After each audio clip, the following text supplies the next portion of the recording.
It's so much quieter these days without everyone around. Not that I'm pining for your return, you understand. I have my sources, and I know that each and every one of you is doing well and keeping busy with your endeavors.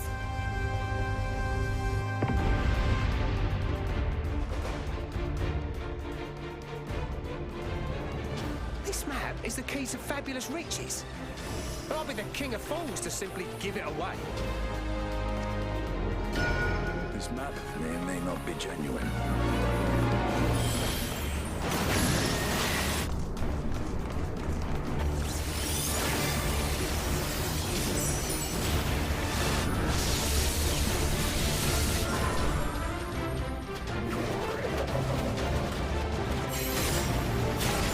Take heart and protect them well. Such were the words I once said to you. And here I stand, failing to live up to them.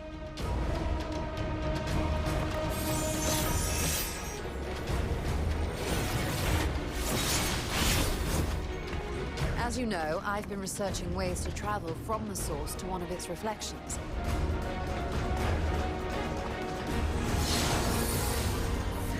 Well, looking for hints at least. I don't expect to find a simple set of instructions tucked away in some dark corner of the library.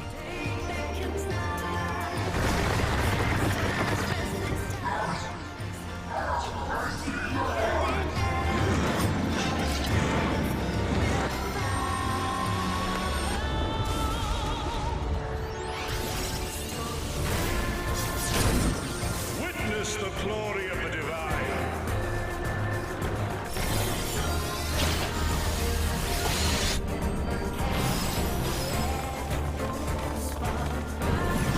Gift of flame for our children.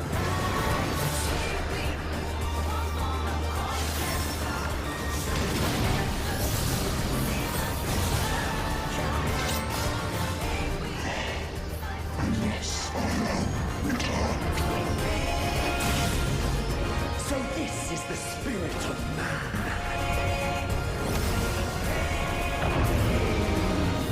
Come, mortals. Enter my realm, if you dare.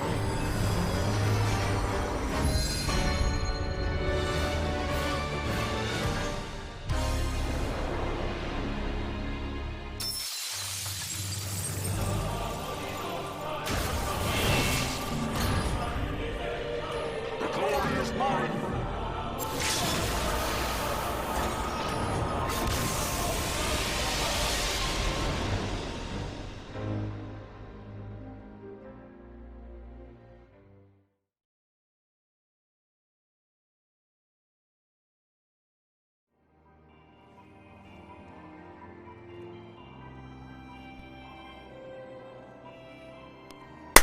I think my mic is broken. 1 second. Testing, testing. Okay. Hello. I don't know if that carried through properly. Can you guys hear me okay? My mic wasn't working for a second. I hope you're here. I hope you're doing well. Don't worry about anything that... all of the stuff I just said. It got lost. It got eaten. Don't worry. I'll very quickly repeat myself in a bit more of a sensible way. It's patch day. It came out about 8 hours ago, but I had real-life things to do, so I was just able to get into it now. In the times in between the real-life things, I did set up this cute little adventure play. This is the best feature they have ever added to this game. I love it. It's so cute. Look at this. It's adorable. Fantastic, wonderful, perfect content. In the trailer we just watched, there's obviously a large new chunk of MSQ, which I'm going to do first. There is a new Alliance raid, the first one for Myths of the Realm. I will be doing that after, because I think you have to get to a certain point in the MSQ before you can even unlock it, so we're just going to do the whole MSQ first. There's also the combined role quests. I have done all of the role quests since I last streamed story stuff for this game. The tank one was the worst one. The other ones were way better. But I have one of each role at 90. I haven't really leveled anything else because a new expansion came out in Guild Wars, and I was much more focused on that in the interim. But we have enough to do the combined role quests, which I'll probably do after everything else is done as well. There's a new beast tribe, the Arcasodra are available. I'm probably not going to stream that because that's like a daily thing that builds up over time. It's not really worth showing on a stream thing. The very last thing that's new is there's a new, well, the Ishgard housing is here. And shortly we will have the, what is it called?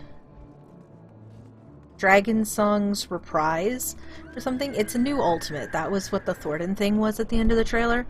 I am going to be doing that with my statics, so that's going to be fun. That's not something that's going in the archive, but the final kill will, so look forward to that in a million months when we finally get it. Additionally, I did not end up getting the Asphodelos chess piece. My RNG on rolls is terrible and everybody else has it but me. I'm very sad. So this is our outfit for 6.1. I brought the Neo-ish Guardian stuff back because I like it. I'm gonna put the 2B hair on because I like the 2B hair.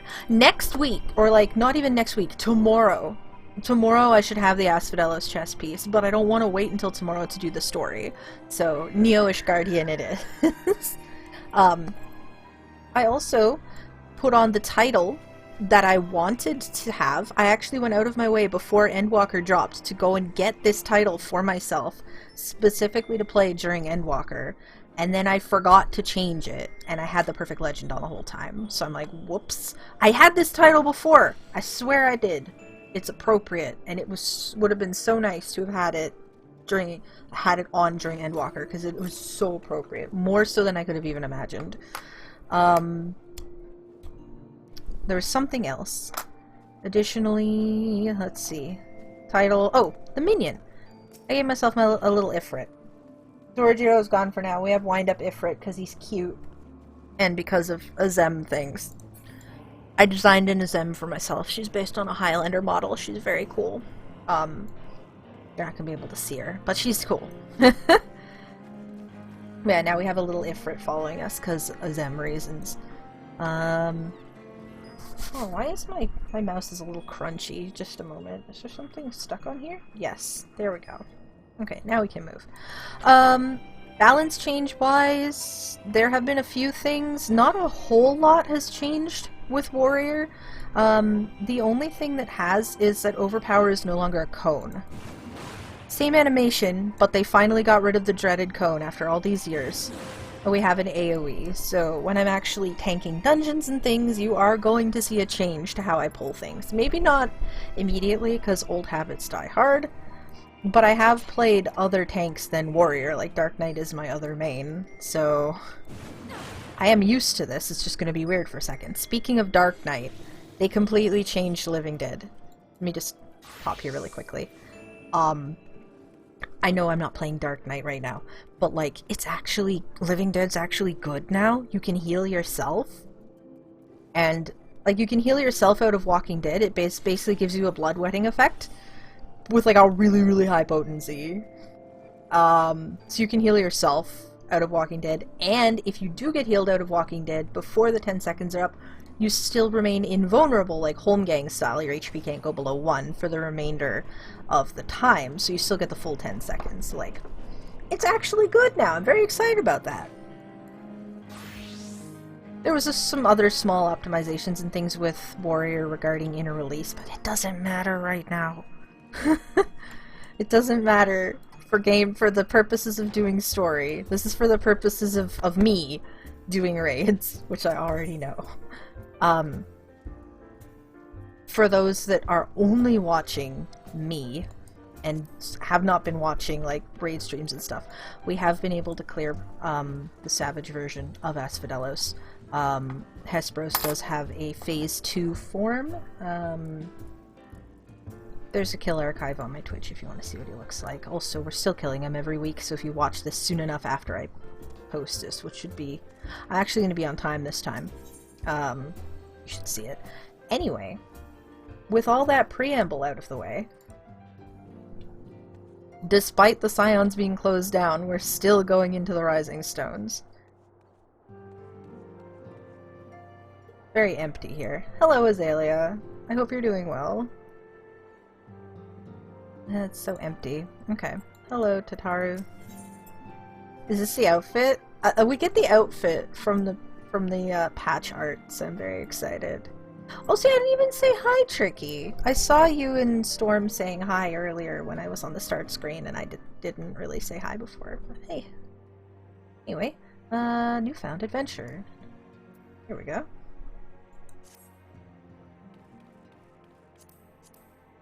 Carolyn, how lovely to see you. If you're not in too much of a rush, I was about to make a pot of tea. Would you like a cup? Sure. Take a seat then, and I'll find us something to nibble on as well. Ooh, have fun in the Alliance raid, Storm. No spoilers for me! I'm very excited about the Alliance raid, though.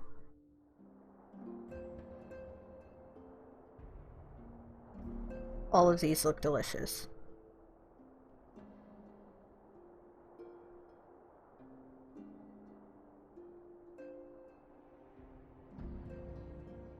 It's so much quieter these days without everyone around.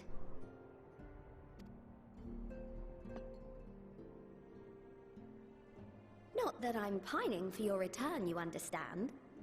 I have my sources, and I know that each and every one of you is doing well and keeping busy with your endeavors.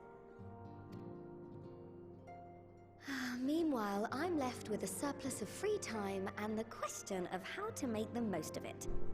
Put Rowena out of business.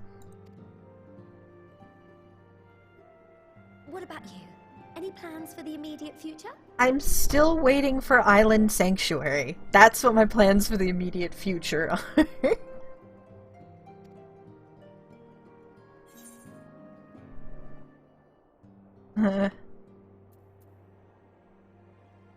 A grand new adventure, of course.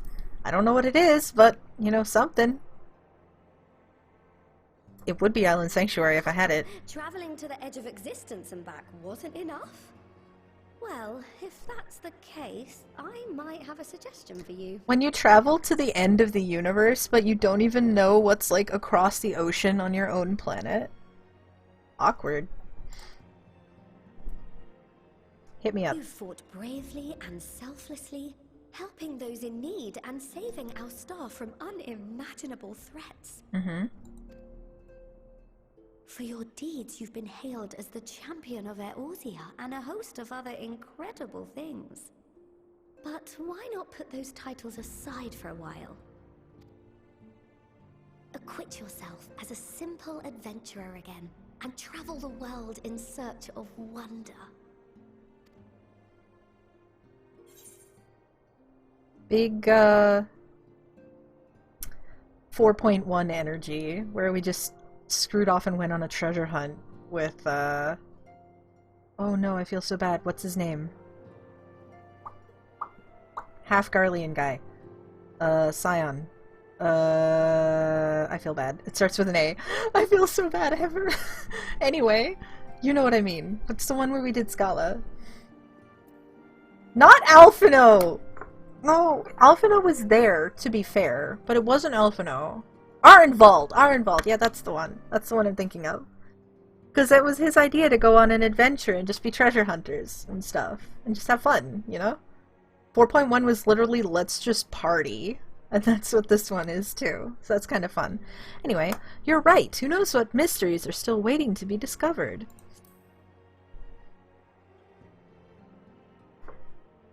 Perhaps all the things that Emmett Selk listed. Oh, that's the spirit! I can feel from here the blazing fire that just lit in your belly. Now, all you need is a destination. Point me at the Alliance raid, Tatar.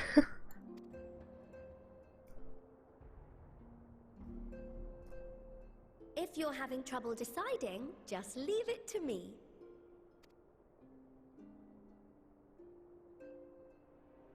Thavnair. That's where you should go next. Okay. I doubt you were able to squeeze in a proper tour of Radz at Han the last time you were there. What with the burning skies and rampaging monsters and so forth. And I'm sure Ritra would be pleased to see you. Then there's the bounty itself. The Empire's presence in the region was always a deterrent to exploration. So if you've a mind to sail that sea, now's your chance. That is true.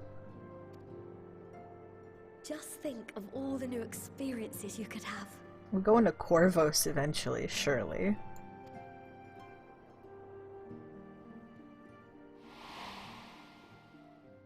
Yeah, like listen to all the crap that he... Have you been to the ruins beneath the waters of the bounty? See? See? All the things he said! We're gonna do that! This is what we're doing, isn't it? And he also talked about the identity of the 12, which is the Alliance raid stuff. When are we going to Mericidia, or the New World? Moving on. As the bearer of Azem's crystal, you may consider your duty to see at least that much. Are we serious? Okay, I made a comparison to 4.1, but hold on a second. Are we seriously going treasure hunting in an underwater city again? The ruins of an underwater city? This is just Stormblood again. Said affectionately, I love Stormblood.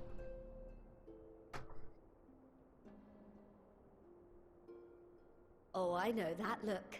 That's an adventurer ready to take on the world. In anticipation of an occasion like this, I was planning to gift you a new set of traveling clothes, but it's still a work in progress. I appreciate it, but I also spent a really long time agonizing over what outfit to use because I didn't get the Asphodelos top, so... Sorry. I'm not gonna wear it. Shouldn't take much longer now though, so sit tight and I'll have the last few bits sewn up before you can finish another cup of tea. I appreciate the effort, but I know it has a cape, and I do not wear capes because my tail clips through it. Make sure it has pockets! You're the best, Tataru.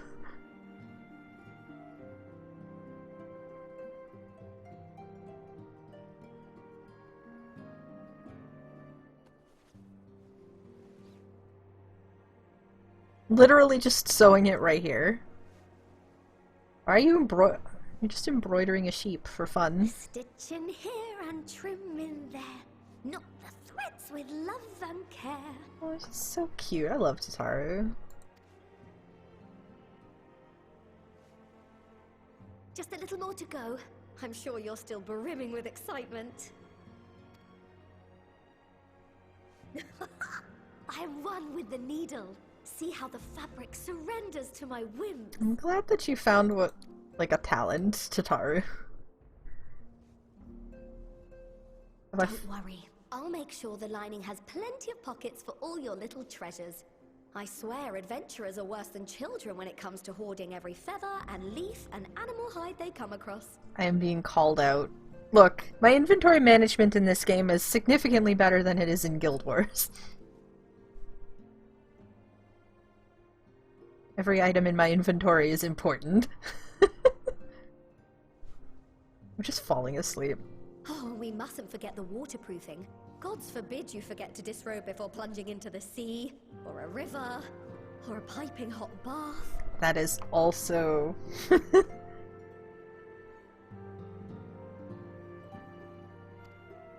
I'm literally falling asleep. Tataru, this was not a couple of minutes. Huh? Oh, we're just going? Am I dreaming? Where is this? What is this?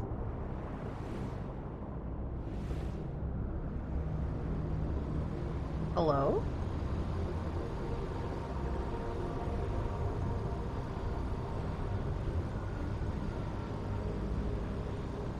It's a Reaper avatar?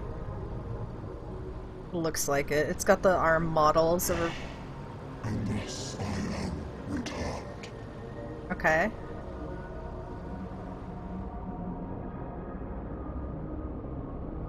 Honestly though, like, wouldn't it be funny if it was Xenos' Reaper avatar that's just like... fucking around? Screenshot. I don't know if I actually said it during the thing, like, his body's gone, but he definitely, like, his Reaper, his Void Scent avatar was still kicking around, as far as I'm aware. I think that would be super funny. Like, Xenos is gone, but like his avatar's like, sup. Ah, you're awake. I have done, obviously, the Reaper role quests and stuff since then, so like, it's something that's certainly possible. Anyway. How long did it take you, Tataru? For an outfit I'm not gonna wear. My apologies. I do get a little carried away with my sewing. I might wear it on my other character. I do like sewing things, though, I understand. You seem awfully cheerful. Pleasant dream? Or are you just looking forward to the next chapter of your grand saga? Either way, I promise to provide you with new apparel, and so I shall. If you'll accompany me to the Diamond Forge, we can put the finishing touches on your outfit. Shall we? I'll say, I do appreciate, though, that the outfit is my colors. It makes me happy. Because it's the one from the patch art, right? Like, you can even see it in the trailer. It's cute. Frick. That was very loud.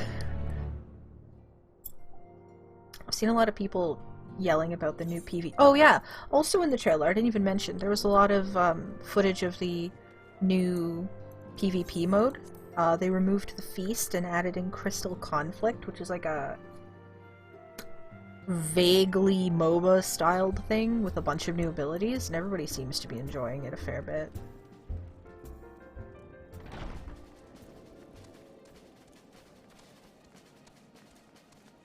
Oh, additionally, you know what I didn't mention, too? My Chocobo's max level now. There's been a lot of progress. I've made a lot of progress in a very short amount of time, and then a Guild Wars expansion came out, and I dropped this game like a rock. Like, I haven't done anything but raids in this game for, like, 2 months now?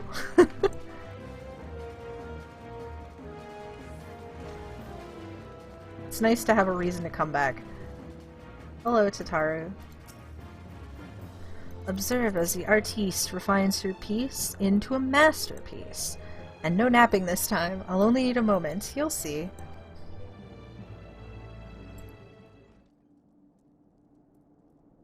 A little more room in the shoulders. Open up the cuffs. A final adjustment to the hem.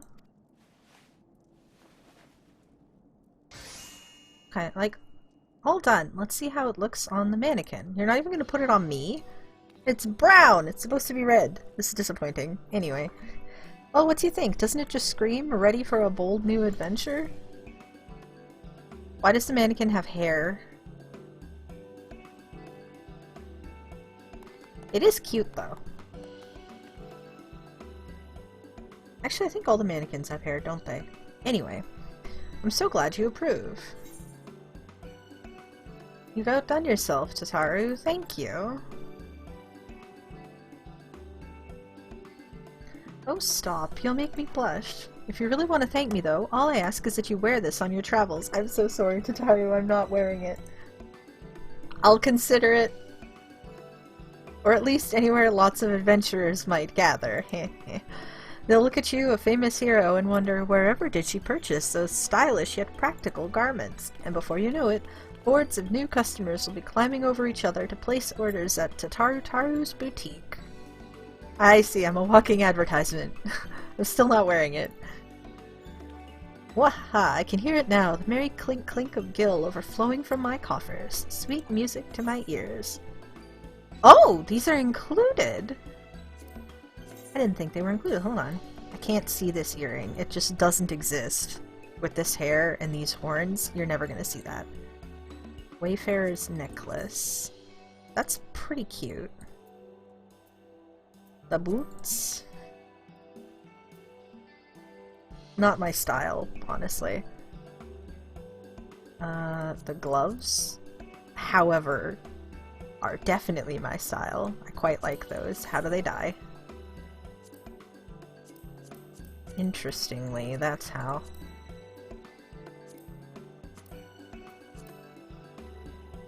I like it. Picasso. Yeah, why is this brown? I thought it was red.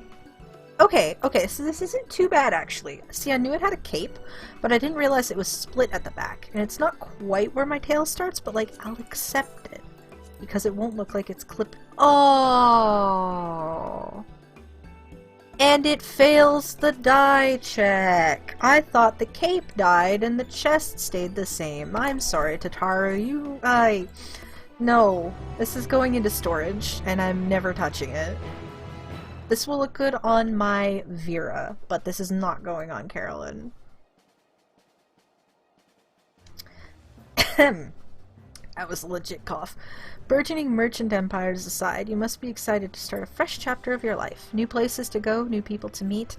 I often wonder how you remember all your experiences and exploits without taking at least a few notes. Oh, right. Oh, maybe you should start doing just that. One moment.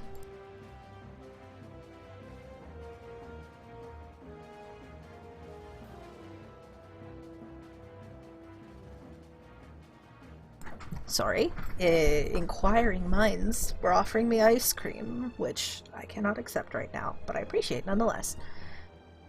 Anyway, maybe you should start doing just that. You never know when some odd past detail might become relevant, or if one day you'll take a blow to the head and forget the better part of the past decade.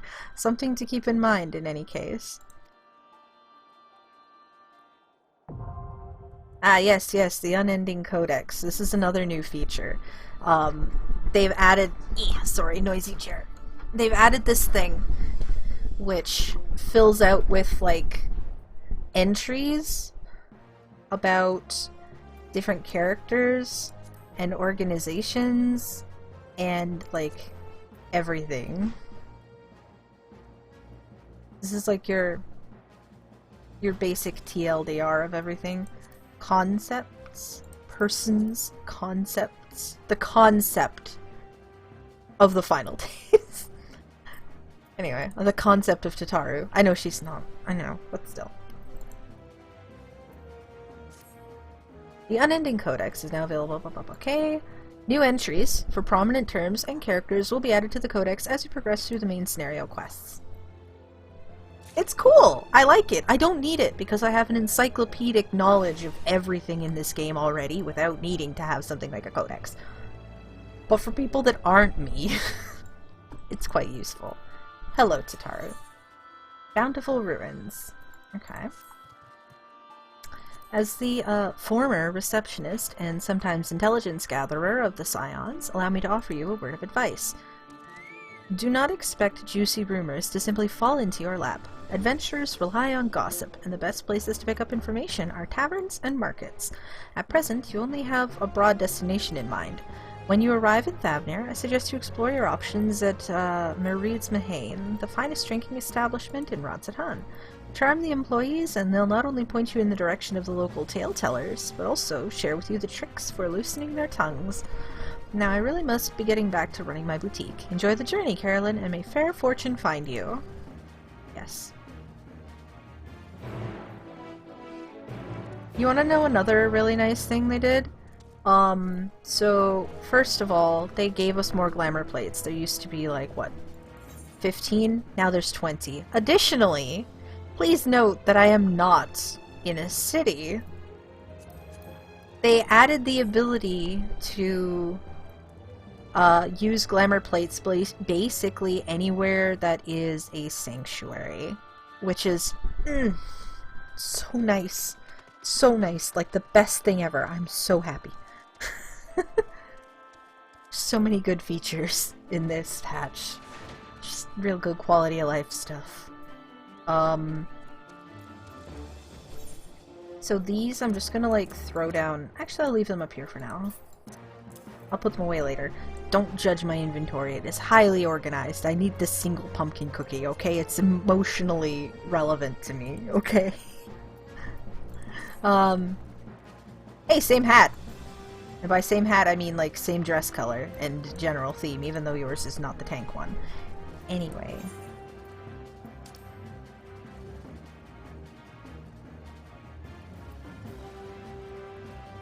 Why is it like that? Is Ratsatan really? No, surely it's not that far away. Hold on. Ratset Hunt is on Thavnair, and this is Thavnair, right? So why is it all the way up here? That's so weird. Oh, I guess because Garlemald is included as well. Weird. Don't like that.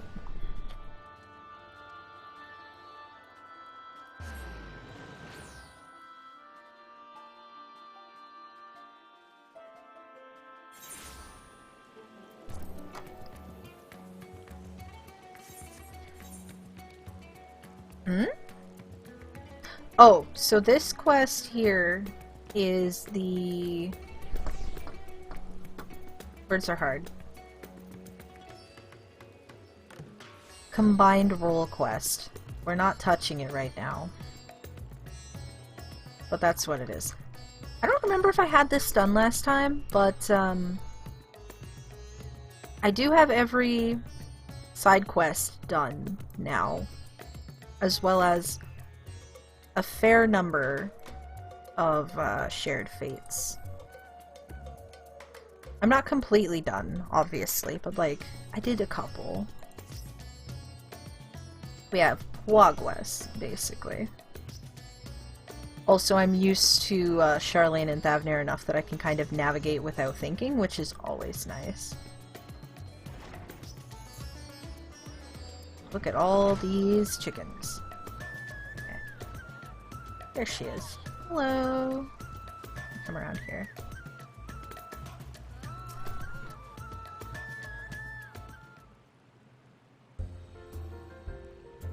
Welcome to Mareed's Mahane.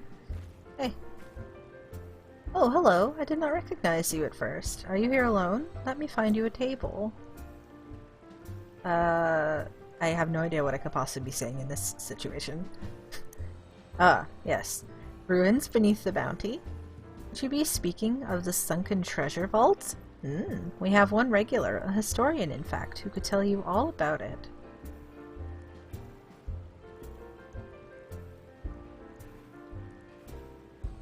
But I'm assuming...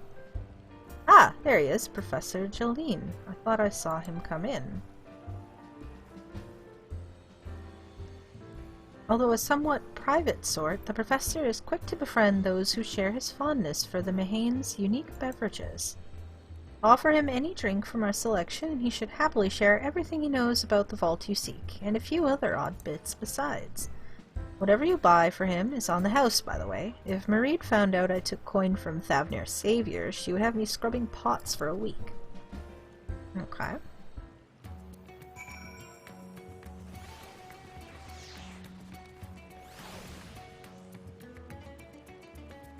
Anything in particular you want, my dude? Yes. Following event cannot be skipped. Okay. Yes. So...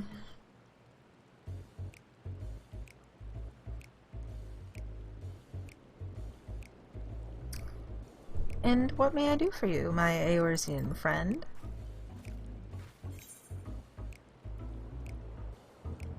I feel like I should be honest, but it feels deceptive to be like, oh, I just want to talk, you know? I am definitely, like, cut to the chase. Whatever, you know, oh, just a friendly chat. How about a drink? That sounds suspicious. Surely there's no wrong answer here. Man, social interactions. Ugh. It is a friendly chat about the ruins under the bounty. You want a drink? This is like the most suspicious thing. Well, I certainly wouldn't say no to a drink freely offered. Here we are, one of Mareed's finest. Enjoy. Ah, lovely. Bottoms up.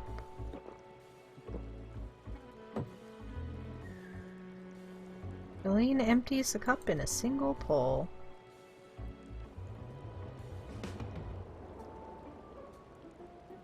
That was very kind of you, miss, but I know when I'm being softened up. What is it that you want from me? I want to know about the ruins under the bounty. Oh-ho, chasing down that old tale, are you? It does seem to appeal to the adventurous at heart. Now, where to begin? Might I assume you've heard of Alzadal? No. Wait, Zalor screenshot. Alzadal. He was a Han of the Ori tribe which sailed to Thavnir from the mainland, and a key figure in the history of Radzat-Han.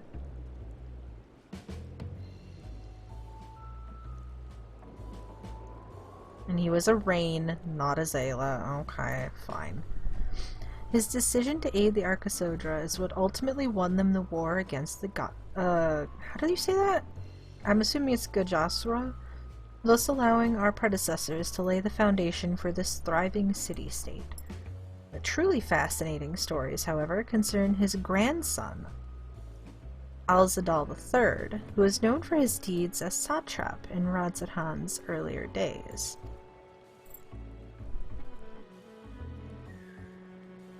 Some attest that this man traveled to another world entirely, and returned with glittering riches. Others that he brokered an alliance with a certain worm of the first brood. I mean, that's not wrong. Then there is the tale of the sunken vault, the one you seem most curious about. According to this legend, Alzadal III claimed a small island somewhere in the middle of the bounty. There he built a structure reaching clear to the bottom of the sea, a deep and secret storehouse, and locked all his worldly wealth within. This sounds like a deep dungeon. In the centuries since, whenever a natural disaster or hardship befell Radzat-Han, folk would remember that tale of hidden treasure. Hardy souls would set out to claim their fortune, but precious few ever made it home. Would you like to hear more? Apologies, I have a slight tickle in... Oh, my cup appears to be empty. Bro, I'm getting this for free. Let's go. Another round for the professor. I'm sorry if you're paying for this. I hope you're not. Ah, I see we've reached an understanding. You're a sharp one, adventurer. Please don't be paying for this out of your own pocket, Malil. I'm so sorry. Another for the professor. Oh, today was a splendid day to visit the Mahane.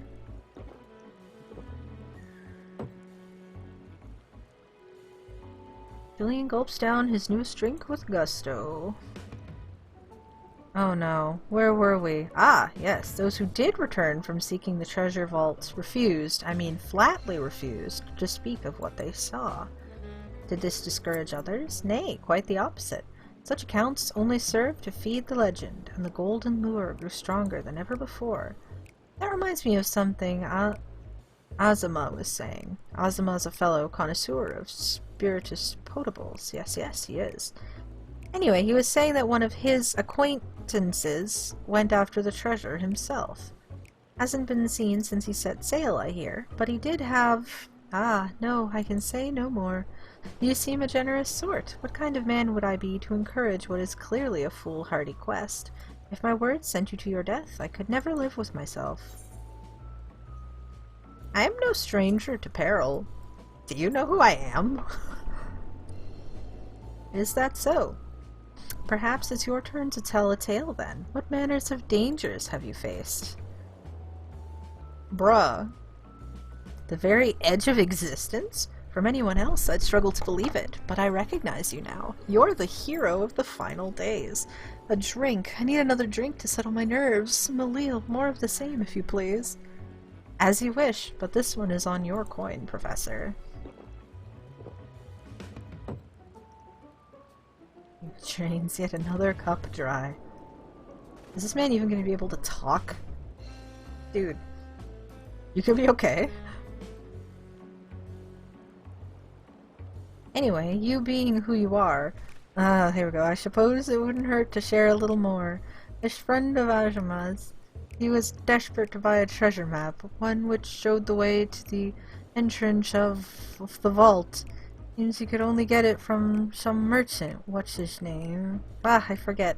Let's drink a toast to you, my new best friend. Malil, more drinks? No.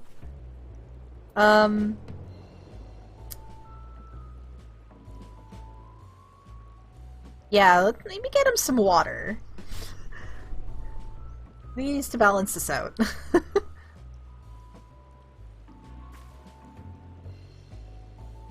Wonk, wink, wonk. This is definitely alcohol, yeah? Your drink, sir. Ah, marvelous. I am parched.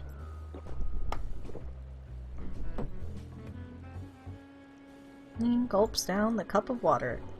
That was water. Did you tell her to bring me water? Still, that's probably for the best. Very kind of you, really. My head will certainly thank you in the morning. Ugh, I seem to have overindulged. I am put in mind of the words of Master Jalzan. Be wary how much of the drink you swallow, lest it swallow you. I think Jalzan was a part of the... Okay, so I've also done all of the, crafter and gatherer stuff as well. They're not all 90, but, like, I've done each section. And Jalzan, if I remember correctly, was in the Culinarian quest. It was pretty neat. Nice little reference. Forgive me, I will subject you to no more of these unseemly antics. If you want to speak with Azama, well, as I said, we share a taste for the Mahane's fine spirits. He probably came in as we were talking. I wish you fortune in finding your fortune. I appear to have learned all that Jolene has to share regarding the undersea vault. To find out more, you will need to locate a man by the name of Azama. It sounds like he's an Aura, right?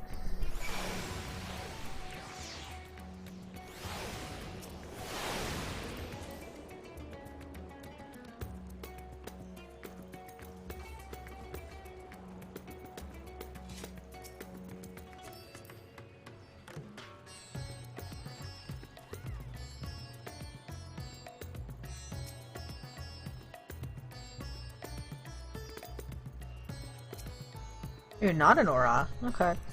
Yes, I am Azama, and who might you be? I don't know if I'm introducing myself properly. Oh, I'm just telling him all of this stuff. All true, I'm afraid. My friend took a ship out in search of Alzadal. I literally just said this like 5 minutes ago. Alzadal's legacy? And I've been watching for his sails ever since. I tried to dissuade him, of course, but he refused to listen. All he could talk about was finding that vault. That look in his eyes, I knew it wasn't common gold or jewels he lusted after. He was hunting Alzadal III's otherworldly hoard, and his ambition would not be denied. I see it in you too, that appetite for the mysterious and the unknown. But I'll not attempt to turn you from your path. I know too well the futility of that endeavor. So I will tell you what my friend told me, how he convinced a merchant in the bazaar to give him the rough location of the vault's entrance.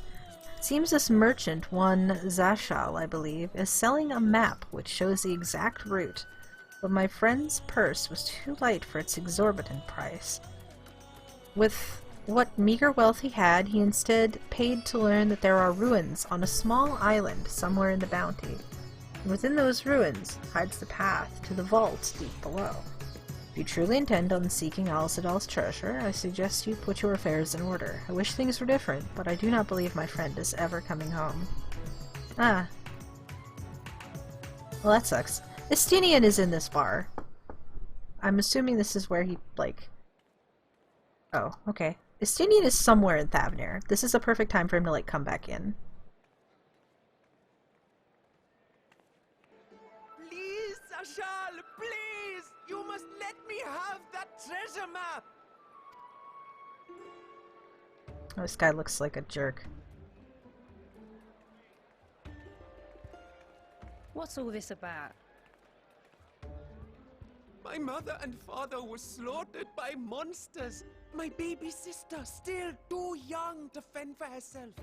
Can you spare us no kindness? Apparently not. So, you hope to find your fortune? And what? You expect me to surrender my wares for pity's sake? What have you to offer in payment?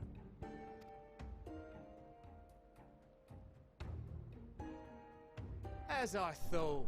Come back when you've more than rags to your name.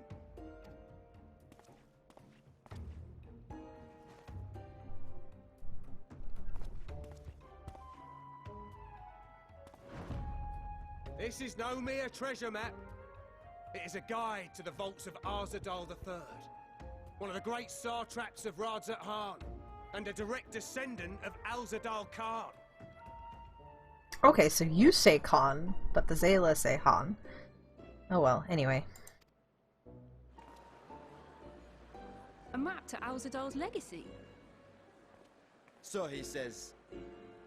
A fake, I'd wager. This is no fake. The parchment is marked with an arcane glyph of passage. You may find the ruins hidden in the bounty, but you won't be setting foot inside without this in your possession. How can you prove that? A priceless artifact it is, discovered amongst the rubble in the aftermath of the final days, and lovingly restored by yours truly. This map is the key to fabulous riches. And I'll be the king of fools to simply give it away. So why have you not gone yourself? Be glad I am no such king, boy. You're scrawny-eyed and never return with that treasure alive.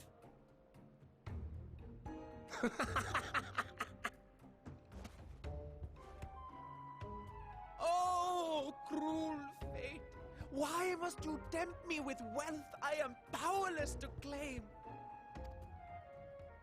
How I shall envy the one who purchases that precious map. Whatever they may be but pittance against the golden hordes they stand. I see. This is an act. Okay. I see. How much are you paying this kid?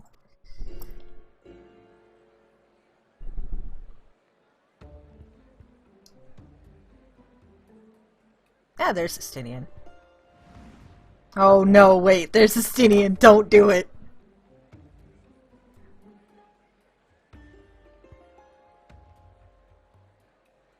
Oh no. What of you, sir? Fighting man of your stature would surely relish the challenge of recovering Alzadal's lost fortune. Justinian, don't do it.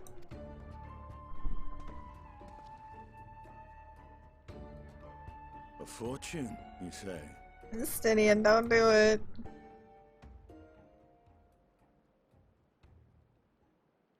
If I had but the strength to seize that treasure, my starving sister would never want for food. Freaking you're being played like a fiddle, Justinian, don't do it. I'll take it. Will this cover the price? Justinian!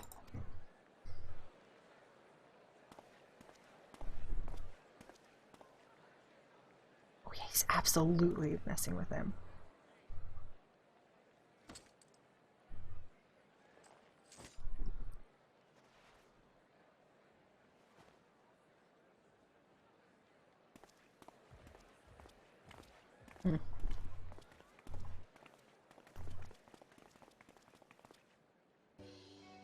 Well met, my friend. Justinian, was that all of your money?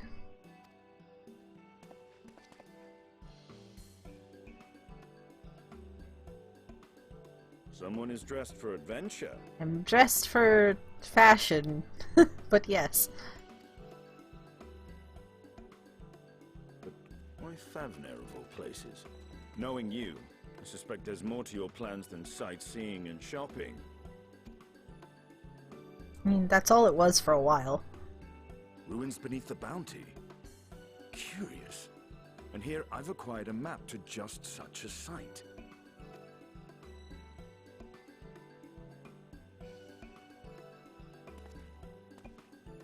With that sale, I do believe I've earned the rest of the day off. Thank you for your patronage, sir, but if you'll excuse me. You needn't mind us.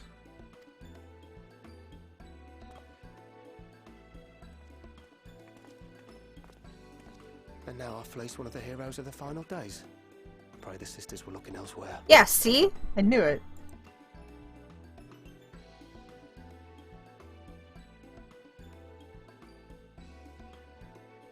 This map may or may not be genuine. Either way, we'll need a ship to find out for sure. At least he's smart enough to realize that it might not be genuine. God, that's a lot of little islands and stuff, isn't it?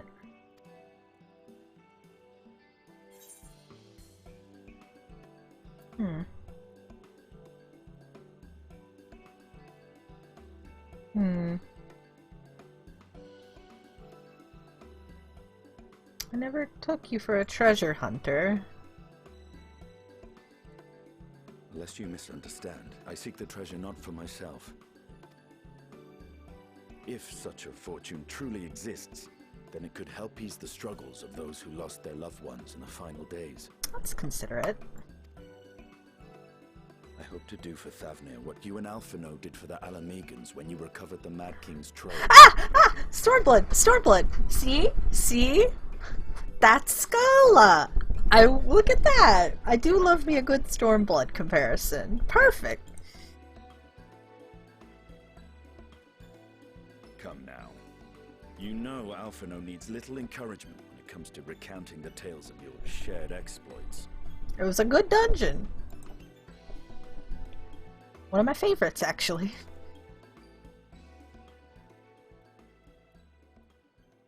Speaking of precocious lads, that boy in the bazaar was clearly an accomplice of the merchant. I can't believe that you managed to figure that out on your own, Estinian.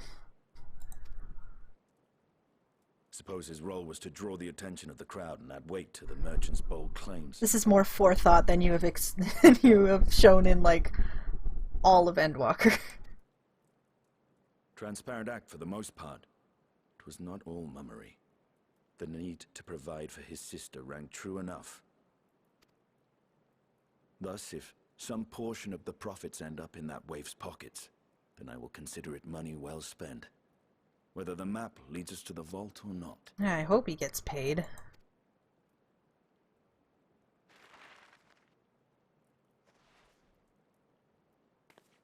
That is... You are coming along, yes? You're holding that above my head. Can you lower it a little bit, please? I can't reach that. Naturally, I am coming with you.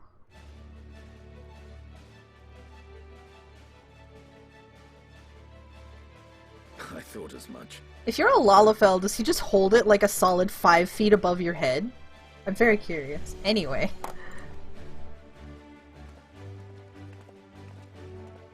Now, let's see about securing a vessel.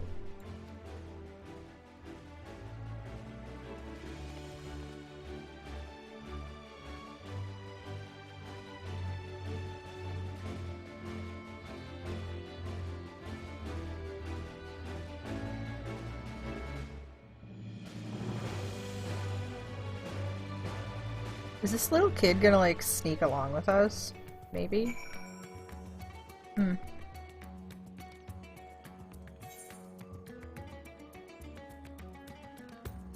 Right here, how convenient. You will recall I spoke of visiting Thavnir at Vritra's request. Well, he finally invited me to a feast, and made his proposal once I was too full of Hunnish delights to refuse. He wishes me to train the Radiant Host in lance work.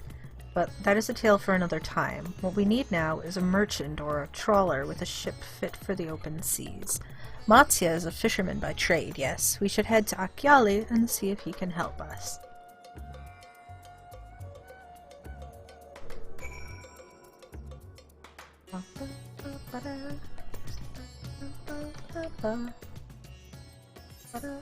No!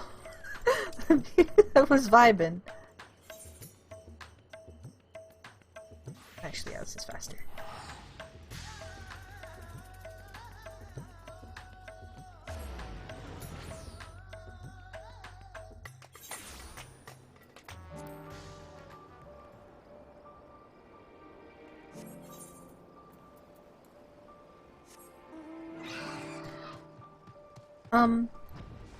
I've kind of been trying to use this Amber Draft Chocobo more often, because, like, it matches my colors, but I still like the Amaro too much to give it up, so...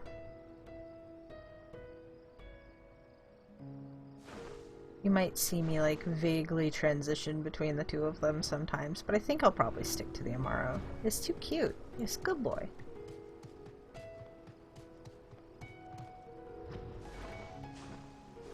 Oh yeah, I wonder where the Beast Tribe unlock is. Anyway.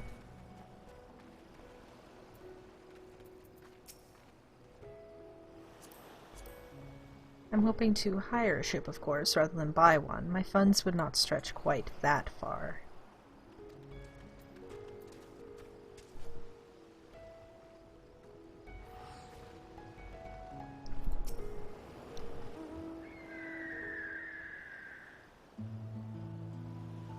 My friends, what brings you to our humble village? We need a boat. going treasure hunting. So you need a seaworthy vessel to seek these ruins. Considering it was your deeds which allowed us to return to fishing, I should think everyone would be glad for a chance to repay the favor. Wait here, and I will have a boat stocked and ready for you in no time at all. Yeah, this kid's definitely coming with us. Like, stowaway style.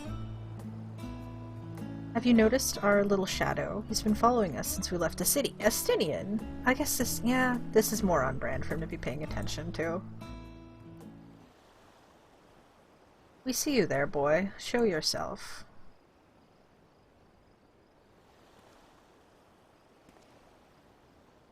Hello.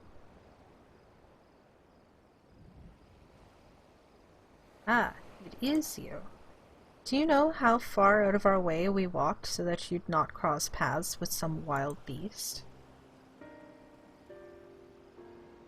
I'm sorry, sir, but aren't you the heroes who saved Thavnir? You are. I know you are.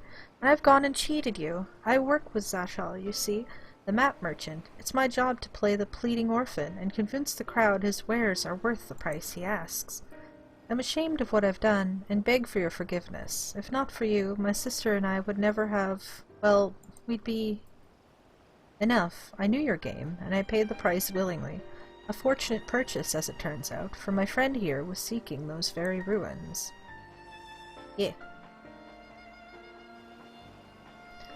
You are kind to overlook the wrong I have done you, but there is more you need to know.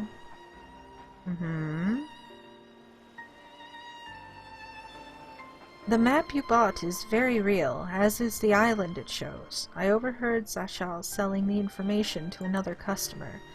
He told that man where he needed to search, about the ruins, about the vault, about everything. Then the man sailed out to find his fortune, never to return.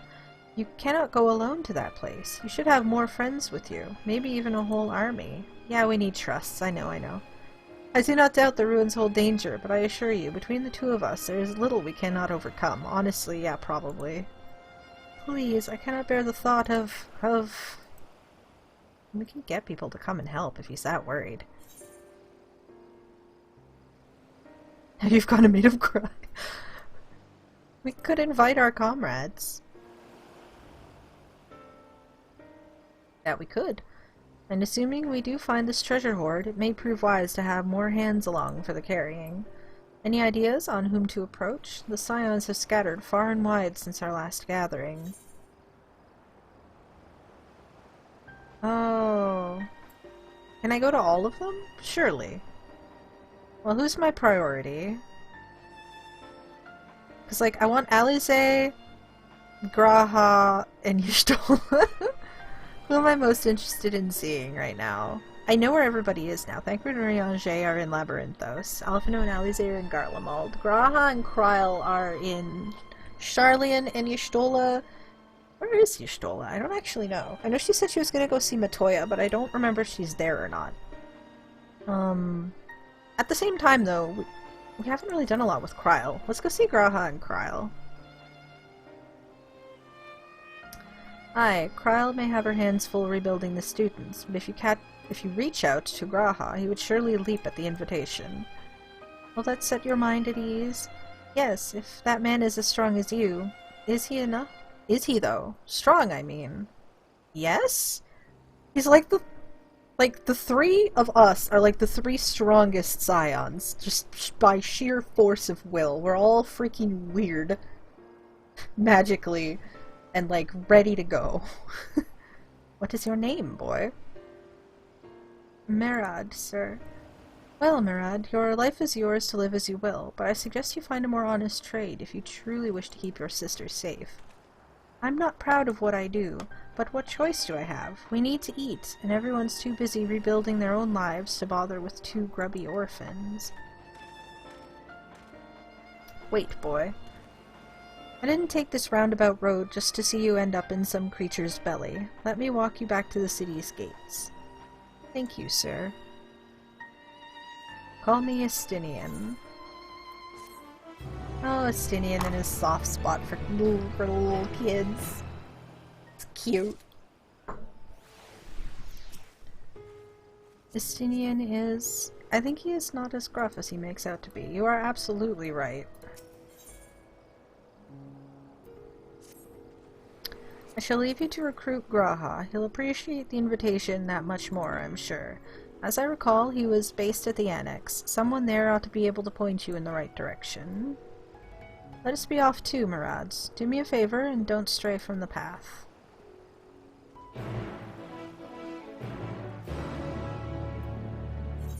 Gonna go talk to Ojika Sanjika. Wait. This is my home point.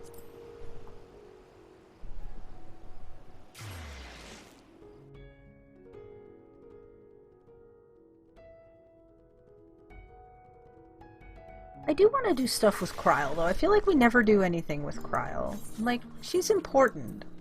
But, like, she can also fight. She's not like Tataru.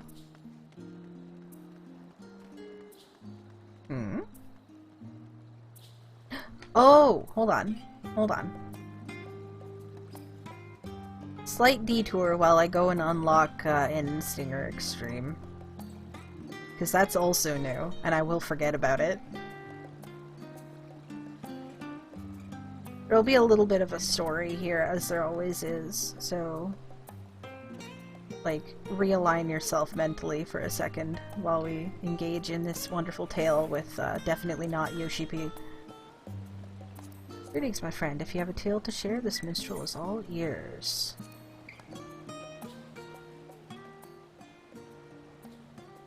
A battle at the edge of existence, you say, against a fearsome being known as the End Singer. Goes without saying that I should like to hear about this. Pray, recount to me the tale of your mission from beginning to end.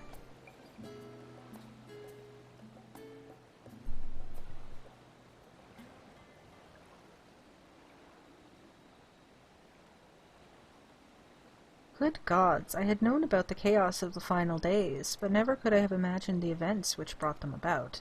I do wonder, though, where might this Ultima Thule be located?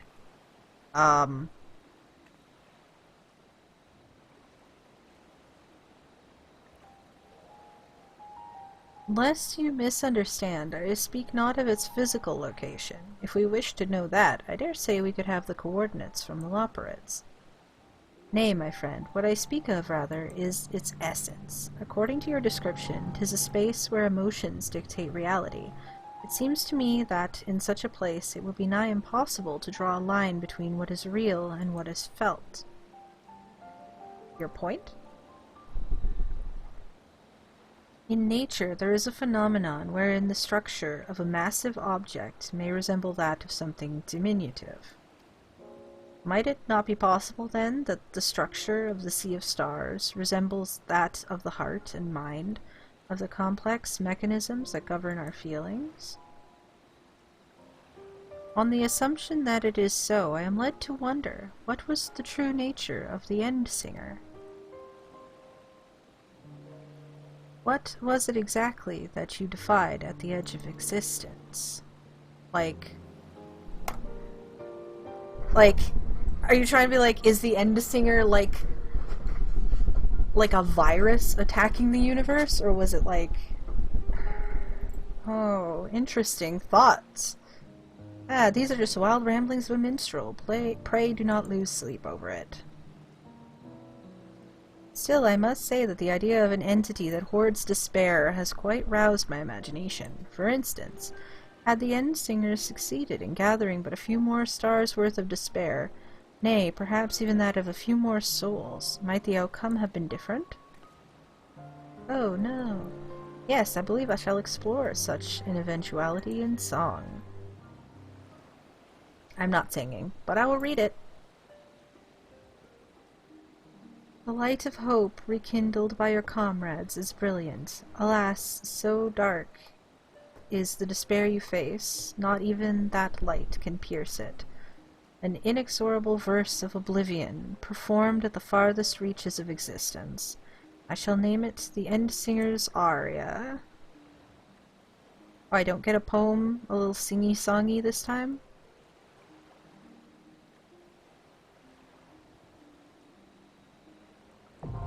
Bob. So, in case it wasn't obvious, the idea for End Singer Extreme is that when that, like, planet crash, tank LB, rewind, planet crash, fake wipe, and then all of your friends are like, light the way, and they protect you. The concept is of the extreme is that that didn't happen. And you don't receive their, like, prayers of power for the last phase, and the boss was never, like, struggling to, you know, push despair against the hope of your friends and everything. And you saw a couple of scenes of the fight, the extreme, in the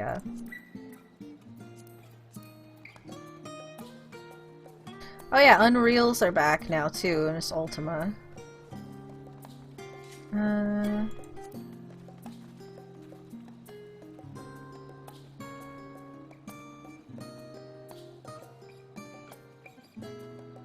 am interested. I will do that at some point, just not right now. Ojika! God, there's so many people around you. There we go. I see a drippy! Anyway. Oh, look who it is. Welcome back, Carolyn. What might the students do for you? Where's Graha? Graha? Yes. He's in the main hall with Mr. Skrile. They've been holed up in there for days. By all means, go and give them an excuse to take a break.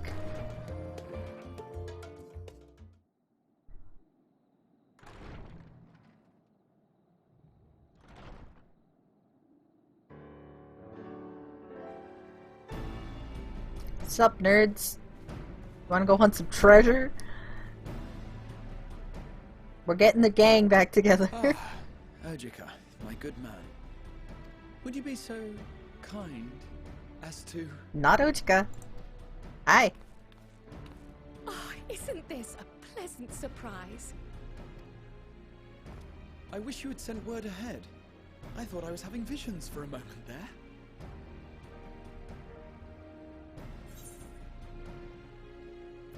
How's the rest of it?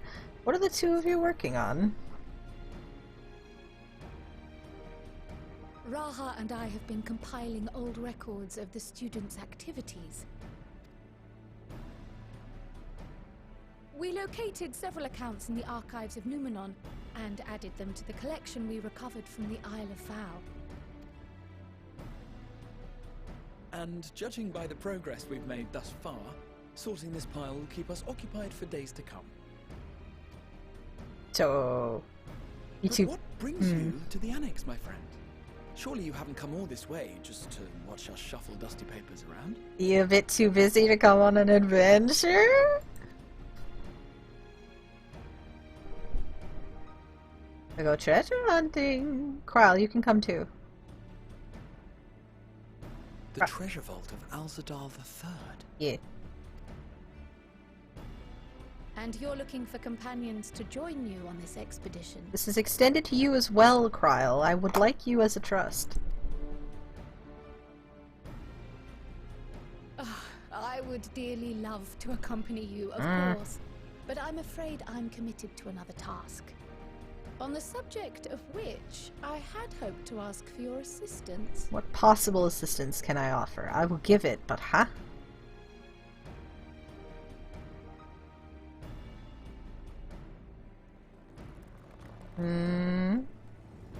Oh no, he is very excited. Then again, it's not so urgent that it can't wait until you've returned. You should go, Raha. I'll stay here and mind the shop, as it were. This boy is very excited. Are you sure? I'd hate to leave you short-handed. That is you are so insincere. I'm sure.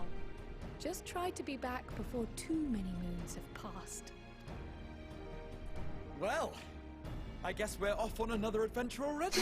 So ready to go. Have you asked anyone else to come along? Not yet. Justinian's here. Then might I suggest we invite Shoutout? Fantastic. She was on my list, actually. She was the next one I was going for. Ever since the Scions disbanded, She spent most of her time cloistered within the Great Google Library, hoping to piece together a method to traverse the rift. It would seem, however, that whatever wisdom she sought there was not to be found. She arrived in Charlian the other day. We spoke briefly before she began her search of Numenor. Considering what you've told us of Alzadal's extraordinary feats, I do believe your Stola would be more than interested to hear what you have to say. Oh yeah, because apparently he went to another world. That would be interesting. Yeah, sure. Splendid! Then let us head to the archives at once. Wait, before you go. I have another potential member to volunteer, if you've room to spare. Urianger. Okay. He sent the students a request for materials, you see. Treatises on the architecture of treasure vaults and the like. My mind is running extremely quickly, trying to figure out if there's like a specific combination of people. Like, we're not gonna get everybody, but we're gonna get like specifically one person who can tank, one person that can heal, and like 2 people that can DPS, so that like no matter what class you're playing, you have a group, exactly enough people. Like, we're not getting everybody, just enough. You kind of get what I'm saying? I'm talking very fast. Let's go.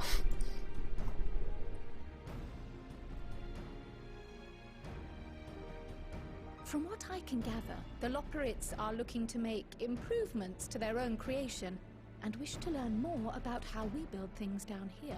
Because, like, Graha can tank if you weren't playing a tank. He can also heal if you're not playing a healer. And he can be a DPS in those situations. Urianger can be a healer, and Y'shtola can be a DPS. So, like, in the combination of the player playing a tank, you would have Urianger heal, and then... Oh wait, Urianger doesn't... Urianger can be a DPS, actually. It didn't happen, but in the Mother Crystal trial, depending on what class you are playing, it's like if you are playing a healer, then Alphino is the other healer, and Urianger can be a DPS. So it's possible that this just might be... Oh wait, Astinian's here! I forgot about Astinian! Ah! Okay, we're gonna see what happens. So, why not take Urianger with you? Let him study Alzadal's legacy firsthand. Urianger is not in my normal group. I will bring him if there is no other option. Unfortunately. None can deny the benefit of seeing something with your own eyes. If our expedition leader has no objections, I say we extend Urianger an invitation once we've spoken with your Stola.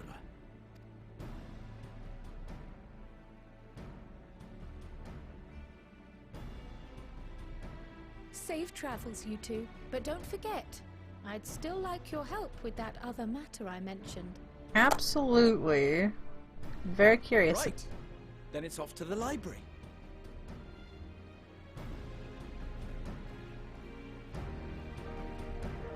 If we are slowly finding an excuse to get everybody back together, that'd be nice. Something Graha has been added to the Unending Codex. Oh yeah, they also added the duty support system, which is the trust system, but with a new name. Because it now looks different. And it also applies to, you know, Endwalker and Shadowbringers, but they added it to A Realm Reborn. And a bunch of dungeons actually got reworked. So, like, oh my god, hold on, the little characters, they're the same characters, but they're, like, changing over time. And they're, like, getting new armor and stuff. That's so cute. Oh my god. Oh, they're Scions! Oh, that's so cute! Oh, and now they're in the stuff.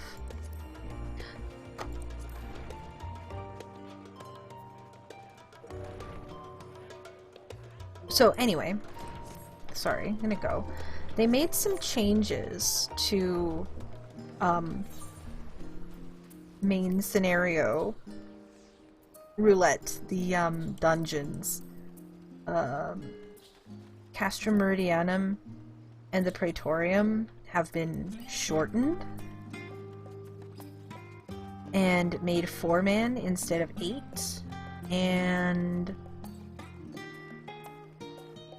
they're still long, but like, you know, cutscenes are skippable again. Oh look, a friend. I have not talked to this person in a long time, but they are a friend. They were nice. Important part is that the Praetorium ends with the Gaius fight.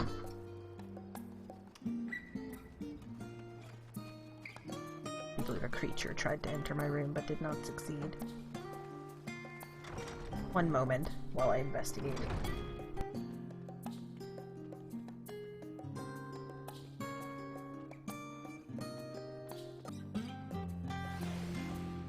What an unfortunate place to stop moving. Right in the middle of the door, so it does this constantly. Sorry about that.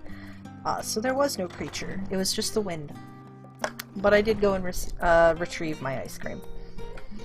So, if I sound like I'm eating something or you hear like a spoon hit the table or something, just know that I'm eating ice cream. What was I saying? Oh right, the Praetorium ends at the Gaius fight, and the Ultima weapon fight is now a trial. So that should be fun. Talk to Graha quickly first. Well, she wasn't hard to find, at least. I can't even see her, but... Okay. Hello, Y'shtola.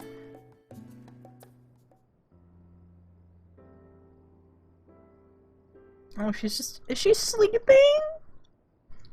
Aww. So cute. Girl. Girl, wake up.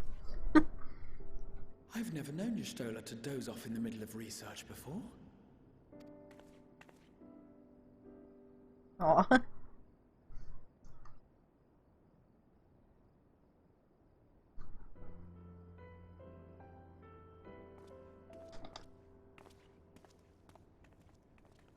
We're just gonna sit and let her sleep.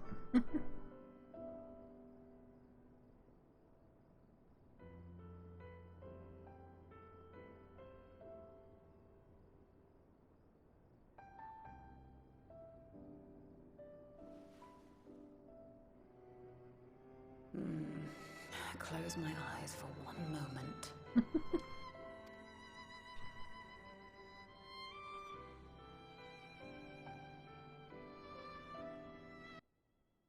Huh?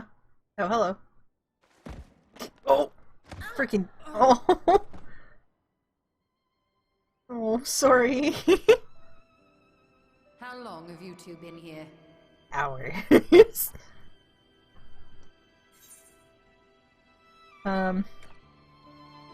We didn't want to wake you.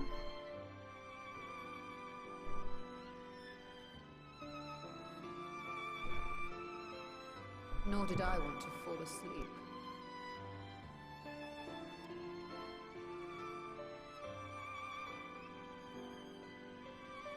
I You're very... must have been studying for 2-3 days straight before exhaustion finally claimed me. Indeed, sleepy cat.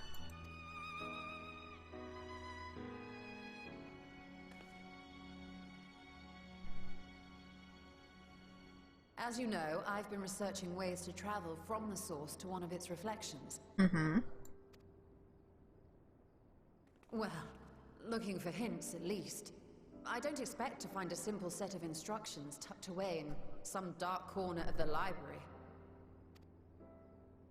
So I've been skimming through the stacks, hoping to uncover even a partial mention of any similar feats in the past.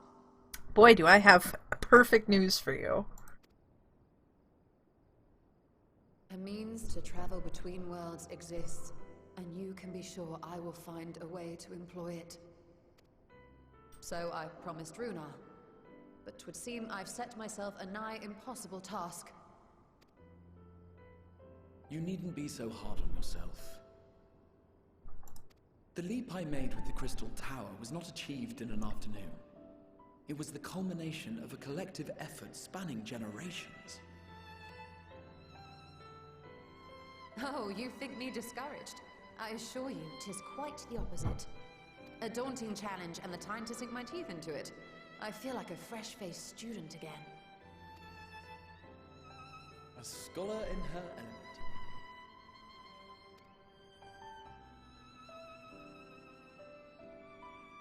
Indeed. Was there something else you wish to ask of me?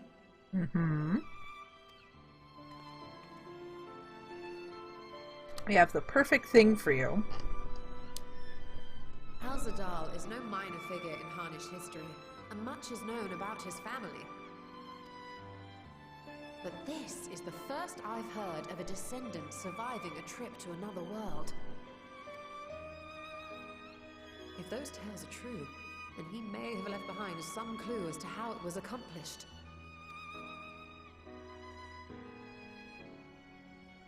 An invitation to delve into one of the world's lingering mysteries. As if I could refuse. And whence do we embark upon this expedition? And even if it doesn't amount to anything, at least it's given you, like, a break from sitting in a dark library for weeks on end. Achiali, by ship. But before that, we thought to extend an invitation to Urianger as well. He was in Thalmazane, last we heard. Then by all means, let us recruit him, and be on our way.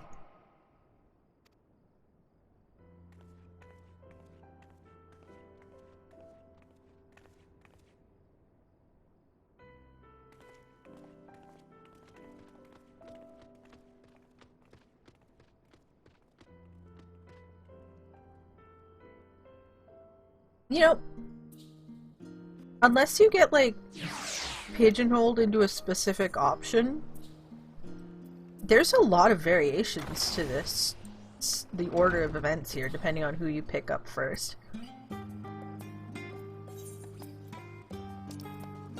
That's pretty cool.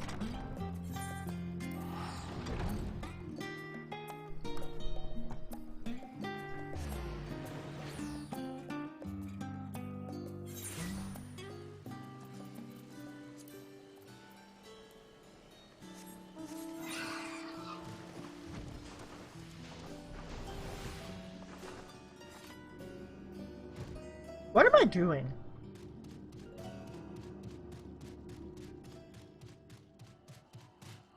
I do not need the lift.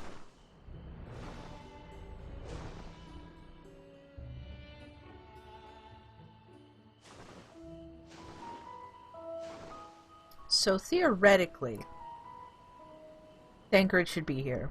He was here before.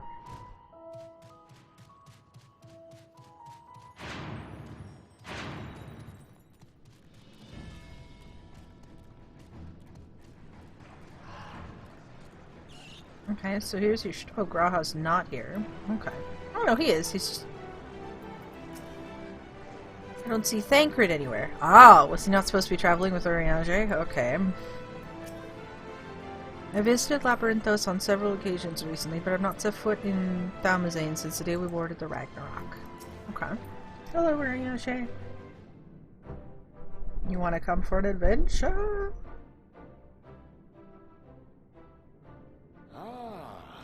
Illustrious champion. Cloaked in the mantle of the common explorer, fame set aside in thy pursuit of simple adventure. I am told a new expedition is in the offing. Indeed.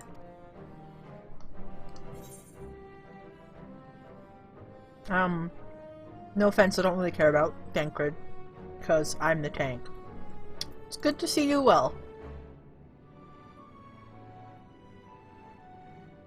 And thee. As ever, thou art the picture of strength. You've been keeping yourself busy, I trust? True to our plan, Tancred and I embarked upon a pilgrimage of sorts, with an eye for gauging the state of those lands through which we passed. Our travels were interrupted, however, by a request for aid from our befurred lunar allies.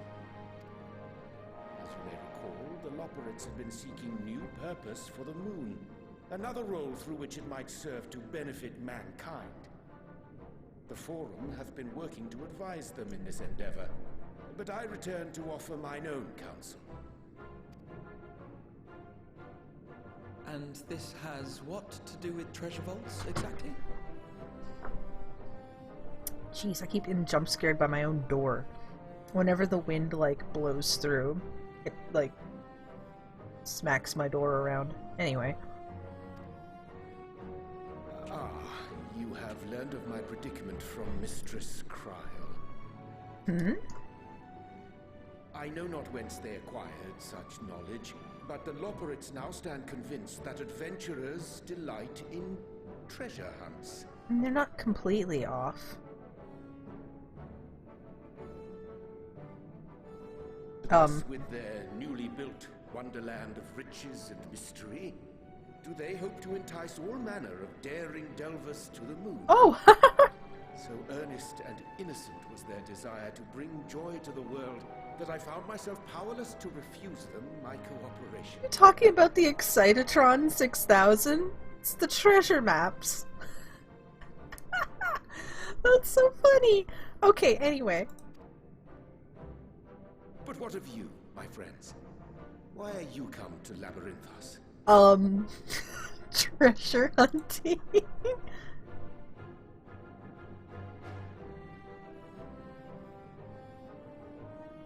Fascinating. This is indeed a most fortuitous opportunity. I should be honored to accept thine invitation.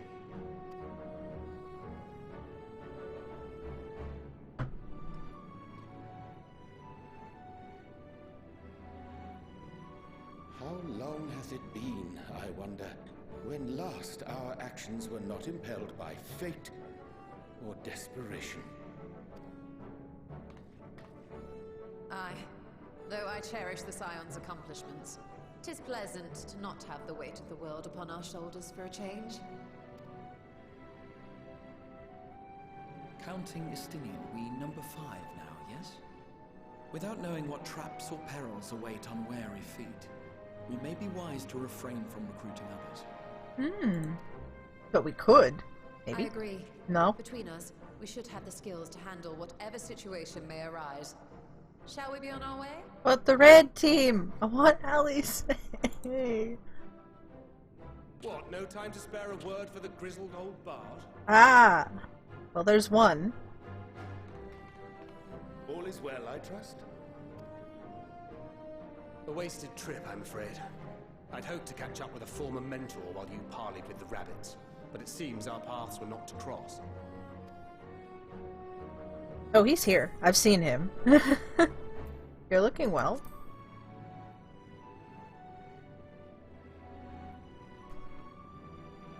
That's because we didn't travel by experimental etherite. It's astounding what a lack of nausea does for one's sense of well-being. That is true.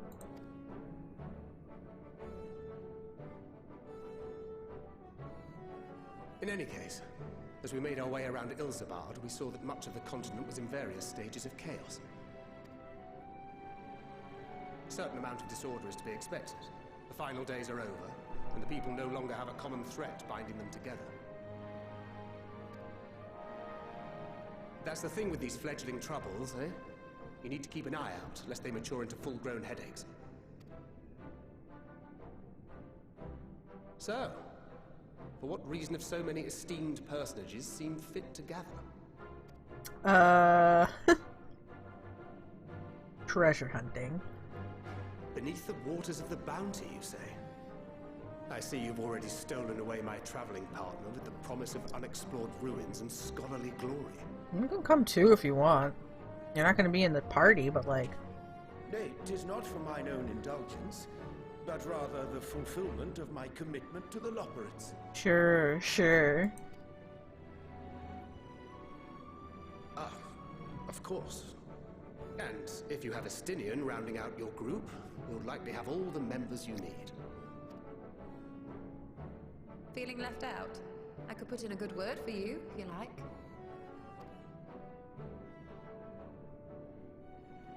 We may have been released from our obligations, but I'll never be free of that merciless wit of yours, will I? In all seriousness, it is best I sit this one out. Okay. Too many former scions consorting with one another might be seen as a cause for concern in certain quarters. We're I'll friends! return to my usual reconnaissance and scout out the situation in the Far East. Feel free to share if you come across any interesting revelations. Like, I know what he's talking about, I understand, but also... we're still friends. Like, we're allowed to hang out. Anyway, so if you try and pick Alphino and Alize, will it still bring them? Maybe it does Alphino, Alize, Thancred, and Urianger, because they were in Ilsabard. Because that still comprises a proper, like, full party coverage thing. Interesting. Anyway. Till we meet again. Bye. Please multi-class. I never use you in trust. Hasten our departure. Sir Estinian will wonder what hath become of us. I'm still eating ice cream, by the way.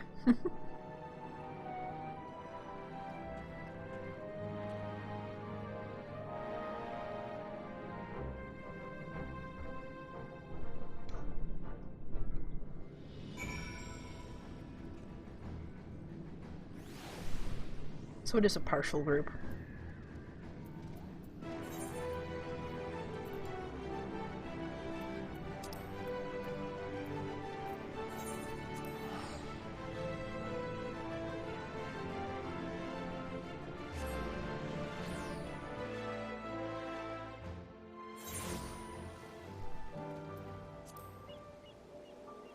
I can't believe they split up the red trio.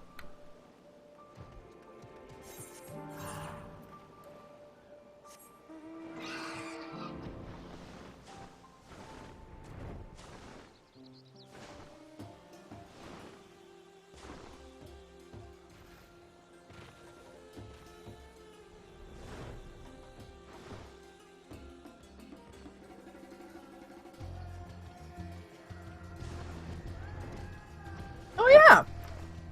You can get the, mirror pod as a mount now.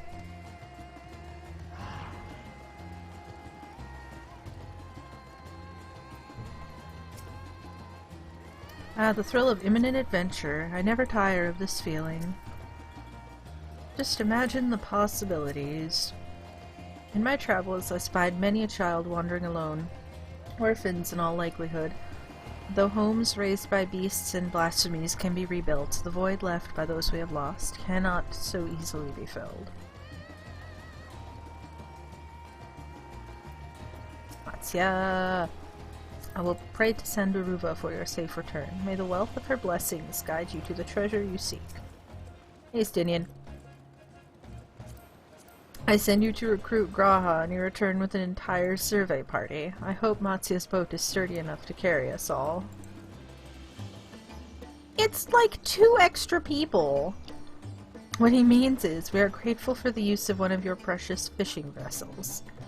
We are more than glad for the chance to provide it. I ask only that you take care to steer clear of the reefs in the shallows there. I will keep an eye out. We're about to crash this boat. Despite his misgivings, I wager Mirad remains in that merchant's employ. I think these are all the same. Yep. Al-Zadal's legacy. Okay.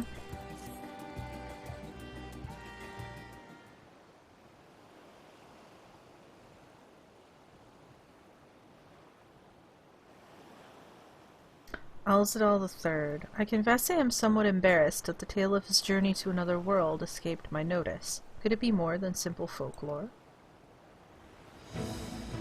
And what of the treasure he supposedly brought back? This undersea vault may hold relics from another reflection. My friends, we should temper our expectations. The map doth promise ruins, but beyond that we know not what we will find. Not until we find it, aye. So let us dispense with the conjecture and set sail for the vault. Yes.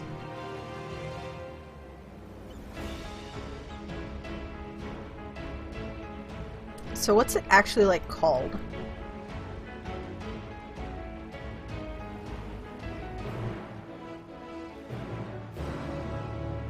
Is this the dungeon entrance? Oh, yeah. Okay. That's just what it's called. Okay. Fair enough. Telling us that dungeon name would be kind of pointless because we'd be like, who? Whomst? The treasure vault of a satrap will surely be filled with diverse traps and devilish deterrents. Caution is paramount. None who enter these ruins come out alive. Well, we shall see about that. I am aware that this story about an otherworldly journey may be just that, a story, but even the wildest tale often contains a few grains of truth, and that is worth investigating. One can only spend so many days hunched over a desk before it begins to take its toll. A spot of vigorous exploration is exactly what I needed.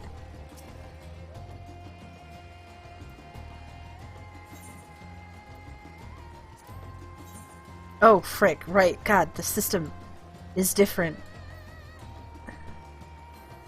Can't change? Oh, I can't move this little thingy. Oh, okay. So... okay. I feel like I need to bring Estinian, because I promised I was going to bring Estinian. This is our adventure. Right then. Graha. I stand ever ready. Y'shtola. Victory will be ours! Urianger was never a part of the equation, I am sorry. You were allowed to follow behind us, but I didn't want you in the first place. No offense. Let's go.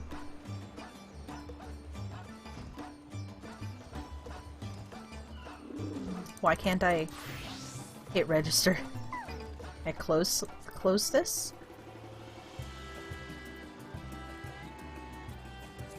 Oh, I see. Sorry, new interface. Very weird. Anyway, okay. Wait. We have to read the dungeon intro. I'm a good noodle. Since the days of old, the imagination of the Thavnarian people has been captured by a persistent legend, the promise that somewhere beneath the shimmering expanse of the bounty lies hidden the treasure vault of Alzadal III. Yet how might one claim the fabled satrap's hoard, where so many other reckless souls have tried and fallen? Will Estinian's dubious map lead you true to the rumored isle and its moldering ruins? Whatever peril awaits ahead, it is certain to be an adventure. Okay. Up. Get some more Thavnar music remix. Let's go. Like... We're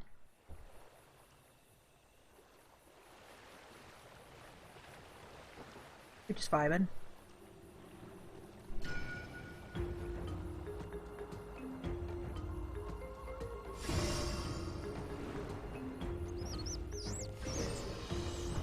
Monkey.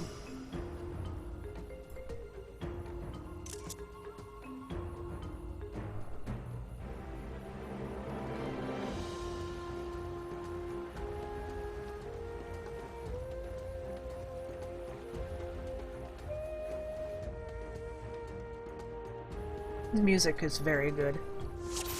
Okay.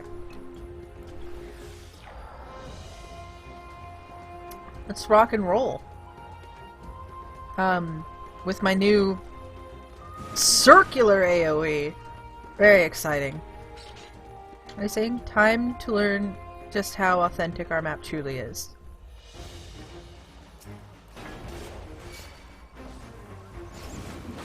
Oh my god, I'm so excited. Okay.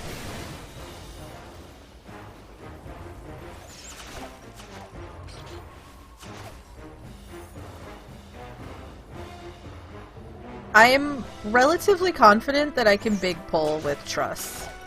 Maybe I'll stop, because I'm not being healed. What? What on earth are these? Allow me. Boot shrub. Well, we are double pulling now.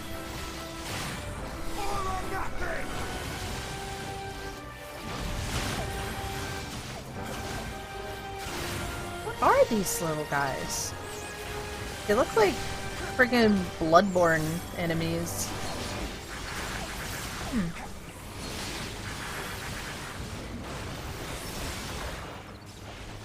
You underestimate me! God, the circle. I'm still positioning myself as though I have a cone, but it's not. Oh, I should probably heal myself a little bit, eh?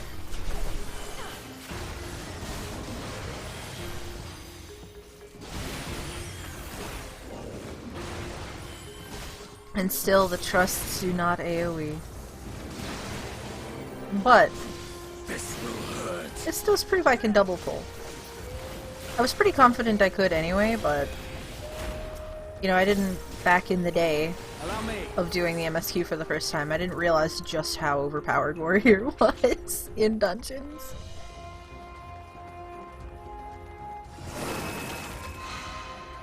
Okay. So the glyph on the map, which is the eye of Thavner, which is a depiction of Vritra.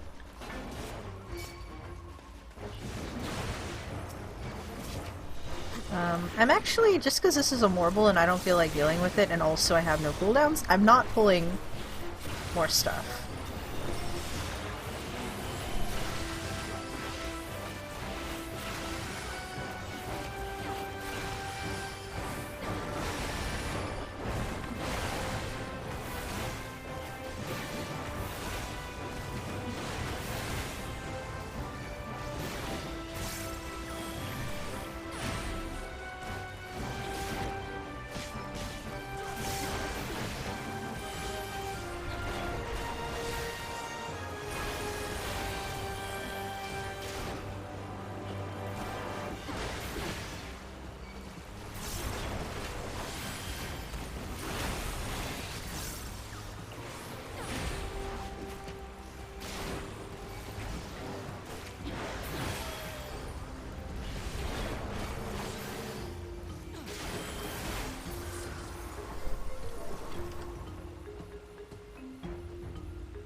I'm really vibing with this music, though.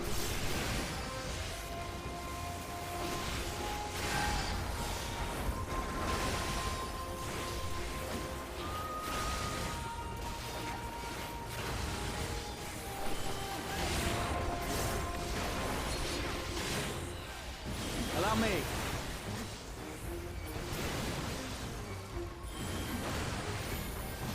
This will hurt. I don't have Alize here to steal my LB.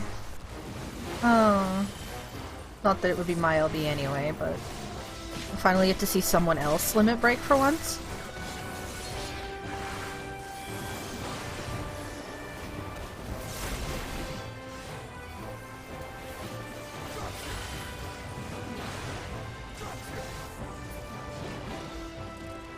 Surely we must be at a boss soon, right? Is this waterfall opening?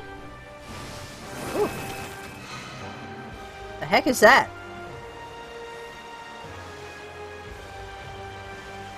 Are we at the edge of the island?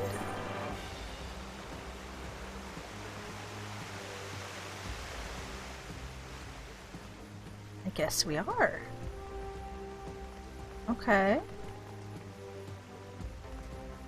Ambojam. It's a gelatinous eyesore. Bars our path. This is ultra. Anyway. Hello. Knockoff Ultros. How you doing? There.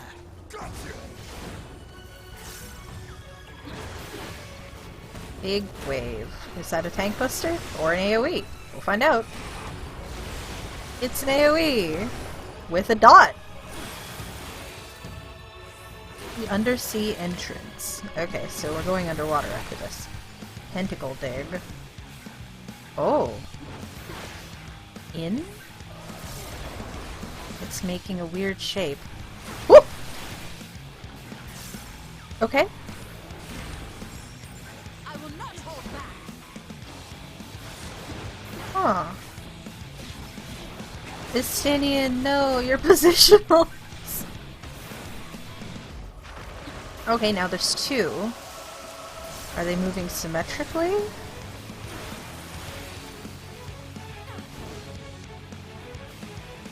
Oh. Interesting.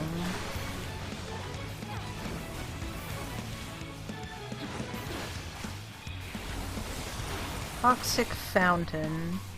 Oh.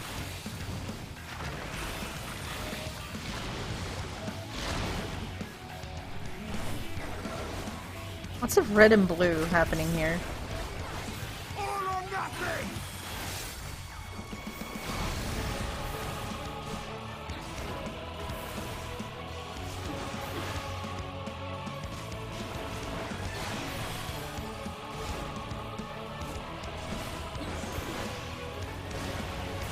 I haven't been tank bustered yet.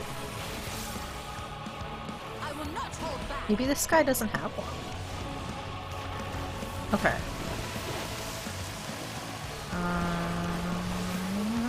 This way. Not this way?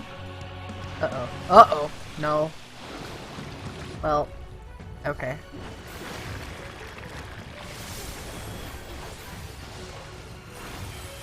I'm sure once I see it more, I'll be able to recognize the different patterns for, like, where, like, X means Y, but it's a bit funky right now.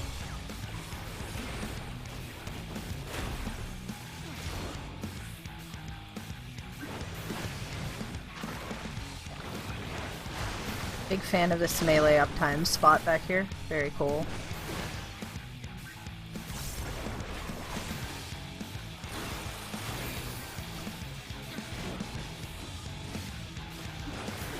Okay. If only it had been a squid. Imagine all the dried rations. Stadium!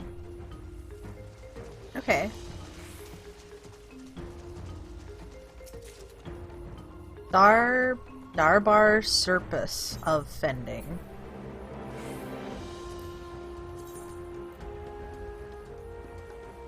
That's a hat! He likes his dried squid, okay? Salt encrusted teleport. How very Don Meg of you. Yo, this is gonna be a really nice spot for G posing. Let's go. Stand? Oh, I have to interact with it. Okay. So now we're going underwater. Conveniently, the teleporter bears you deep beneath the waves. And we're quite a ways down here.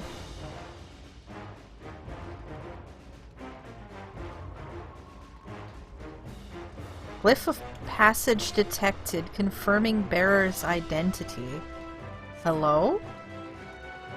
Also, was that a big-ass shark out there? Look, we're deep under the bounty. Then our map was no fake after all. Yeah, there was definitely something that went past here. It's just like a set piece. It's gone now, but still. Is there like a... Like... That blue text box is like the box used for like robots and stuff.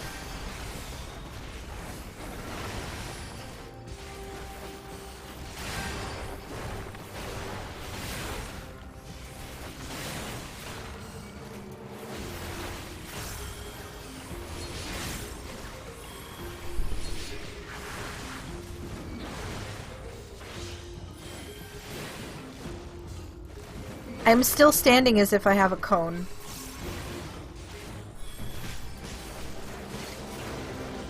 This is gonna take some time to unlearn. That's not the right button.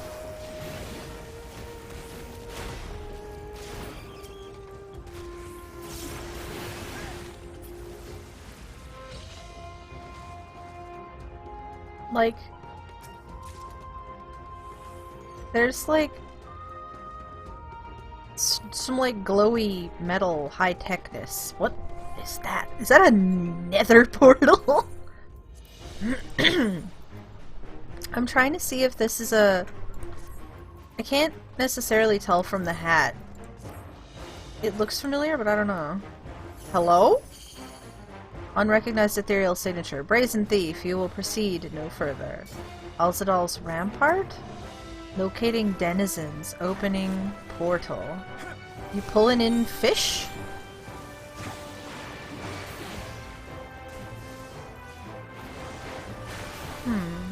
I guess I should probably pull in these ads, huh?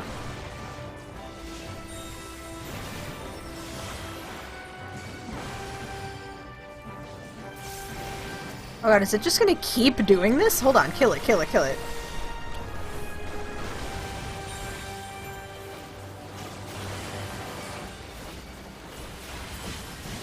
That's a lot of critters.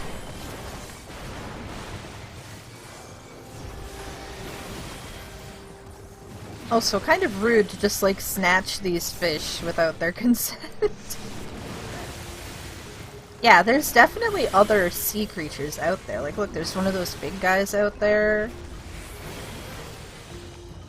So maybe, like, if you kill it faster, it doesn't... spawn in as many of them. It's pretty cool.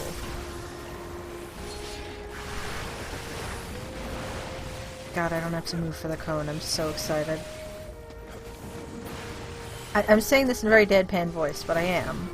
It's nice.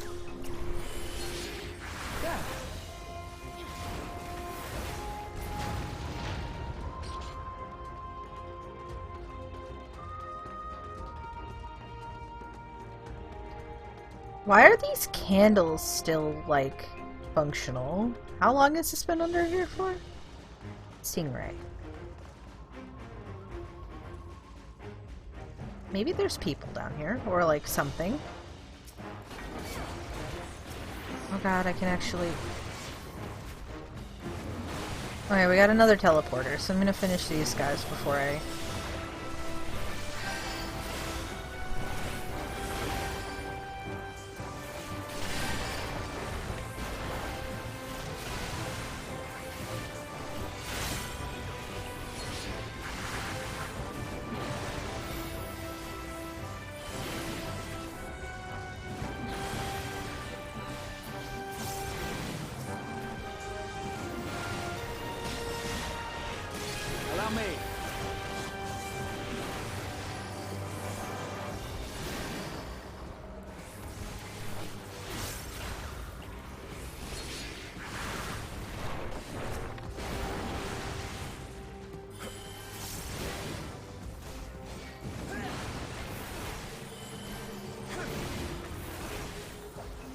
You underestimate me!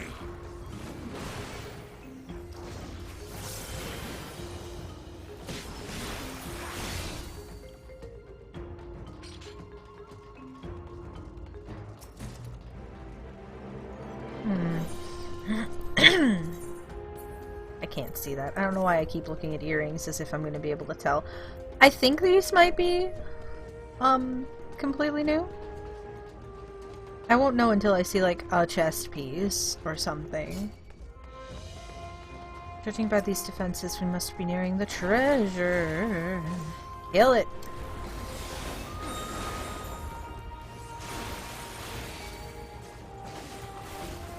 Claw trap! The claw trap! Oh, that's so cute! He's got a radiant host with their radiant crabs.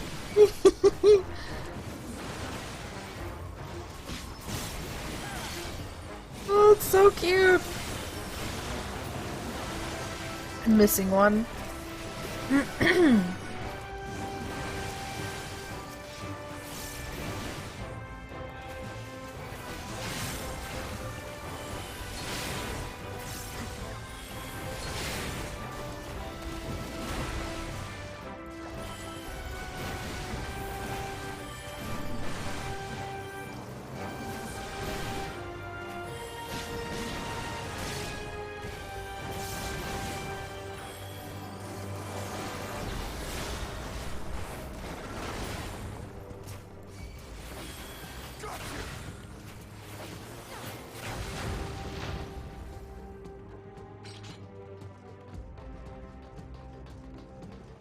Second boss.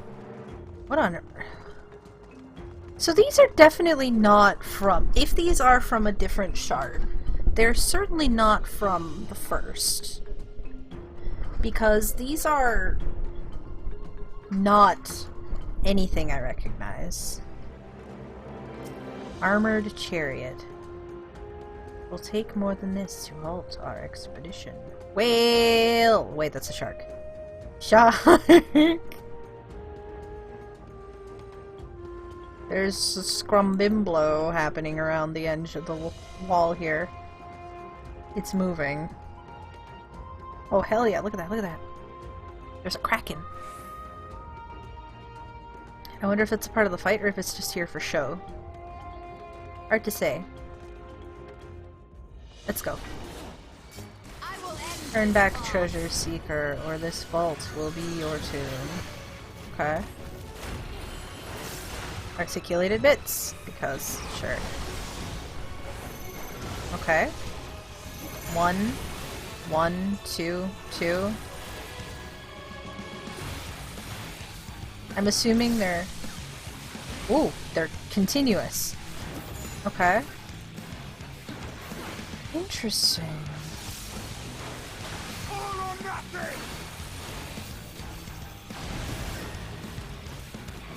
Huh. Your fusion ray. That sounds like an AoE. Yep.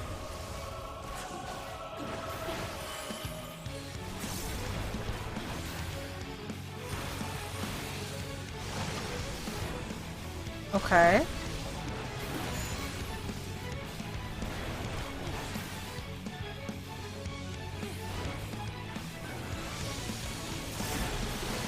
Easy. Yes, I figured that out before the chests even moved. For now. I did stick my feet in the electrocution AoE, but still. This is the old one again. Okay.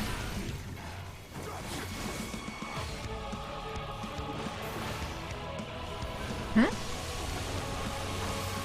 Oh.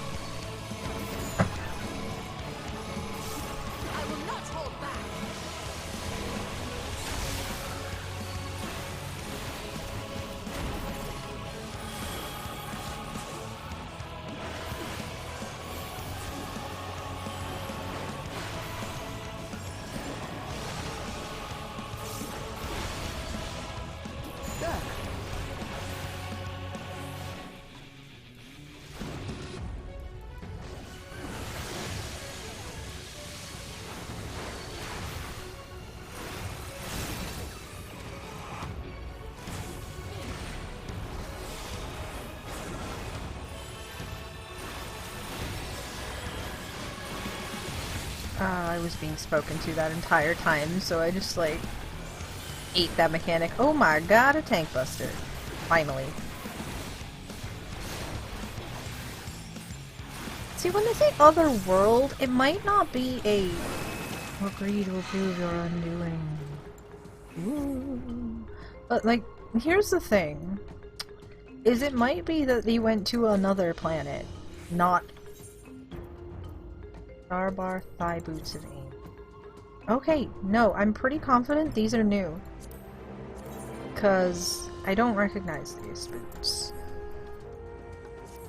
I know a lot of aiming boots. Aiming is one of my main things. He might have gone to another planet, not like another shard. This is a possibility.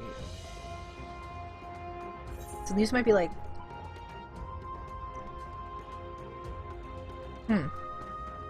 Okay, hold on. This should more than cover the price of the map. How much did you pay for it anyway? Don't worry about it. Anyway, mystic weapons are from the first.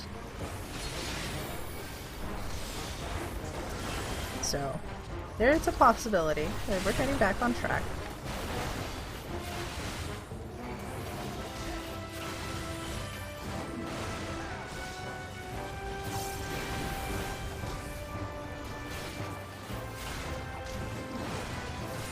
of it? Weaver's Warding. Allow me. Ooh.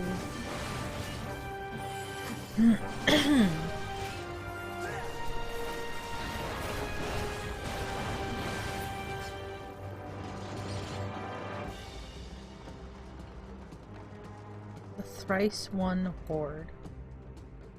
Okay. Ooh. That's new. Whoa. Slay the looters. Huh. So that's like Twinkledinks, the one Alexander fight that I don't like. Amongst other various things that also use the same model, but that's what it makes me think of.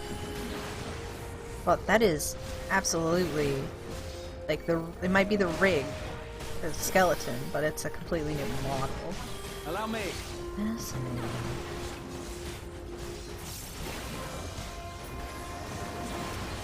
Oh. Cool death animation. Like, falls apart.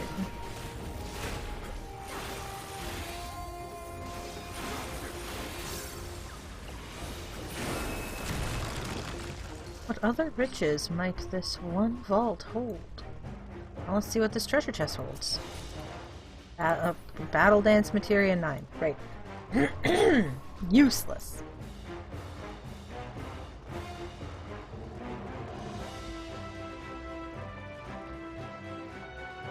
Repel the intruders. Ooh! Mimics! That's exciting.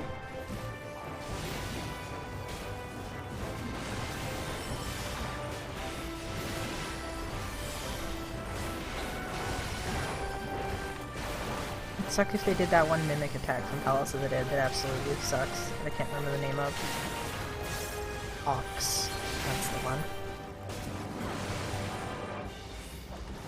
You underestimate me!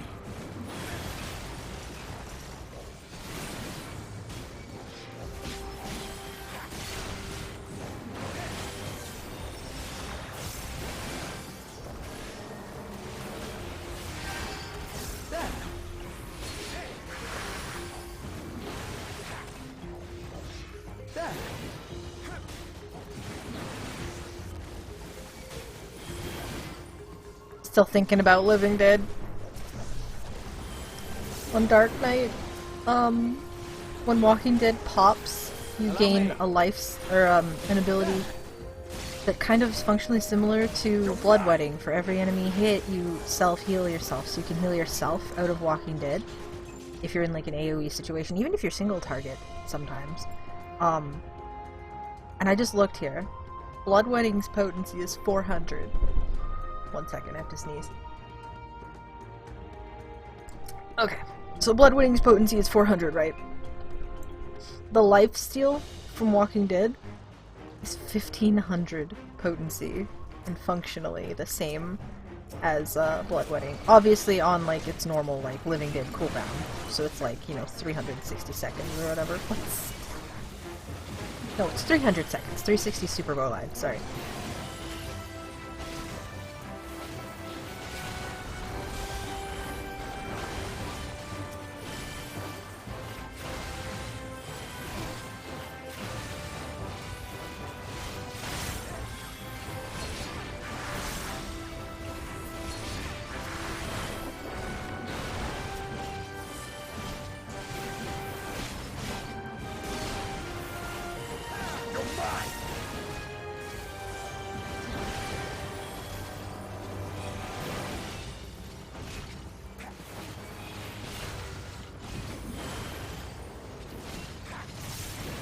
Oh, the downside of the cone. I backed up and then the cone... I don't have the cone anymore, so it didn't reach. Oh, I don't miss the cone. Oh? Are we at the boss? Hello? Secret door. Oh, hello, friend. Looming Warden. Okay.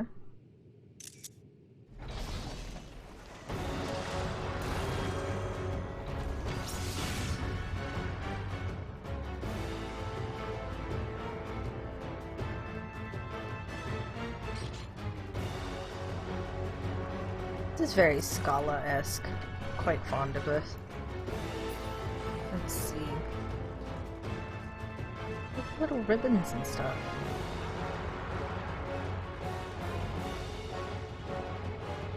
Huh? It is wrapped in ether-imbued silks. The pattern on the floor is not symmetrical. Just pointing that out before I fight this boss. I've had my bite of ice cream.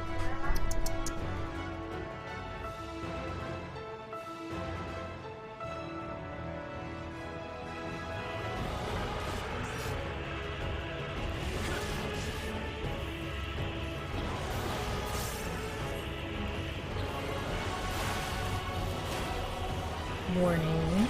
This vault is under my protection. Failure to withdraw will invite chastisement. Party time!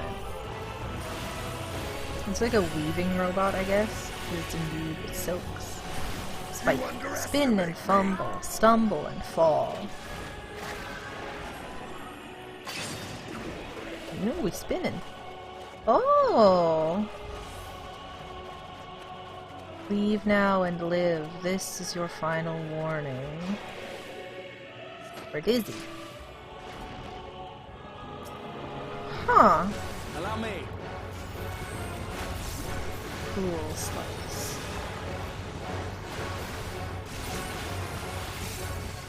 Billowing bolts. Bolts of fabric, specifically. That's fun. So yeah, this is like a little weaving robot. I will not hold back. Back here, I wasn't done with you. Wild weave. There. I'm just kind of pointing him in whatever direction right now, because I'm... Hmm? Power surge. Why are we standing over here? There. Green? Oh. Okay. I'm loving all of the sewing puns in the attack names. Makes me very happy.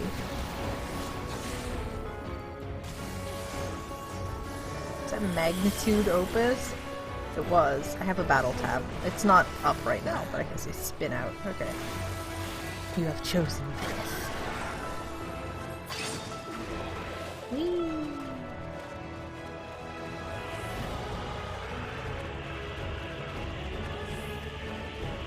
Basting blade. I have gone into the spikes. Ugh.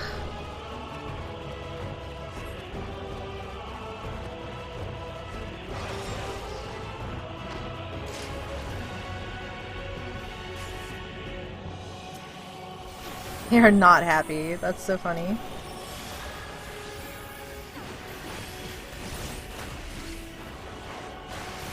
Also, yeah, it didn't control like I thought, which is why I ended up going into the spikes. I was gonna see if I could try and remain in the same place, but I don't think I can. I think I have to move.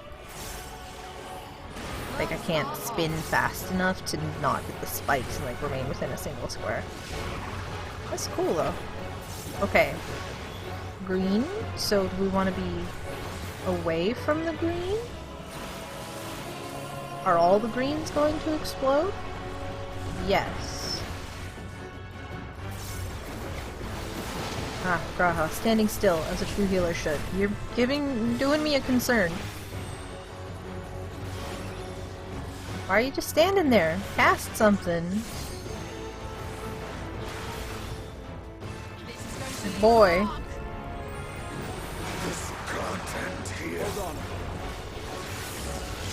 Please, you almost, I think Graha broke. He almost let us see him die. We're fine. It's fine. Everything is daijoubu. Goodbye. Poof. No, Molly, go. No crying. We did it. Also, Urianger is here.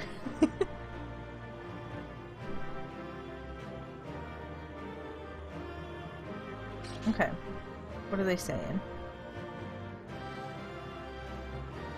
A fitting sentinel. A hidden room within a hidden vault.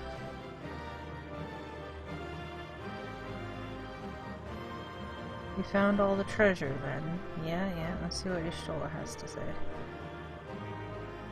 What is this place? Fair enough. We're just gonna stand in front of the treasure coffer since there's no enemy. We'll do our little air quotes, because, you know, we gotta do our little victory pose in front of everything.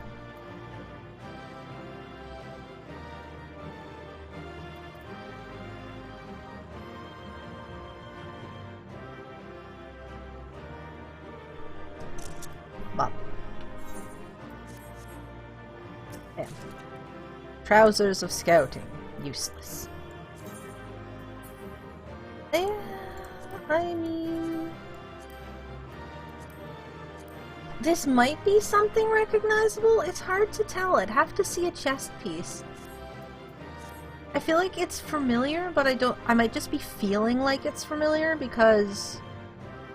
I don't know. We'll find out when a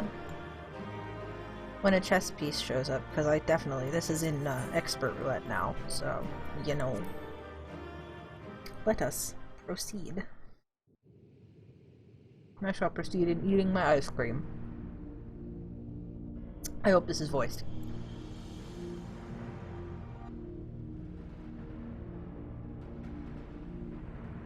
What's in the thing? What have we here? Oh good, it's voiced. I'm gonna keep eating this ice cream. 'Tis not unlike a Hunnish alchemical furnace in design. Mm-hmm. Well, there is one way we might find out. Crack that bad boy open. Stop! You mustn't touch it. Ooh, Vritra! Okay, what is it?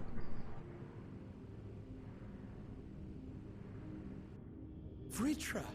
Oh, my apologies. Should I continue calling you Varshan? You may address me as you wish. My nature is no longer a secret. Still, this is not a setting I imagined for our reunion. Surely you've not entered these ruins as common looters? Only a little bit. Would that we could deny your accusations, but I fear you're not far from the truth. Great Vritra, might we beseech thee to explain the nature of this strange contrivance?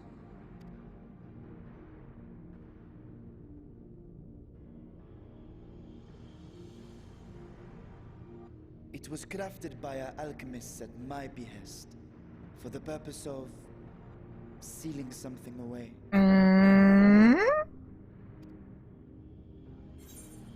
Sealing what exactly?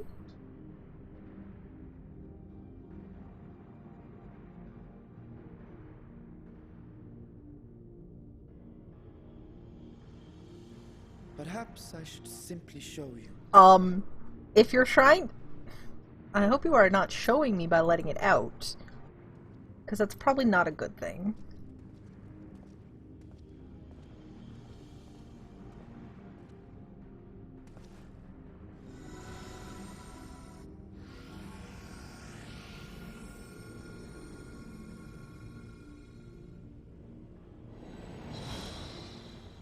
Don't touch it. Proceeds to touch it. Is that a black hole? Okay. So, where does this go, since this is clearly a gate between worlds? I have lifted the seal, if only for the moment, by an authority only I possess. So where does it go? A planar fissure. Because it's surely a portal. Is it to the void? My friend. Small though it may be, this is a functioning gate into the void. Is indeed a void. Wait, are we getting void lore? Are we getting void lore?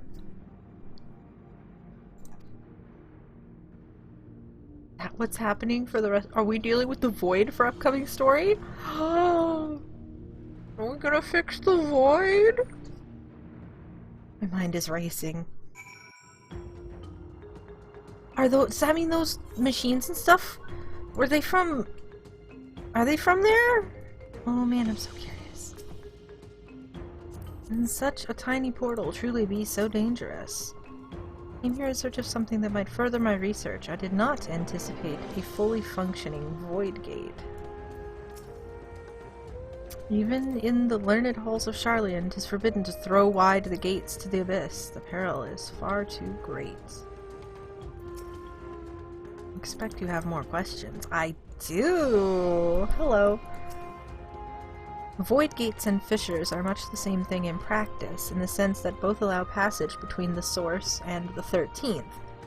The difference in terminology refers to the circumstances of their creation. A fissure is an incidental tear in the fabric between worlds, whereas a void gate is the product of deliberate action.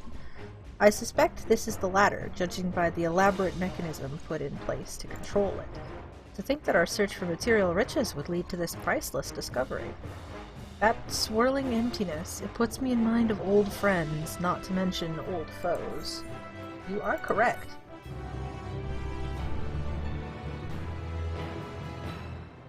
Uh-huh. Perhaps I need to linger a touch longer. Hmm? It's a quest name.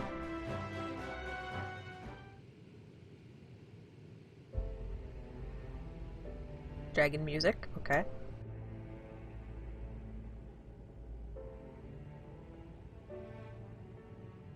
I must admit, I am deathly curious to know how a void gate came to be hidden in the depths of these ruins. As am I.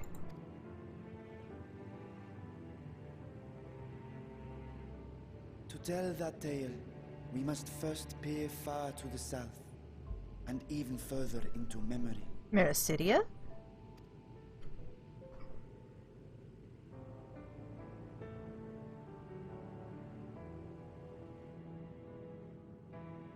An age 5 millennia past, when the Algan Empire sent an invading force to the shores of Mericidia. Okay. The southern people rallied around the commanding figures of Bahamut and Tiamat, and fought fiercely to repel the would-be conquerors. Mm-hmm.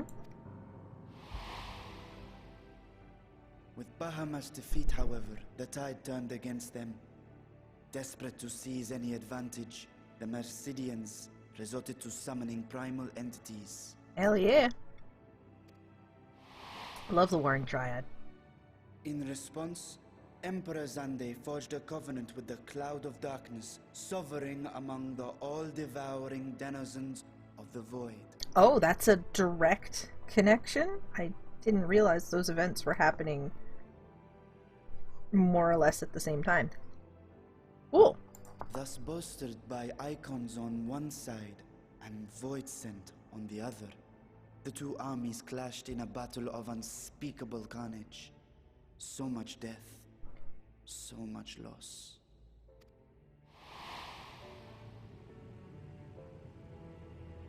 I consider myself well versed in that period of history, yet you speak as one who witnessed it happen. Why wouldn't he have? He was there. Indeed, I did. I heard Tiamat's roar of defiance and sped toward that war-torn land.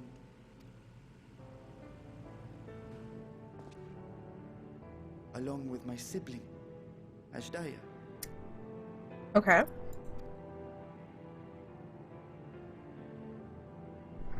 So Ashdaya is We there. dragons are not male or female as men are wont to classify, but elder sister is the closest a mortal tongue can come to describing what she meant to me. Eh?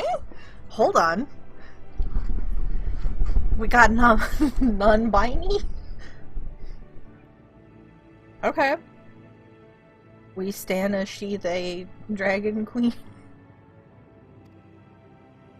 I was the last of our brood to hatch, and Ashdaya cared for me where my sire could not. Thus, I was with her when Tiamat roared. I was with her when she journeyed south, and I was with her when she fought against the Void-sent hordes. Oh. She got pulled into the void? No matter how many of their vile fiends we cast down, more rose from the abyss to take their place. Faced with an unwinnable war of attrition, Ashdaya risked her all on a final gamble. Is she in the void? She plunged through the void gate itself to strike at the root of their strength. One above the crystal tower, no less. Interesting. Okay. I'm trying to figure out what model that is. I don't recognize the... okay. So she's in the void. I tried to follow in her wake, determined to lend what aid I could. But even as I came upon Alag's glittering tower, I saw the rift close behind her. And Ashdaya has been lost to us ever since. I see. I find I must retract my earlier claim of historical knowledge. Nowhere in the Crystal Tower's archives did I see mention of such noble sacrifice. Well, it's because they wouldn't have considered it noble, because she was fighting against them. That does not surprise me. To Allagan eyes, it must have seemed as if a lone dragon, driven to madness, simply dove through the gate and did not return. For my part, I spent long years searching for the means to reunite with Ashdaya. Until I could search no more. Until Alag was dust, and the art to open a void gate large enough to accommodate a dragon forever lost. Bruh, if you were here like a couple of years ago, when the Crystal Tower stuff was going on, like literally probably the same void gate that she went through was reopened. That sucks to be you, bro. Sorry. Yet you have the beginnings of a gate right here, under the control of a harnessed device. Yeah, and it's itty-bitty. My discovery came before Radzat Han was founded. Though I scoured the lands for a method to cross the rift, it was beneath the sea that I chanced to find a natural planar fissure.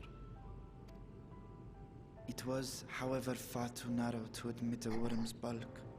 Only after our city rose upon the rock, and I could enlist the aid of our talented alchemists, did matters take a favorable turn. You stick your little dragon body through there and poke around? Their dedication was beyond reproach. Tirelessly they worked to expand the fissure, and after decades of toil, it finally grew to a size that a child might pass through. Hence the human body. Ah, or a body, but still, you know what I mean.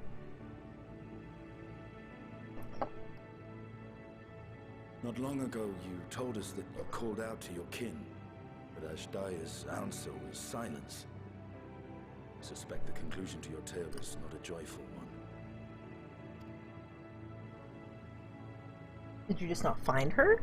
With hope in my heart, I used a simulacrum to cross the threshold. But no, I did not find her. Well, bruh, it's a whole other...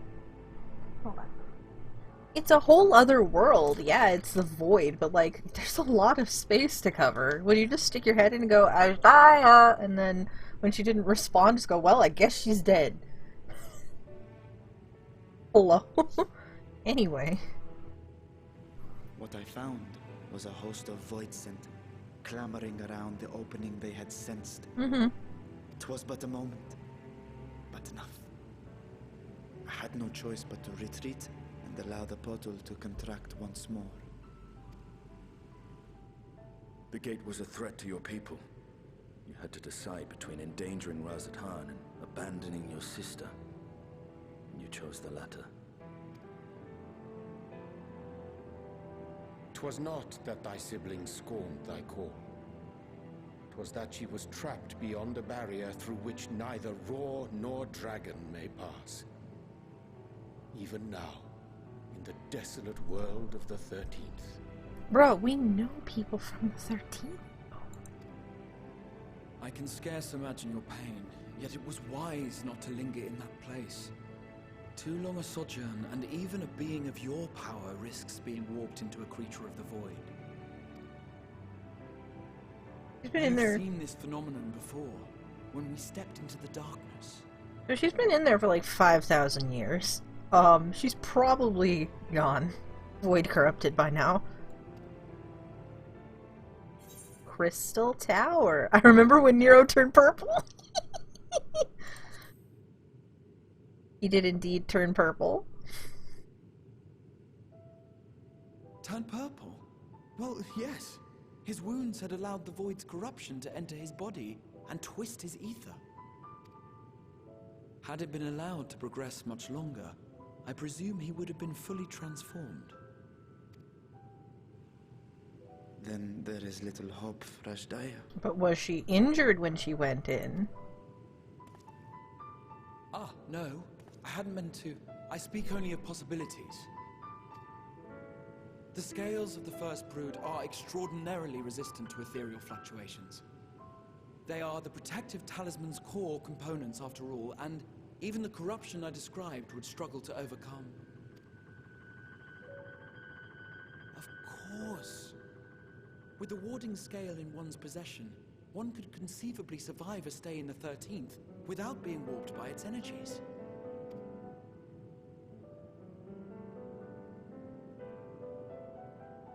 Be that as it may, it is too late to rescue my sister. 5,000 years too late.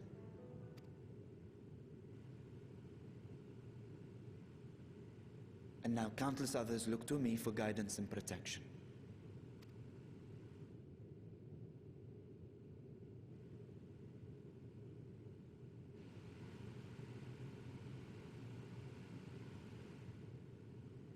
So when I sensed intruders in the ruins, I came only to ensure that the gate remained closed.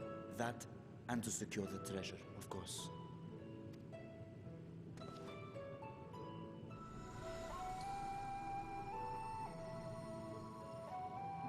I wish only to forget the rest.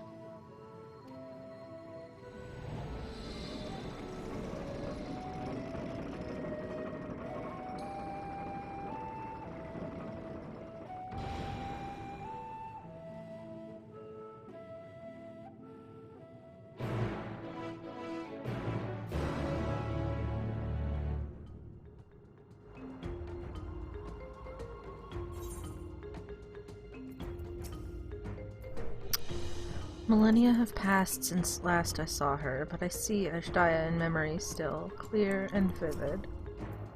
The 13th, what chaos must consume that world. Vritra's grief for a lost sibling will be no mystery to Estinian. His hath been a life entwined with sorrow, even before he became host to Nidhogg's essence. Oh yeah, right. I wondered how one of the first brood could simply vanish and leave no trace of her passage. Now I have my answer. So they managed not only to expand the fissure, but also manipulate it as one might a gate. Astonishing. Is there any chance I could learn more of how this feat was accomplished? I will tell you what I can. First, however, I must return to the High Crucible and arrange to replace the guardians you so handily destroyed. It will not do to leave the gate undefended. Ah, my apologies. We were perhaps a touch zealous in our rush to uncover the vault's secrets. If the constructs can be repaired, we would be happy to offer our assistance. That will not be necessary. Much as I retain spare vessels for myself, we keep duplicate guardians on hand for such eventualities. In any case, we should return to Radzakhan. Okay, so the machines are not from another world. They're just from here. Okay, that's fair enough.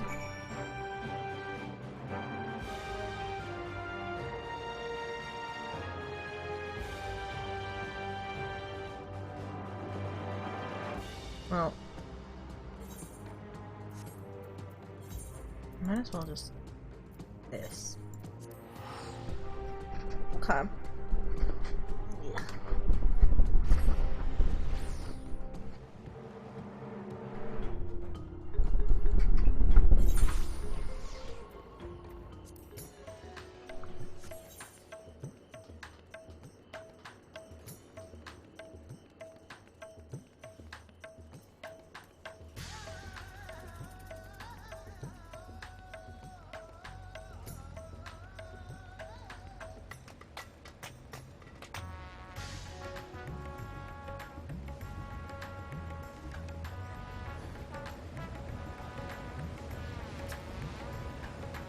While I am loath to keep Kral waiting much longer, I cannot bring myself to leave before hearing more of Vritra's tale.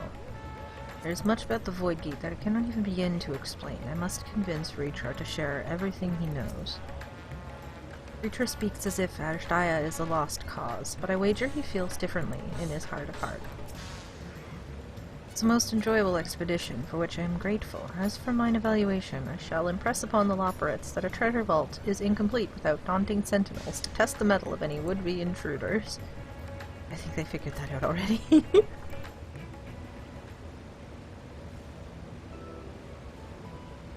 I promise we will discuss the Void Gate further, but first I must attend to the matter of the vault's sentinels. As your instruments have no doubt informed you, the Kapikulu has been reduced to so much scrap. Please bring a new one out of storage, and see that it is conveyed to its post along with some few lesser constructs. Was it tomb robbers? Fiends born of the Tower of Zot? By the sisters, do not tell me a blasphemy yet roams free. No, it's just me.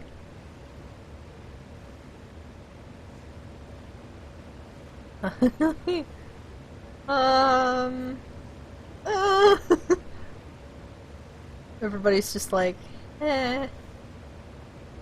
about that. Everybody's just really shifty. Why such guilty faces? Surely it isn't you who are responsible for this. Oh, yes, yes it is. Ahem. Well, the details aren't important. I shall see it done immediately.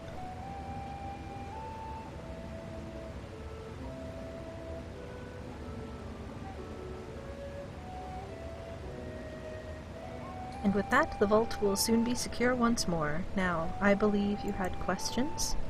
Quite a few, in fact, but I'd like to begin with the gate itself. It is still functional, yes?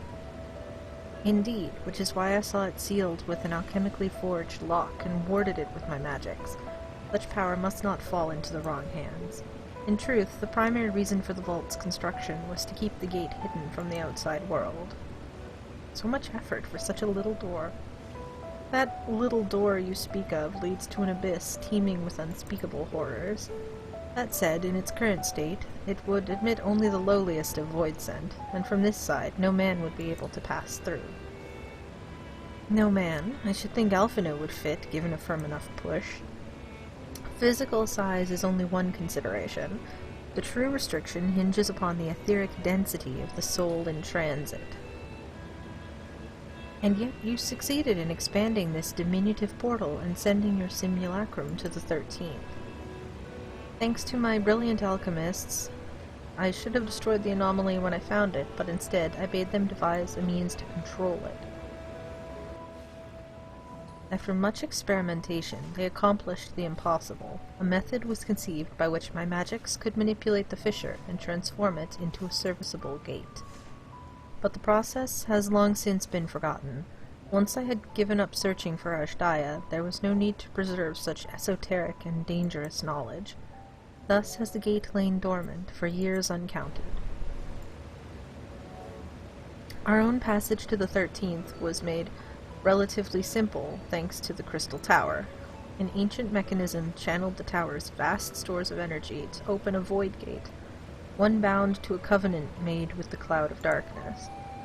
Once that sovereign entity was beaten back, however, the covenant was broken and the doorway severed from its connection to the void. Hold on, wouldn't it be funny if the five-headed dragon in the world of darkness was Ashdaya? It's not, but like, could you imagine? That would be so funny and awkward. Like, yeah, your sister's totally dead. We definitely killed her, like, a whole bunch. Anyway.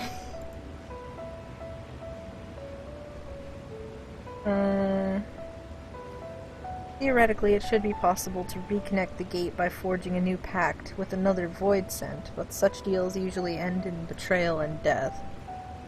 The Cloud of Darkness isn't dead, though. In any case, we should attempt to gain an understanding of the Bounty Gate. Mayhap you could resume the search for your sister.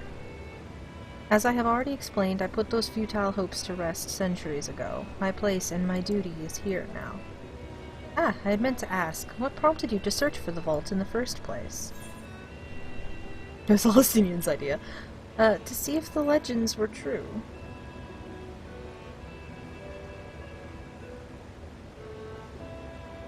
As you have seen, the fabulous wealth from the stories is quite real, if not its rumored origin, but I'm afraid I must assert a prior claim.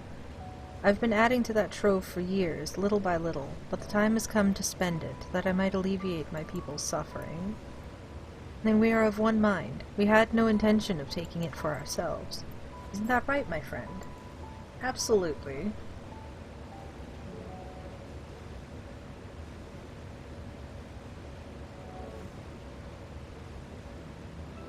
Your Excellency, would you object if I were to conduct a closer examination of the gate? I will make no attempt to open it, of course. I owe you and yours a debt that can never be repaid. Whatever boon you ask of me, you shall have it. You are most gracious. I shall take full advantage of your permission. Would that I could join thee in thy study, but the Loperates will be anxious to receive my report. I beg my leave of you. And I must be off to Charlian as well. Mistress Kryle was eager to speak with you about that request, so please come back to the Annex as soon as you are able. Farewell for now. Okay, bye.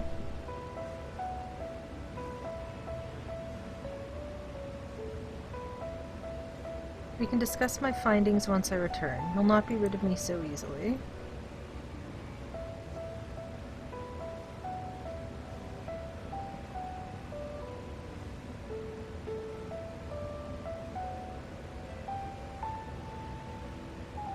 Oh, ho, ho, ho, ho. Oh! Kryle is the starting point for the Alliance raid. Okay. So that's what it is you circle back to Kryle and start Myths of the Realm. We're not doing that right now. We're finishing the MSQ, but good to know.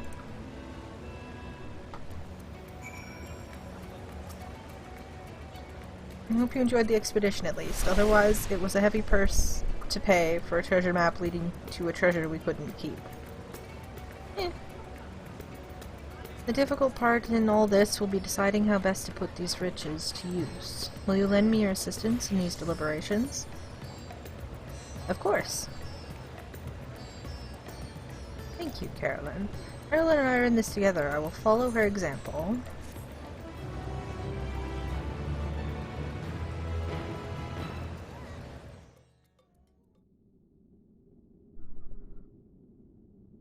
Meanwhile, elsewhere.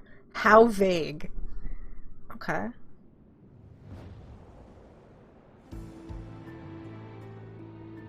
This is music. This is the void, though. Surely, right? That's a throne.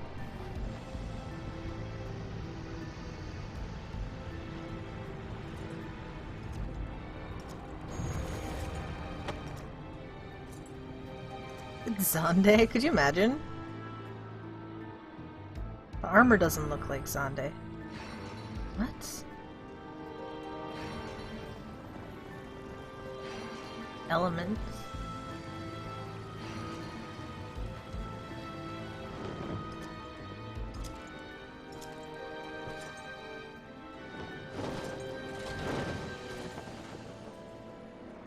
Whomst. Okay, this is cool and all, but whomst?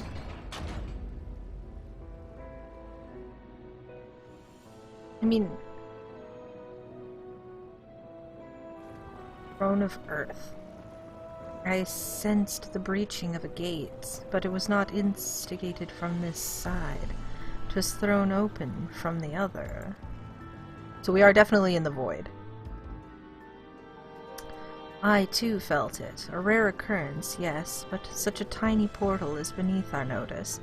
There are more pressing matters at hand. An opportunity is upon us, the coming of which we have awaited for nigh on 10,000 years. We dare not let it slip our grasp.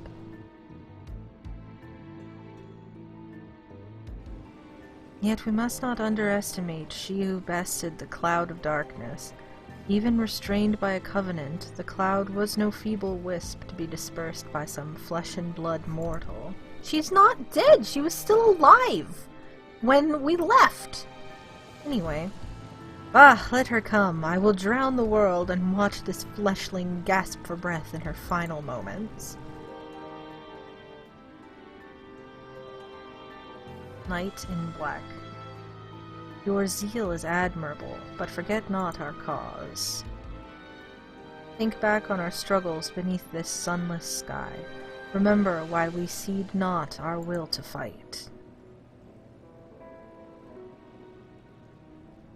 'Tis time we set the war in motion and win redemption for our star. So we are dealing with the void, but not in the way I thought.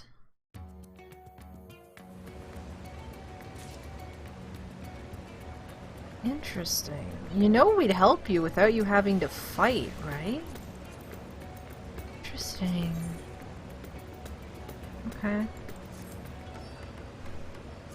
Shall we begin? If we are to spend the treasure wisely, then we must first determine which groups would benefit most from monetary assistance. Some of my citizens may find it intimidating to speak with the satrap directly, so I would ask that you act in my stead. Carolyn, you are to visit Akyali and Yedlamad, speak with Matsya and his people, and listen to their grievances. Estinian, I bid you do the same at Palaka's stand. I will be conducting my own inquiries at the Giant Skull grounds. Once you believe you have ascertained the needs of the populace, we can reconvene at Megaduta.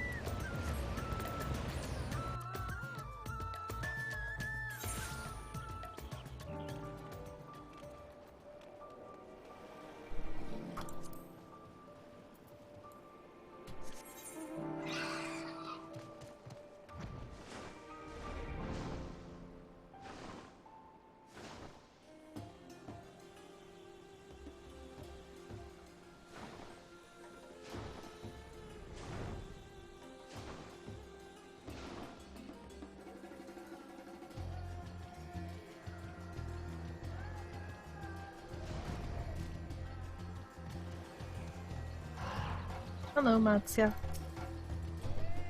Oh, Carolyn, I was so glad to see you had returned unharmed. You finished with the boat, then? Yes, thank you. Anything the village desperately needs? Well, I suppose Kalzal's loss hit us the hardest. Hi Storm, I hope you had fun with the Alliance raid. I just unlocked the ability to start the Alliance raid story. But we're still kind of going through. Only suppose Kalzal's loss hit us the hardest. I've been trying to find buyers for my fish, but although I sell a few here and there, it is so much more difficult than it was before. Everyone's still struggling to rebuild their lives. For now, we're just banding together as best we can. Okay. I liked leaving the selling to Kalzal. I could just catch the fish and not have to talk people into eating them.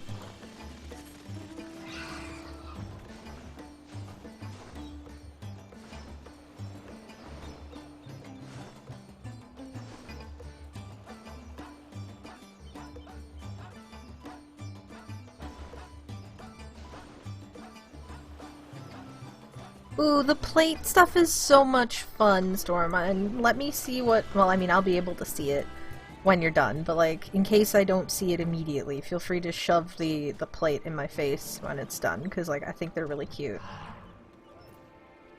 But yes, go get your food first. Enjoy. Greetings and welcome, traveler. If this is your first visit to Thafnir, then you must try my special Amralassi. Its refreshing zest cannot be beat. Don't start.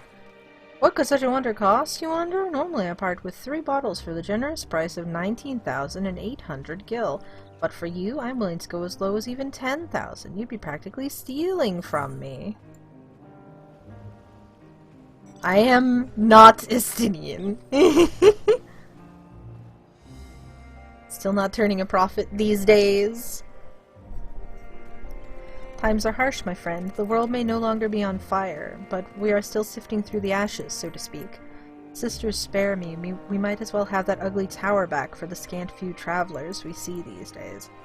I myself barely have the coin to buy at local prices. I tell you, if I didn't charge the odd adventurer a small fortune for afternoon tea, I'd be scavenging for scraps in the street.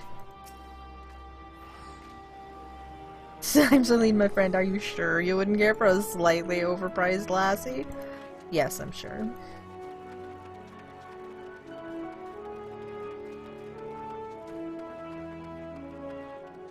Guild staff. What guild?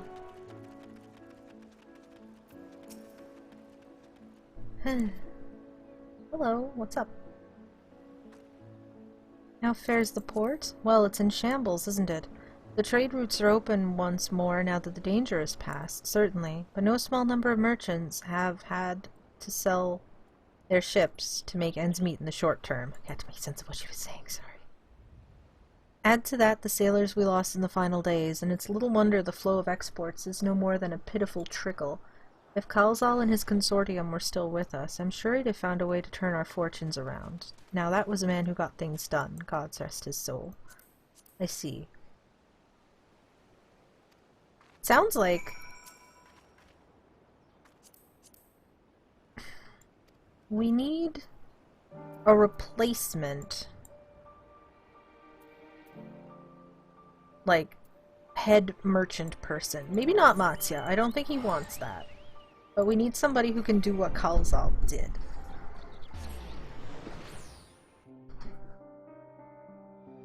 We need someone with gusto, someone with charisma to lead the people in spending their money.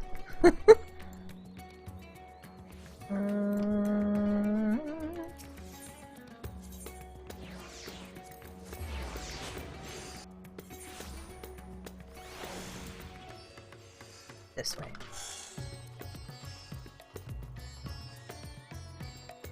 Oh man, we got a whole gang up here.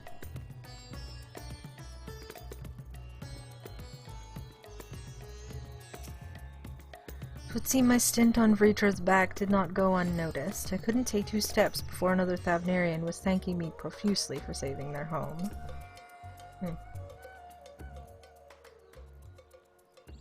Yeah, I guess that was Palaka's stand, huh? Ah, my advisor's return. I've just made it back myself. Why do you retain this vessel now that your true form is known? You could have flown across the island in a fraction of the time. Be that as it may, the sight of a massive creature descending from the sky can be startling to say the least. And there are few places I can enter comfortably without risk of flattening some cart or stall. That's fair enough, you're pretty big. Fair enough. As for my inquiries, the people of Palaka's stand were unanimous in their reply. They are surviving. Resources were stretched to the limit when refugees were pouring in, but they persevered with some assistance from Yedlamad. From what I understand, they've always been an independent community, hunters and foragers and the like, and I was assured that the jungle provides for their needs, for the most part. Palaka's stand has weathered the disaster better than most, it seems. I myself heard good news and bad. The quarrymen were cautiously optimistic, having just sold a full wagon of giant skull to a foreign trader. But such visitors are few and far between. Compared to our best years, the weight of stone leaving Thavnir has been light indeed. Our nation is small and isolated, its prosperity dependent on a steady stream of exports. We must identify any obstacles to the flow of trade so we may begin working to remove them. Tell me, what did you learn in Akyali and Yedlamad? Shit's bad. Nobody, they don't have a central figure to their, merchants guild anymore. So they can't sell things. I see. Without a dedicated buyer, the average fisherman must struggle to offload his daily catch. Which is why I believe we should first address the lack of ships and shortage of able-bodied sailors in Yedlamad. I am reminded of a child I spied as I made my way back to the palace. His father lost at sea when the beasts sunk their vessel. So many variations of the same tragic tale, repeated over and over, so many lives lost.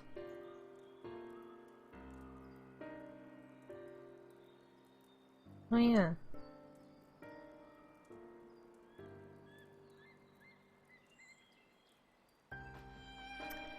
Enough grief to drown in if we let ourselves be overcome, but we will not. Carolyn, Estinian, I will consider the perspectives you've brought me, and devise a plan to help my people confront this adversity. Come, I would like you to be in attendance when I announce the proposal to my assembled functionaries.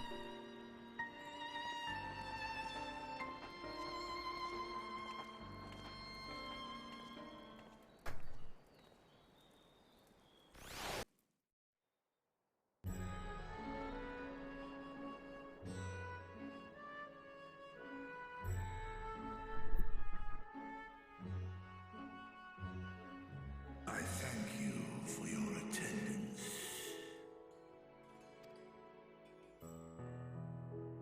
The riches the Radiant Host have retrieved were hoarded in Al-Zadal's name.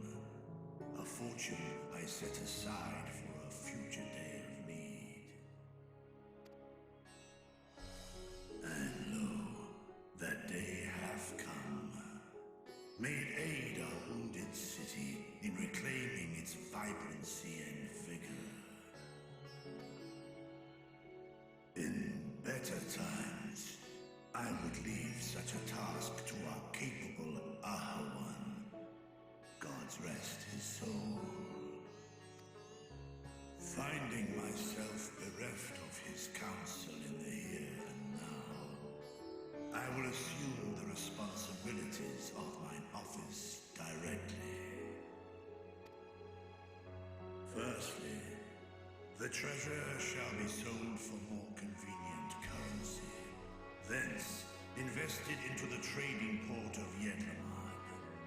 Our merchants must have their operations restored, their ships rebuilt. Commerce must flow once more. None were spared the tragedy of the final days. Of this, I am well aware. I want to speak while this is still clearly in plain sight. So there's all of the, like, bleeding skin from when he was pulling his scales off to help with the stuff. I would like to just very quickly rewind the conversation to when we were talking about the Void Gate and how Nero was almost overtaken because the Void was allowed to creep into his injuries. Not that this is anything that's going to happen in the near future, but if these open wounds from the missing scales don't fill in soon, that could be a future plot point to consider. But an absence was created by the loss of Karazal's consortium. And by filling it, we provide new means for our fishermen, our artisans, and others to bring their wares to distant markets.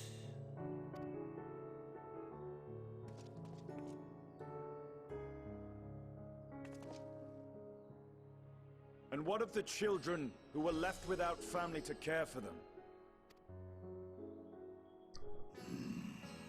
That is a concern which weigheth heavily upon my mind.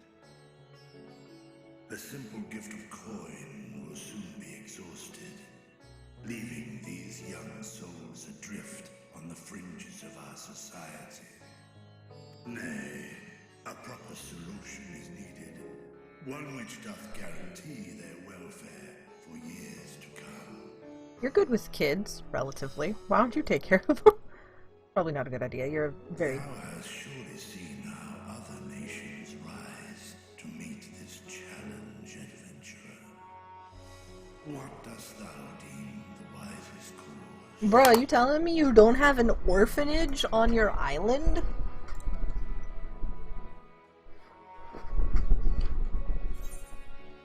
Taxes!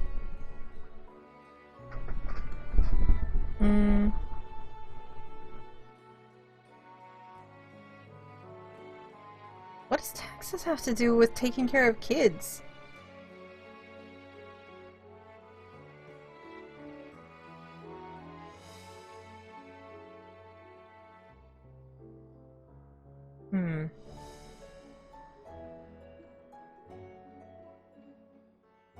There's an orphanage in Edelshire?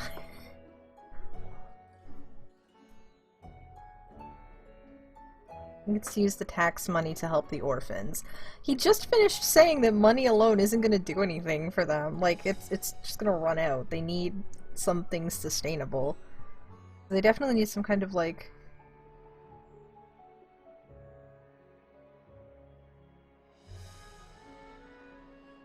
I'm picking, like, one of the two bottom options. I'm just trying to figure out which one is the best option here.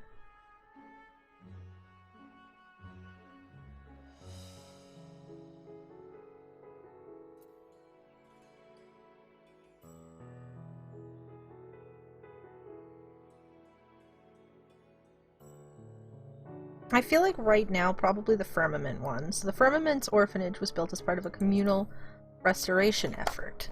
We are also currently, you know, rebuilding our community, so, or your community here.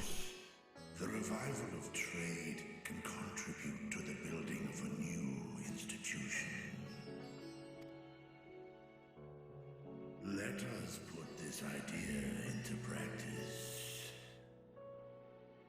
A contract shall be written, requiring all who receive of Asphodelos' treasure to commit a portion of their future earnings towards the running of an orphanage. Now, such an influential policy is deserving of a worthy name. You could call it Asphodelos' Legacy. Keep rolling with it. Or you should name it after Ahewan. That would be cute.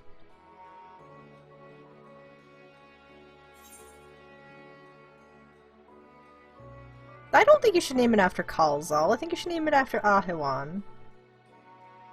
Zloe runs the orphanage? Oh, Menfina's arms! Yeah, you're right, you're right. I feel like you should name it after, like, Ahewan, because he deserves to have things named after him, because he's a good dude. But, fine. Something with Kalzal seems appropriate.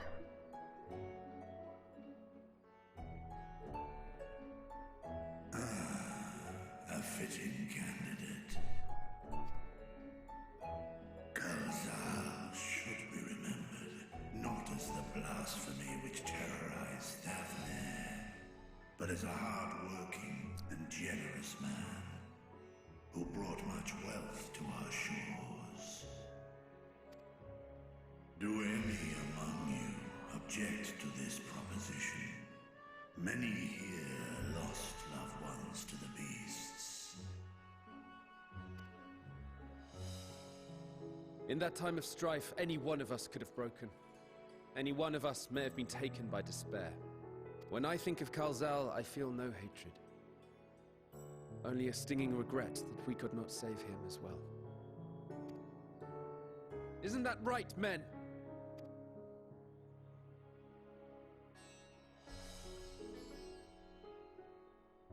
This bodes well for that boy. Murad, was it? Perhaps he can cut ties with that shady peddler. Hopefully. Then let it be done. Henceforth, this initiative shall be known as the Kalzal Foundation. You could have come up with a bit more of a creative name, but I'll accept that. Nabdeen, thou art to assemble a patrol and ensure that no child in this city liveth in squalor.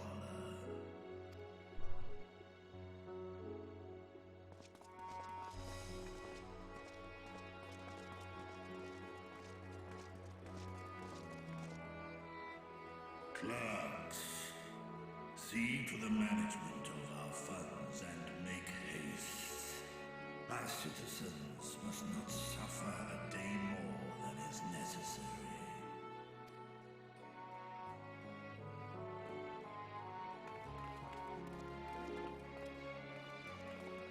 Dragon and man, side by side in pursuit of a brighter morrow. Reminded of Ishgard.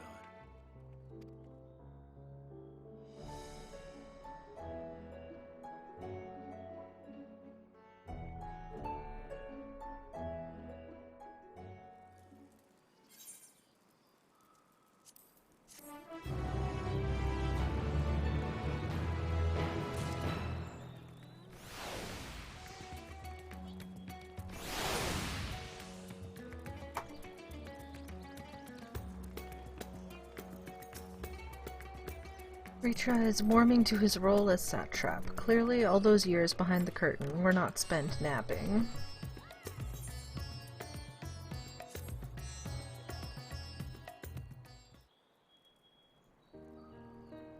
Cookie cake has been brought into your home, Storm. It is... Look, if they have committed this sin, the only rectification is to remove it from your home. It's not your fault that the most efficient way to remove it is to eat it, you know. I'm not gonna blame you. Let's see. Thank you for putting forth Kalzal's name. Those whose lives he enriched will take comfort in seeing his legacy honored. You will forgive me for not speaking sooner, but I bear a message from Archon Y'shtola. She asks that you meet her at the High Crucible at your earliest convenience. Understood. Thank you. Y'shtola must have finished her study of the Void Gate. Shall we hear what she has to say, then? I will go with you. Fair enough.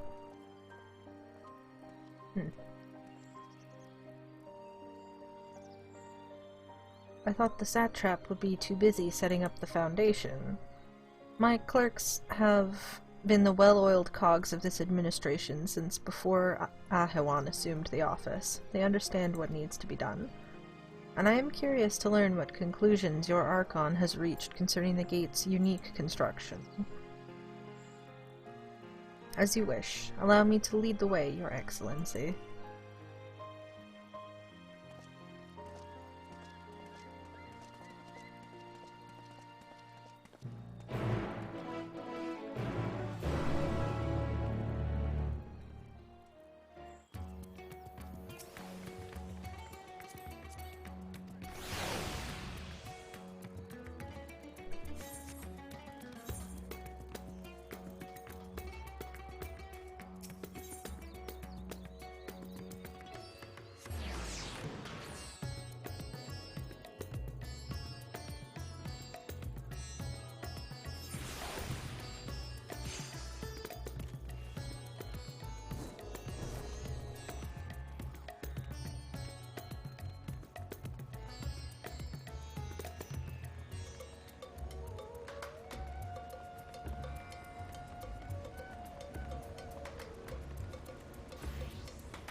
Okay. Justinian. For one who claims it is too late to save his sister, Ritra seems awfully interested in whatever revelations Y'shtola might have to share. Can we hear what your scholarly comrade has to say?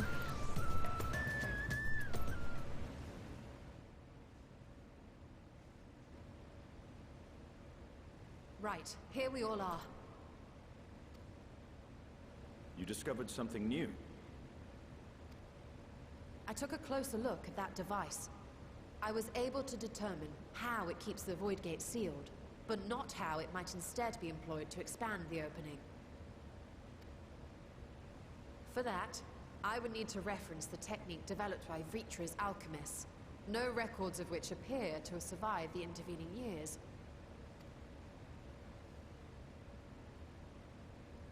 We know this, so why have you sent for us? Have you learned aught of value or not?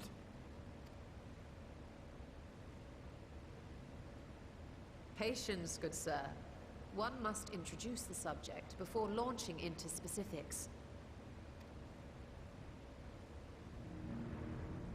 From what we understand, travel between worlds is accomplished by passing through the nebulous rift which exists between them. Picture, if you will, the moment you were called to the first.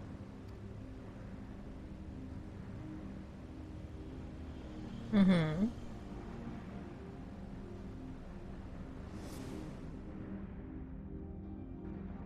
You touched a focus of some kind to help the Exarch pinpoint your location. His summoning spell then channeled the energies of the Crystal Tower to begin your journey to his world.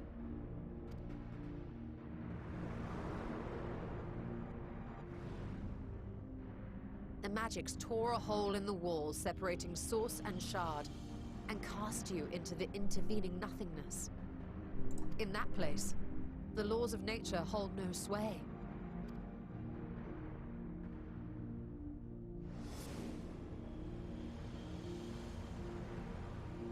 Yet even through this realm of temporal and spatial instability, you were borne safely to your destination in the first.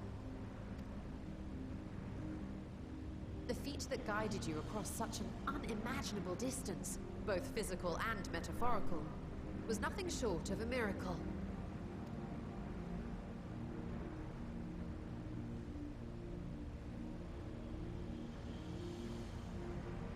Then what of the many voidsent found in the source? Who guides them here, and how? Well, they're following the ether, aren't they? An excellent question. Though there are several methods by which the Void's denizens might intrude upon our world, the rituals of summoning are the most typical. For example, let us consider the Gargoyle, a creature of middling power. Boy, class is in session.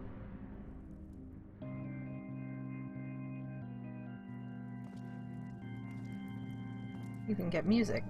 Nice.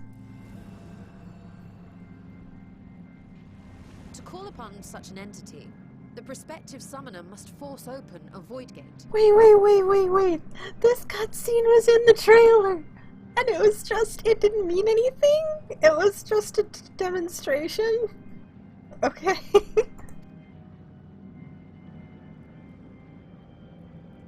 The portal lasts but a moment and is relatively small, allowing only an imp or other lesser being to squeeze through with their physical body intact. Yeah, what a freaking been played! Oh my god.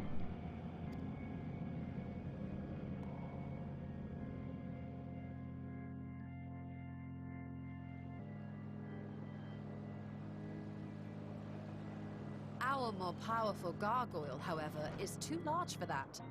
Creating a gate big enough for him would require vast amounts of energy, far beyond the reserves of any one mortal practitioner.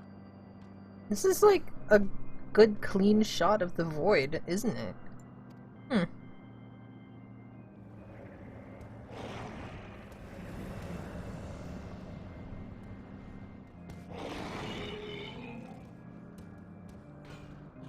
Instead, 'tis far more common to bring over only the entity's soul. We had a taste of that ourselves when a certain exarch dragged us to the first.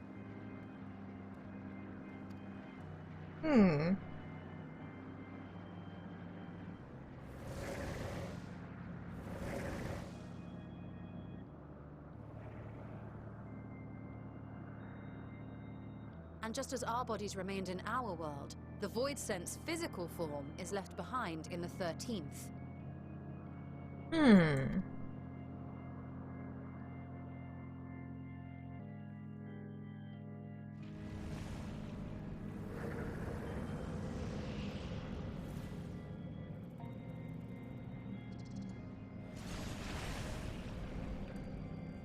Once at its destination, the summoned soul is granted a temporary shell to inhabit. In the gargoyle's case, a stone effigy has proven a suitable vessel.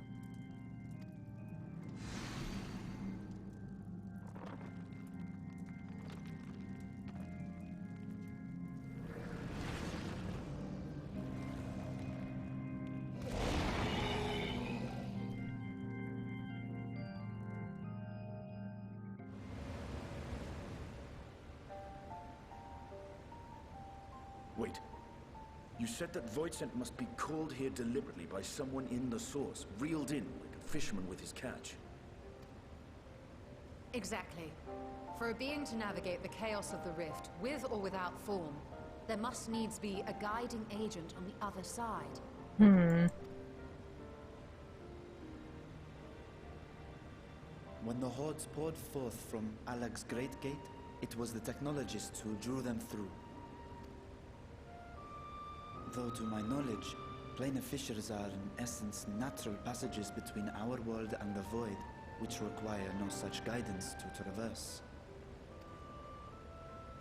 Why is only the boundary between the source and the 13th so fragile? So much so that it often tears open of its own accord. I believe solving that mystery is key to understanding travel between the source and its reflections. And how do you intend to get your answers? No. The danger is too great.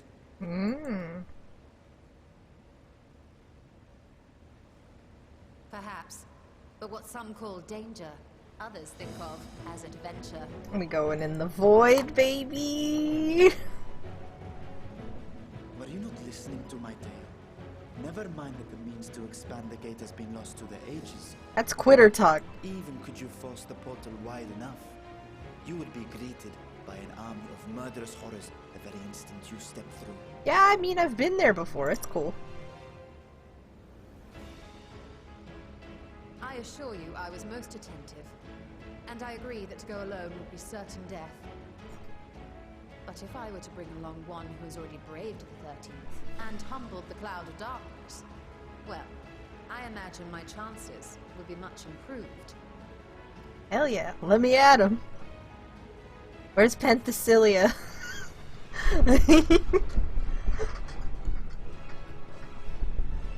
Count me in.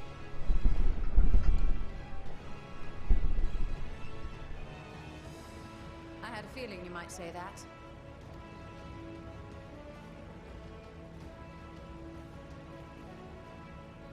Fist bump. Again, I put my life in your ever-reliable hands. I got you. You have, like, plot armor because you're, like, the poster child for this game, so they're probably not gonna kill you. That said, as much as I would like to march straight back to the Void Gate, there is the small matter of being unable to open it without the Satrap's personal authority. Oh. Are you trying to blackmail Vritra? Wheatwa, please. Open. As I've said before, I will grant you and yours any boon you choose to name, provided it does not endanger my people. You can seal it behind us if you want. You have my word that we will take every precaution. Not a single void scent will be allowed to threaten Radzatan, assuming we manage to expand the portal in the first place. You have a plan. Actually, I had hoped you might help us with that. I presume the alchemists you retained supplied you with some explanation of their methodology. That they did.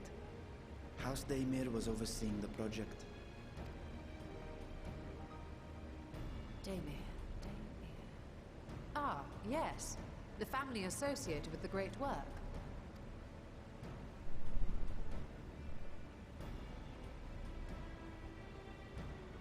I did not fully comprehend the theory, but their research began with a void scent which had slipped through the fissure.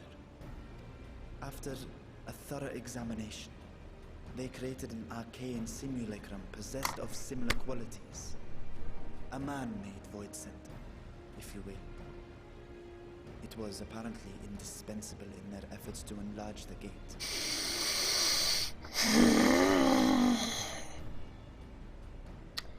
I just remembered the Baja story and how the Alligans were making synthetic bodies and summoning void sent souls into them.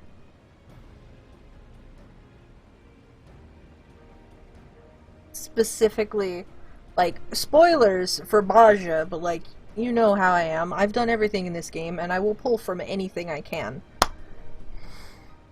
I can't believe I didn't make that connection earlier. Huh. Anyway, that's destroyed, so it's not like we can do it again. And I don't think we're sticking a void sent soul into it, but I think we're just looking for similar ethereal properties?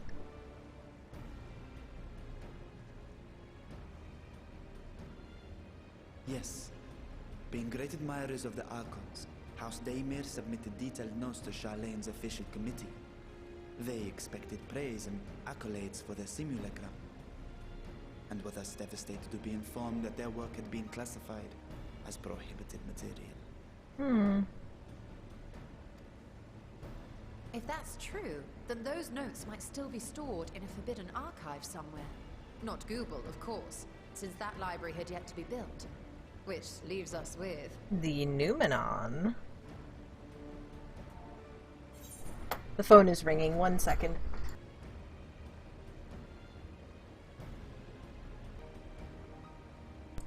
Okay, I'm back. We got chicken. Anyway. With the restricted section of Numenon. Question mark, but like, I know that's where it is, surely. Yes, it may very well hold a copy. In which case, I say we head directly to Charlian. Hell yeah.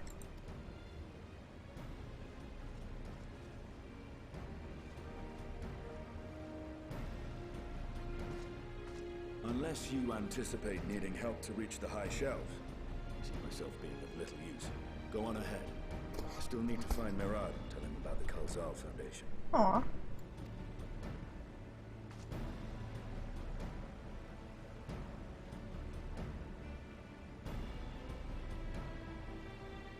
Let us be on our way as well.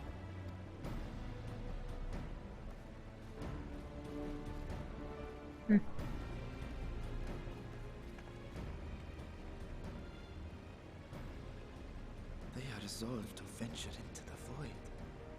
Do I sit idly by?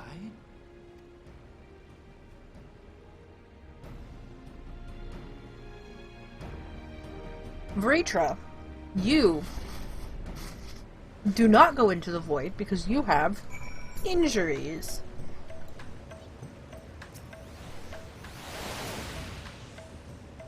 Every mini in existence spawns in all at once.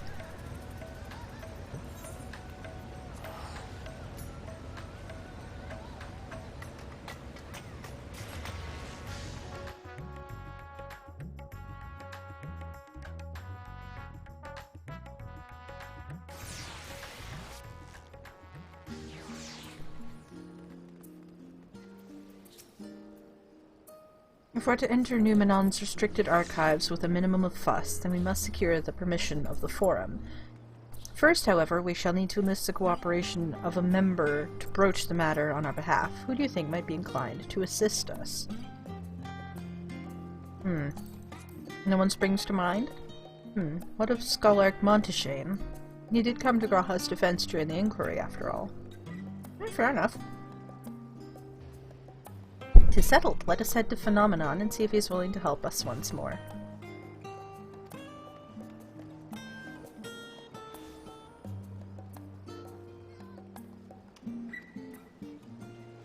So...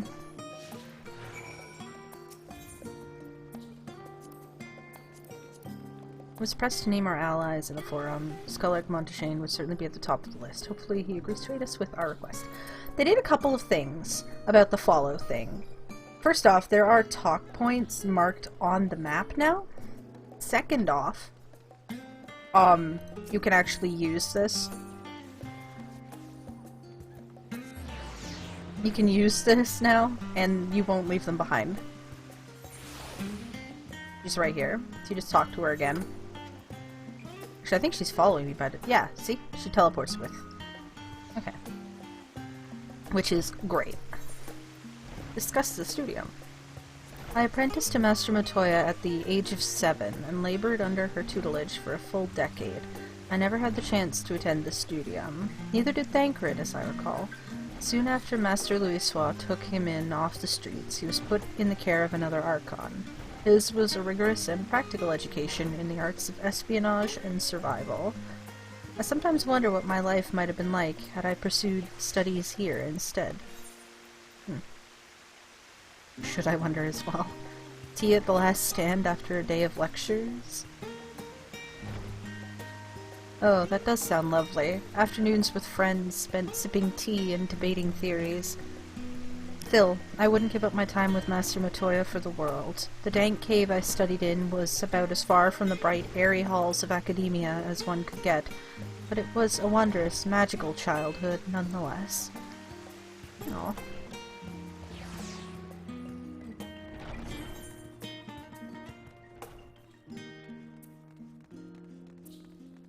Oh, I'm not actually done the, I'm not done that one. Whoopsie. thought I was.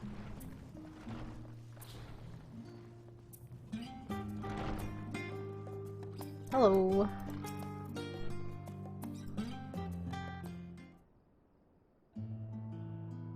Ah, visitors, and quite esteemed ones at that. What may I do for you? Pray forgive the intrusion, Scholar, but we were hoping you might help us secure permission to enter Numenon's restricted archives. Oh, no furtive forays into the stacks this time, eh? I applaud this newfound sense of propriety, yet in all this wide world of comparative serenity, what so compels you to disturb a vault of forbidden wisdom?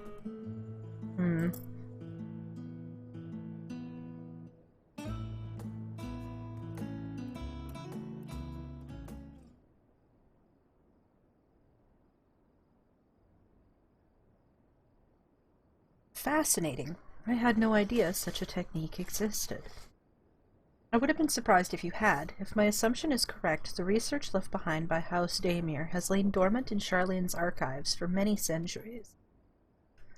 And if you unearth this research, what then? Surely you don't intend to cross over into the void. Haha!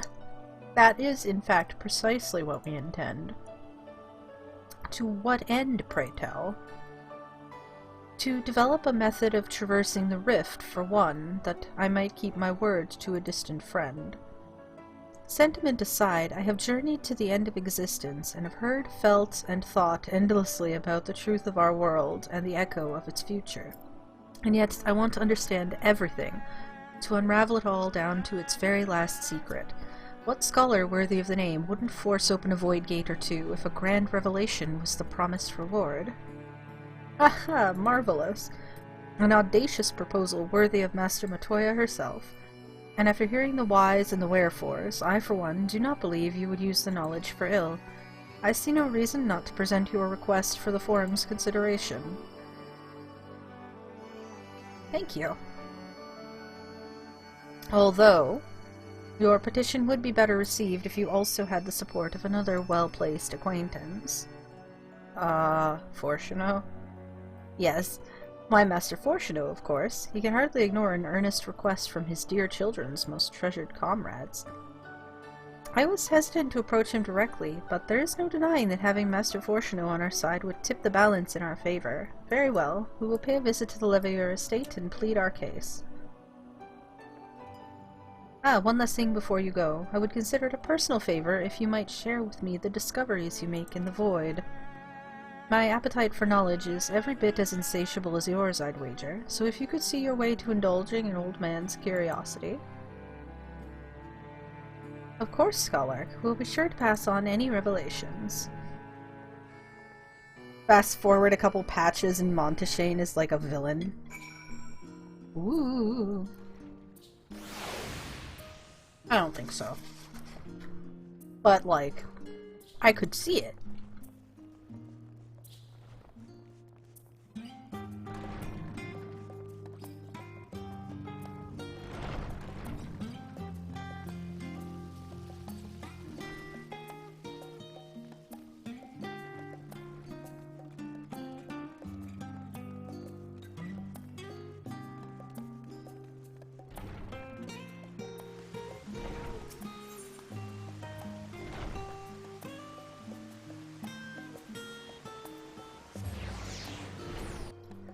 God, being able to teleport with follows is so nice.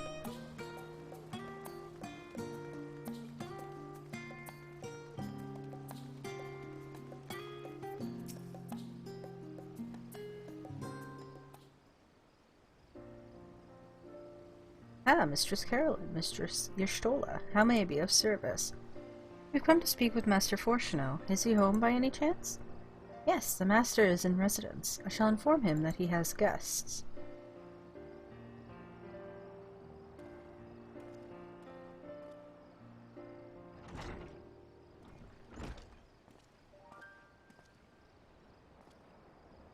Well, well, Emeliance would invite you inside for tea, but I assume this is not a social visit. You have some matter of import to discuss? Then pray proceed. You have my full attention. Let me tell you about this wild idea. Like, so wild, but Probably not as wild as a spaceship to take you to the moon, which is another spaceship that'll take you to another planet. It's a bit more reasonable. Well, I suppose I should praise you for following the proper protocols this time around. Scholark Monteshane expressed much the same sentiment. I assure you, will not attempt to circumvent the Forum's authority again, unless it is absolutely necessary, of course. Of course. You do understand that the restricted archives are restricted for good reason, yes? If no pressing need exists, then why risk the consequences of employing this forbidden knowledge? For a brother who misses his sister, she was his guardian and his friend, a selfless hero who crossed the rift between worlds to save her homeland from horror and suffering. Oh, it's talking about Vritra and Ashdaya. I was like, huh?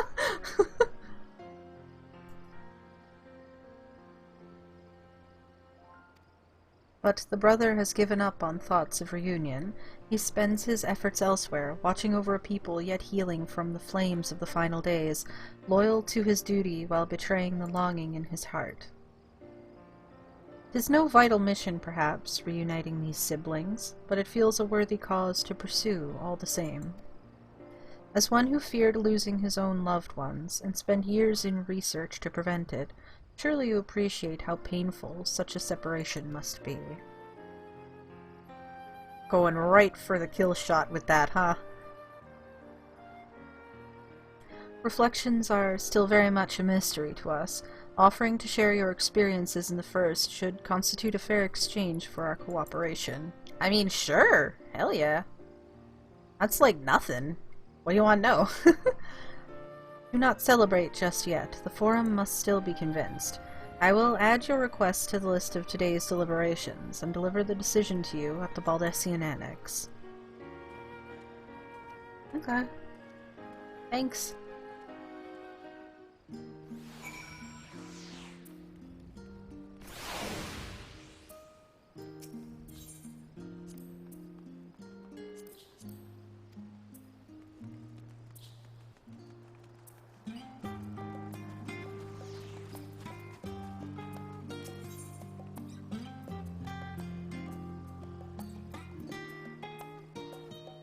I'm gonna go here, just in case something triggers by walking in, because that's like a big AoE range, you know?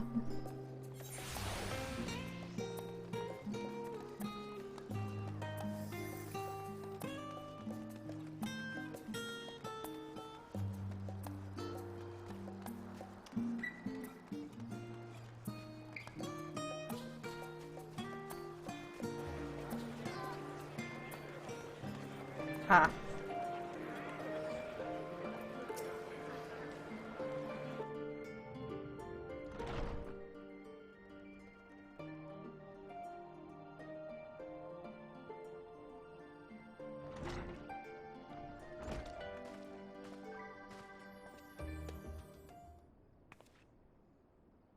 So, what did the Forum decide?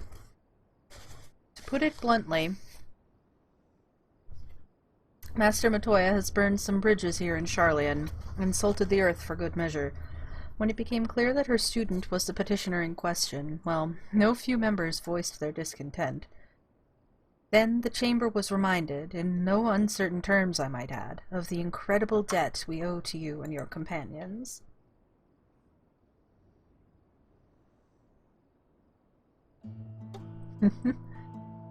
That served to silence the grumbles and stiffen a few spines, and it was agreed that allowing you entry to the archives was the least we could do in return.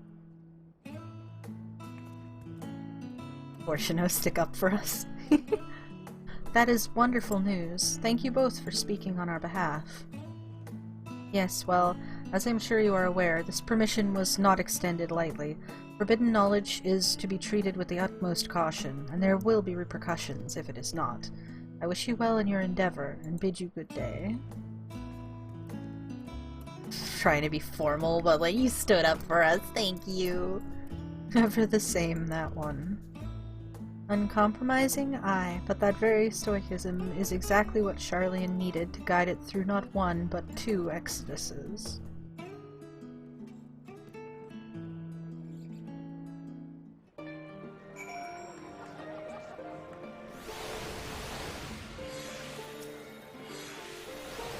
If I were but 5 years younger, I'd cast aside my lectern and join you on your adventures in a heartbeat. That went rather well, I think. As a child, I dreamed up any number of schemes for getting my hands on those forbidden tomes, and now I can simply walk in through the door.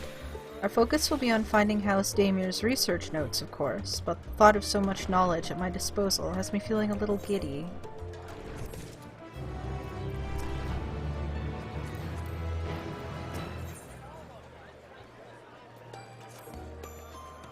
You'll be heading directly to the archives from here, I presume? You presume correctly. Then you'll want to speak with the index page when you arrive. It's been instructed to grant you access to the restricted section. Excellent. Once again, we thank you for all your help. Oh, it was my pleasure, believe me. May you find the knowledge you seek. Yeah, we don't even know if it's there. Are we? Yes.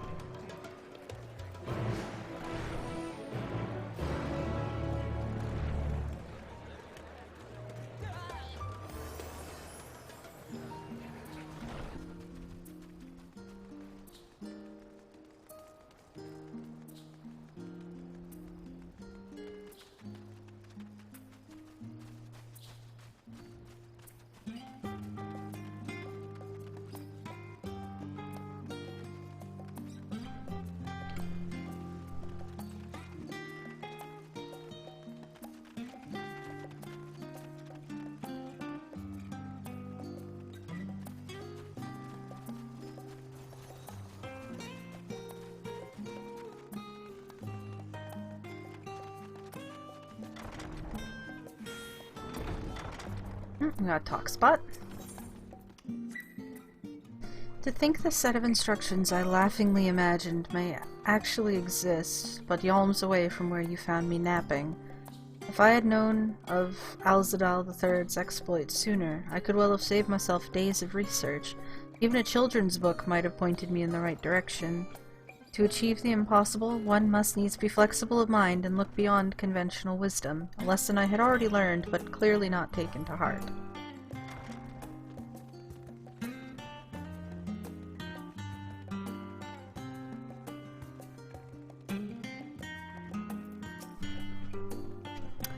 Archon Y'shtola and guest identified. Do you wish to proceed into the restricted archives? Yes. Follow me if you would. Watch your step, and please note that the use of naked flames is discouraged. Oh, this music's bopping. Interesting bookshelf shape.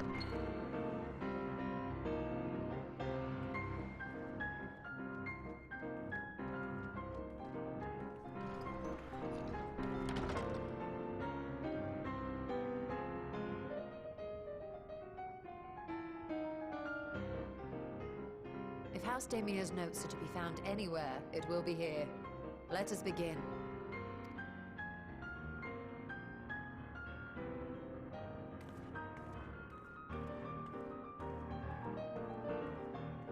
This is the hard mode for Great Google Library, right?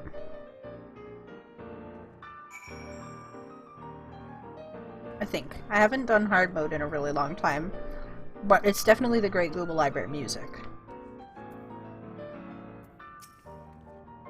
So many books I've yet to read. Yes, we are here for one specific volume. You needn't remind me.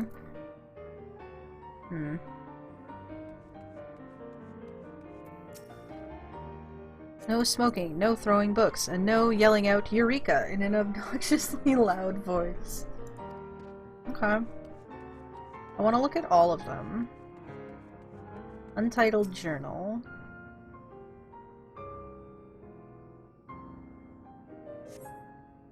Today, in a world not my own, I met the most beautiful void-born creature.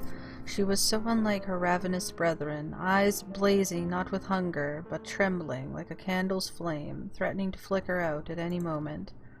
I wonder if she is even the proper word. Such distinctions seem inconsequential, insignificant even.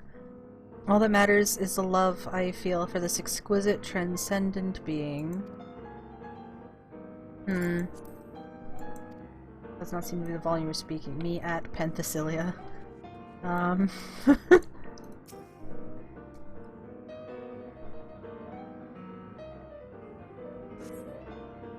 Primal Disquisitions. In the year 1564 of the 6th Astral Era, the Amalja summoned Ifrit, their patron god. Accounts describe the being as a gigantic lizard-like being with a potent command of fire-aspected magics. I'm just taking a screenshot of that for the year documentation. If we consider that primal summoning is an act fueled by faith and prayer, it is unsurprising, if not expected, that the resulting deiform entity should manifest the appearance and powers with which it is attributed by its worshippers.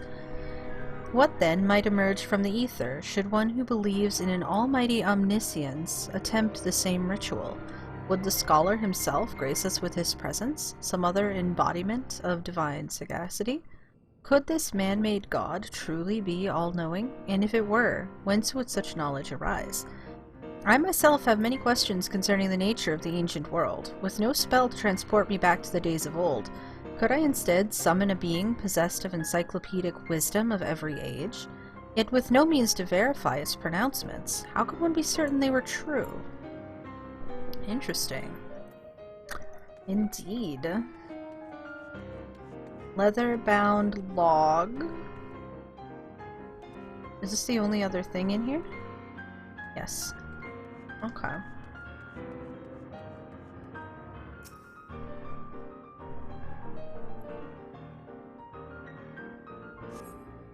Epiphanies of House Daymere. Yeah!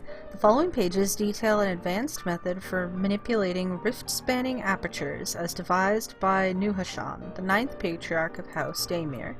We present these research notes to the faculty of Charlene's Studium as both a token of our friendship and an expression of our boundless admiration. We appear to have located the forbidden volume you seek. Y'shtola will need to make the final confirmation.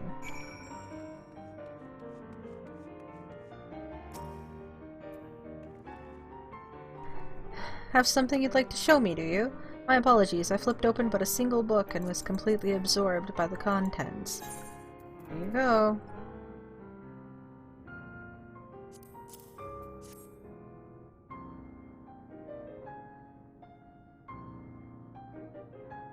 Well done, Carolyn. I think you may have found our prize.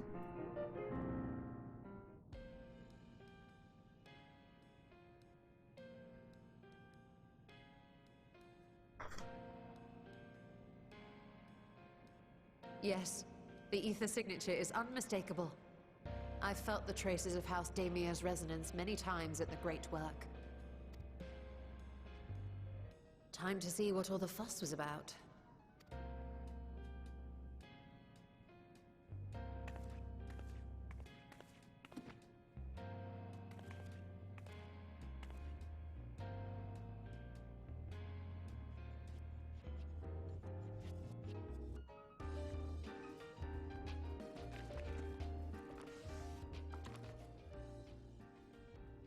Atomos? Okay. Among the ranks of the Void Sent, there exist entities with the power to call forth their brethren from beyond.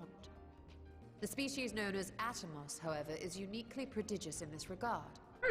Shout out to 1.0, when the Atomos started appearing around Etherites and spitting out Void Scent and stuff. From its distended maw, it can expel an endless procession of void-born creatures. A talent which sorely tested the Radiant Host in its battles against these abominations.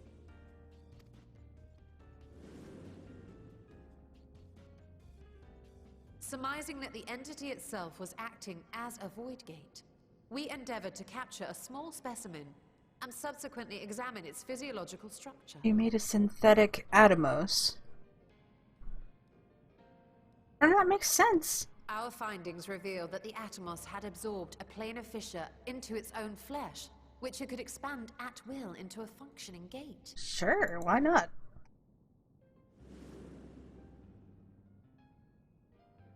Upon further analysis, we identified an ethereal wave pattern emitted during this process. A pattern we were able to emulate by passing crystal-stored ether through a specially designed prism. Hold on.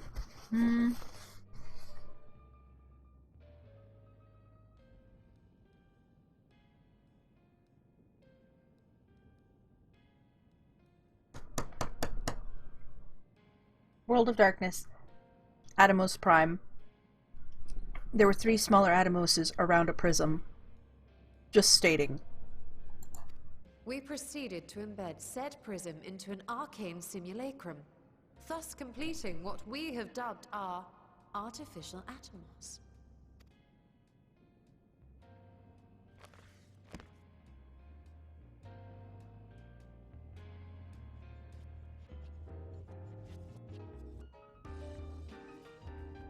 How could I have been so blind to the possibilities? This species, not to mention its ability to summon void scent, has been discussed among academics for years now. Just before the advent of the 7th Umbral Calamity, we received reports of Atomos sightings from every corner of Eorzea. Surely you've at least heard the tales. Yeah, I literally just said it like 2 minutes ago.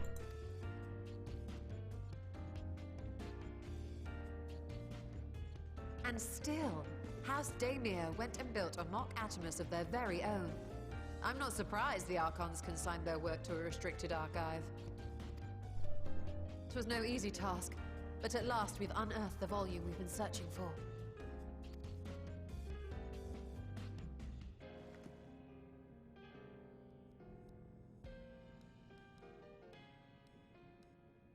I'd be lying if I said I wasn't tempted to stay longer.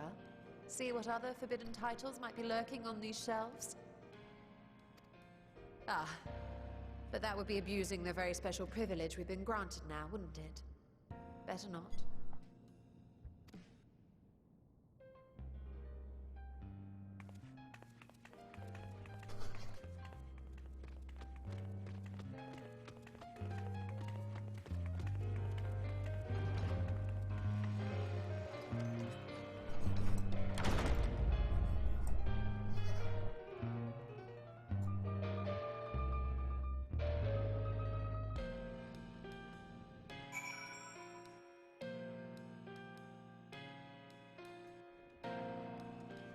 They're really just popping off a whole bunch of stuff for the Codex, huh? Where is it anyway? Collection? Yeah. Oh damn, look at all these things.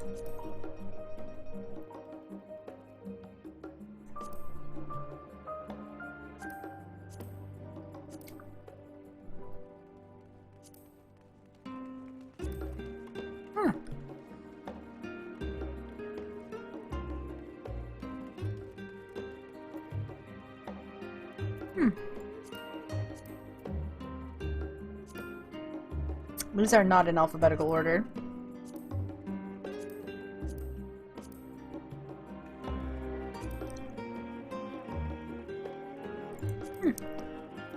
Neat. Anyway. As much as I would love to start crafting the Atomos, I'm afraid this is far outside my field of expertise. Fortunately, we know a Hannish alchemist who would be delighted to involve herself in our House Daemir project. Our business here is concluded for the moment. Please pass on our regards to the Forum. Your message will be conveyed. Should you wish to indulge in more forbidden literature, I will be here. Patron mode disabled. Security mode engaged. If anyone can help us, Nidana can. I say we return to Thavnir and look for her at the Great Work. Can I go back in? Congratulations on locating the object of your search. Please move along. I see. The Great Work is its own aetherite. There we go.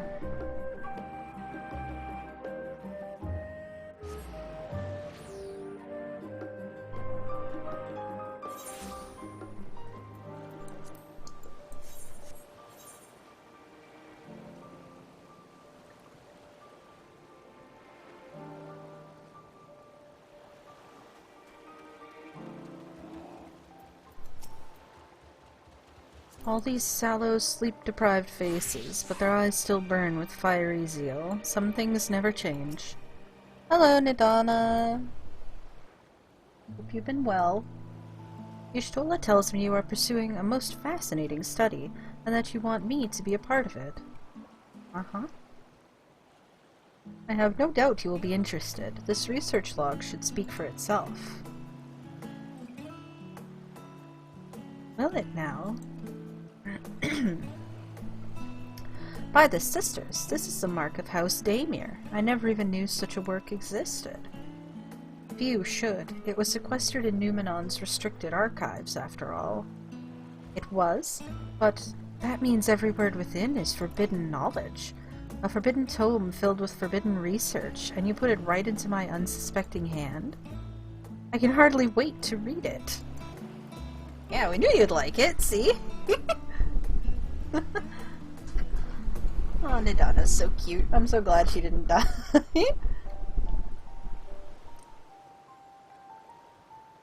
To think the Daimir were developing such marvelous techniques so long ago.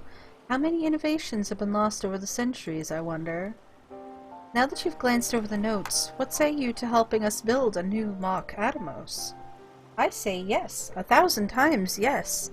Work on a Daimir project that had even the redoubtable scholars of Sharlayan trembling in their sandals? No alchemist of the great work could resist. You are a woman after my own heart. Oh, I suppose I should ask, what do you mean to do with this big-mouthed simulacrum once we've built it? I mean, I'm sure you'll be fine with it. So there's a secret void gate, and it's sealed in the ruins at the bottom of the bounty? Today is a day of revelations, indeed. If the purpose of our man-made Atomos is to expand this hidden portal, then I will need to see it for myself, I think. Manipulating rift-spanning apertures is not the sort of thing you want to attempt without first taking into account every single factor. And by all means, accompany us to the vault. I plan to lead us back there shortly, once we've finished gathering the components I require. Charlene's markets provided the raw aquamarine and pure water crystals, but I might need help obtaining a small quantity of astrally infused water. For such a liquid, you need go no further than the font of Maya. The ascetics of old once favored the place for their meditations, and the water which pools there now is known to enliven the flow of ether.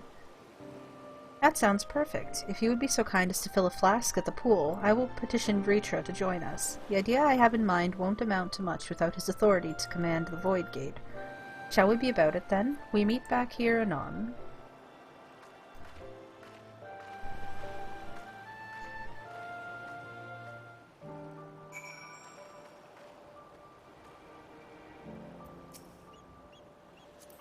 There's no greater joy than having a new puzzle to ponder. I feel like I'm I'm like only slightly different distance if I went to Palaka's stand, and like the load time would be about the same as me just flying here, so I'm just gonna fly. Enjoy the tunes.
The gang's all here. Arkanya Stola requested that I join you, but of her plans she offered scant detail. The boy Murad was glad to hear the news of the Foundation. It means a new life for him and his sister, before they get eaten by Void Scent when this goes horribly wrong. I forgot to mention, the Font of Maya attracts aggressive wildlife, and you should watch out for them when, you go there next time. My apologies. Nothing hit me, don't worry about it. There was like a monkey, but like, it didn't even do anything. You have that flask for me. Yes.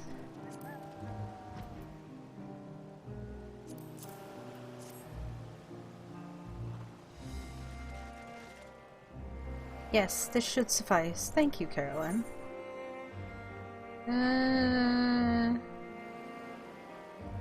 None of these are interesting to me.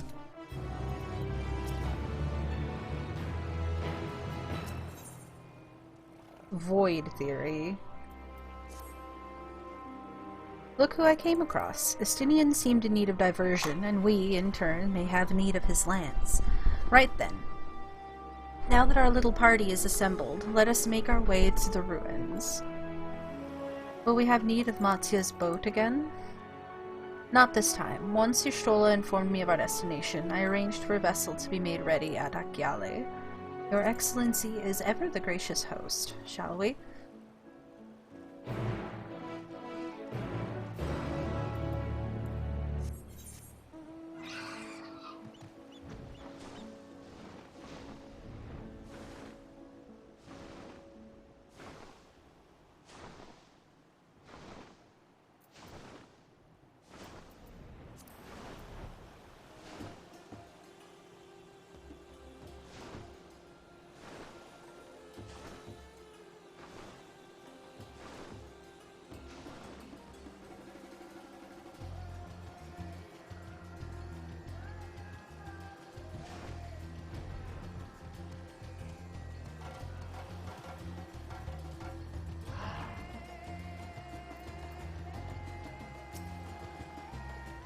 Tis likely not needed with Varshan along, but I held onto the map against the chance we might return to the ruins.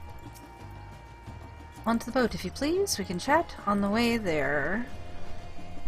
And all this time I thought the tales of Alzadal's horde were no more than drunken sailors' fancies.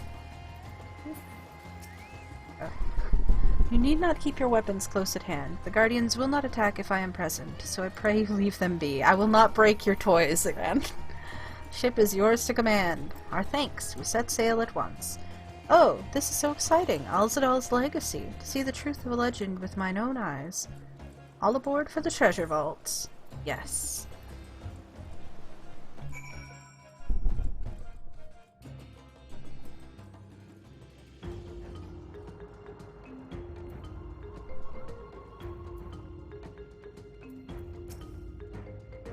I laid waste to them ere I could utter a single word.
Okay.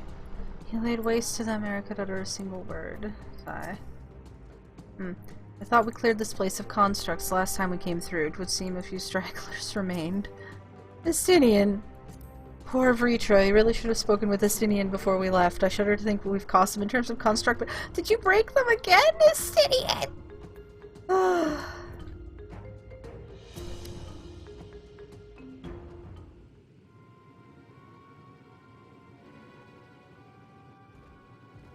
ruins alone were impressive enough, but I never dreamed such a treasure lay hidden in the depths of the bounty. It may have been helpful to know this device existed, Your Excellency. My apologies.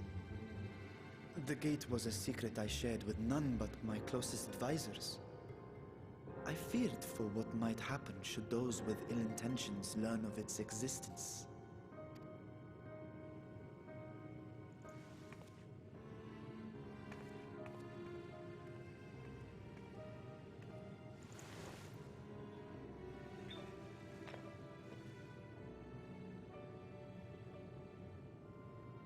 What is it you're doing now?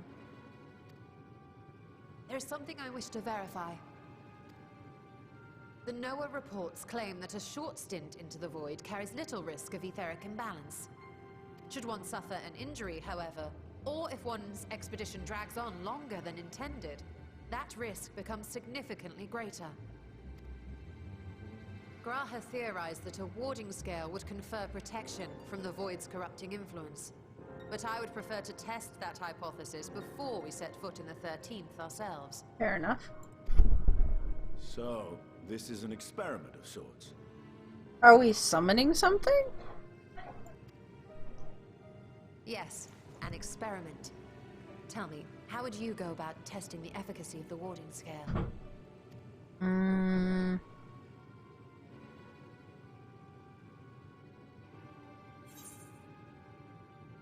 Say nothing and look meaningfully at Estinian. We send a familiar. Yeah, like how would I test it? I would just like go. And if I die, I die. Might as well go myself. And how would you do that? The gate is still too small for any of us to pass through. Probably the familiar thing, eh? Estinian is correct, which is why I've elected to send a familiar in our stead. Oh, incoming drippy baby! Show me the boy! Now, a lowly imp can navigate a fissure, no matter how narrow. Which means an arcane entity of similar stature should be able to manage the same. I want to see my little boy. I hadn't wanted it to come to this, but no other familiars will do, I'm afraid. Drippy! Surely it's Drippy, right? I mislike the sound of that. What manner of fiend does she mean to summon? Baby. From ocean rise and cloudbank form, from mountain spring and rainfall storm, from river flow and life be born.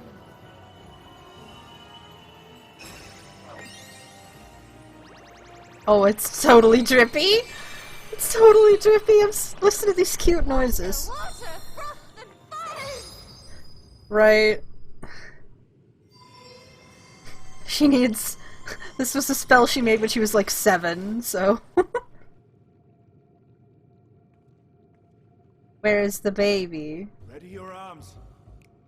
I fear she's been possessed. She has to be like cutesy. Oh, come now. That was adorable. It was. She made it when she was like 7. Leave her alone.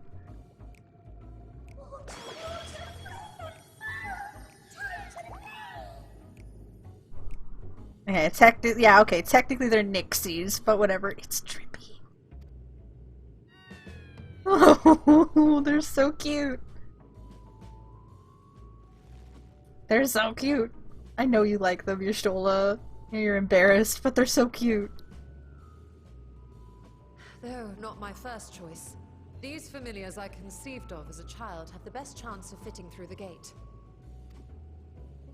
I only wish my younger self had considered a more dignified ending to the creation ritual. You made it when you were like 7. Chill out. In any case, these two should serve as well. This one will bear a warding scale. Oh my god, you're gonna send one in to freaking die? And when they return from the 13th, we can observe how the talisman, or absence thereof, has affected the progress of the Void's corruption. If I could impose upon you to open the gate. Your Excellency? Ah, yes. Of course. This is assuming that they don't immediately get obliterated upon going through. We should also be wary of voids slipping through while we conduct our experiment. Estinian, you are to keep Nidana safe from harm. I will also keep Nidana safe from harm. As you say. You had best be on your guard as well. You got it, boss. Always am. Froth and foe. I'm not making fun of her, come on. I always am. And we are glad for it. Let us begin, shall we? The making fun of people options are on the second playthrough.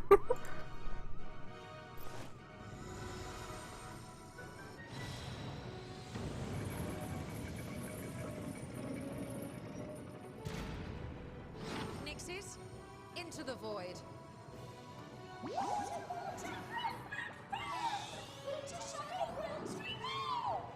They're so cute! There they go.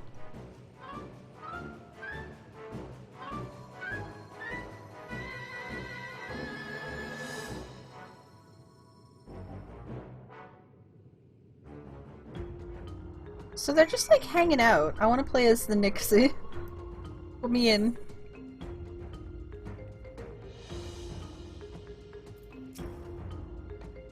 Sister, save me. I will never see Y'shtola the same way again. Froth and foam, indeed. Every time I come here, it reminds me of that dark portal above the Crystal Tower, and the final lash of Ashdaya's tail as she plunged into the void. I struggle to picture Y'shtola as a little girl, easier to believe she sprang fully formed from one of Master Matoya's cauldrons. We need to wait for a time to ensure a meaningful result. Be patient and keep watch for any intruders. You got it.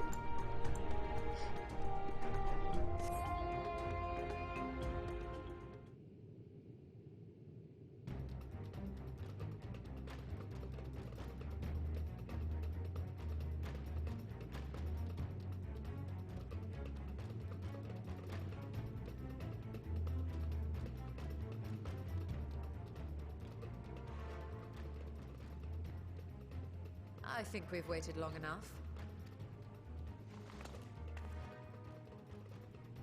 Nixies, return to my side. This is assuming they come back. Ooh. One's looking a little crunchy, I must say.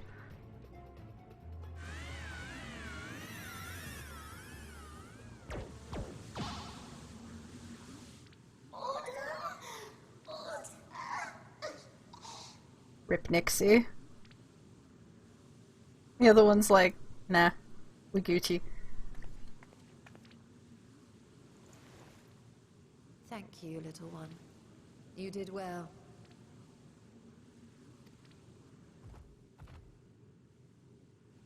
Oh, the poor thing. Its essence has been irrevocably warped.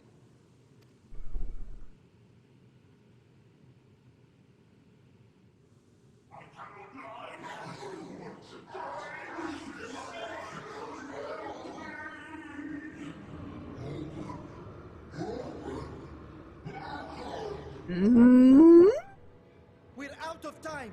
I must reseal the void gate. Why do I feel like this isn't gonna work?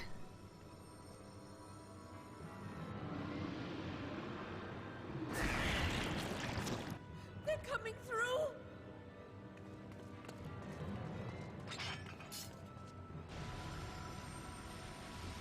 In the name of Alzadal III, I bar this door unto the void.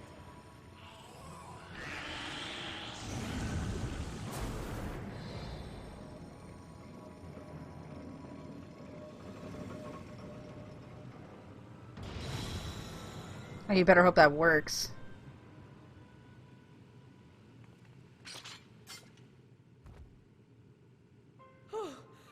Well, that was a sharp lesson in the dangers of void gates. And now they know where in their world this particular gate is.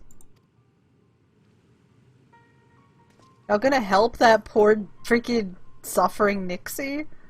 Please disperse it. And what of our experiment? say the results speak for themselves. I'm burning, Squirtle.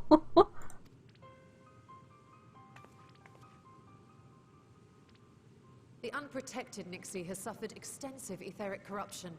As Nidana observed, it's well on its way to becoming a void scent. Void scent Nixie. The one merged with the talisman, however, appears unaffected. I sense no changes to its equilibrium. I actually kind of see the talisman floating around inside of it too. That's cute. Rest now, little ones.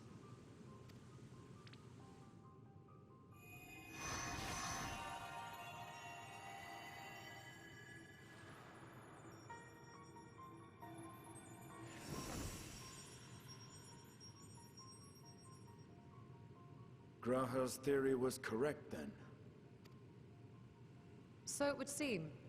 But while our second familiar was untouched by void energies, the talisman itself shows signs of degradation. It was, of course, originally designed to shield the soul from primal tempering. It stands to reason that etheric corruption of a different sort would affect it differently. We may need to modify the warding scale's design to account for the 13th's uniquely unstable ether. You've said much of the Void's instability, but my imagination fails me. What manner of place is this broken world? Ah, my apologies. I forget that not all of us spend our days sequestered in dusty archives. Hi Azalea, I know you asked me a question a couple minutes ago. I'm enjoying things so far. I'm very excited about Void-related stuff in general. It's very fascinating to me. The 13th is a reflection of the source that was drowned in a flood of darkness. In Emmett Selk's own words, this tragedy was a result of the Ascians' attempts to force a rejoining. They erred in their haste, and made of that world a useless void.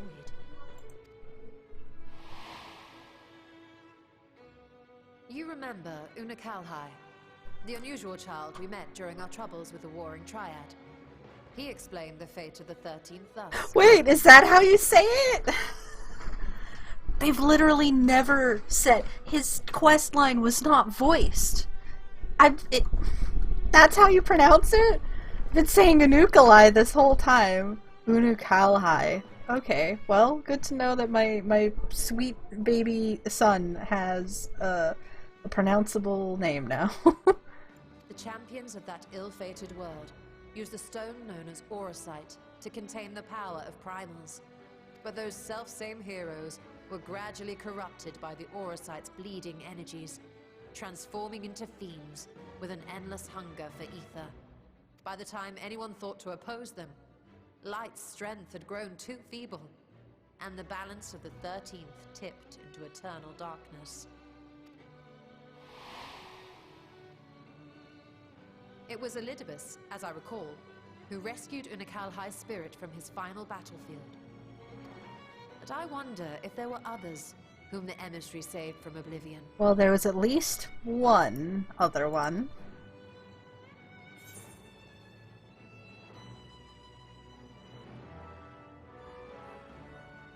How do I phrase it?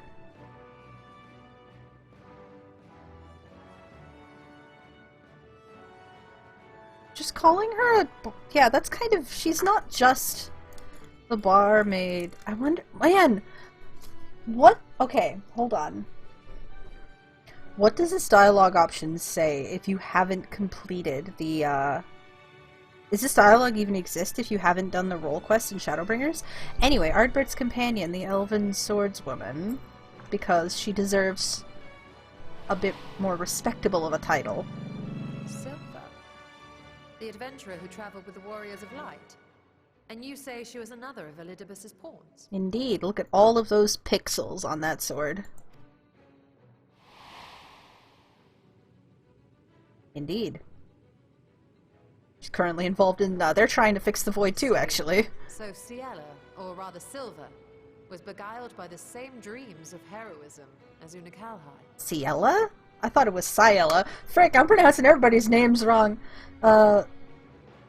Oh man, if only we could get these guys interacting with each other, because they're working on fixing the Void, or attempting to connect with the Void and see what they can do with the Void quests when you finish all the role quests. Ooh, hoo, hoo. And what of your own experience? Will you tell us of what you observed during Noah's expedition? Yes. There was... Well, it was very Allagan specific, though, right? It was chunks of Allag shoved into the Void. I can picture it now. The sunless, Stygian expanse, infested with legions of ether-starved monstrosities. A void in every sense of the word. Very purple. What you have described in such lurid detail is exactly why I hesitate to encourage you.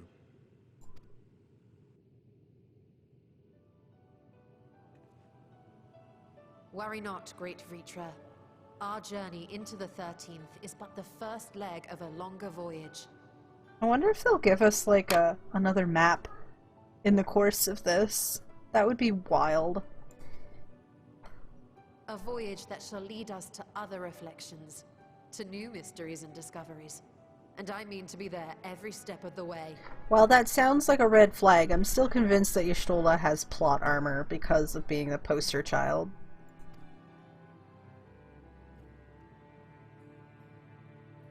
But first I must focus on refining the warding talisman. Then I can begin work on constructing an artificial Atomos. Or I could if I had the relevant manuals to hand. Might I be so bold as to request access to the Satrap's family archives?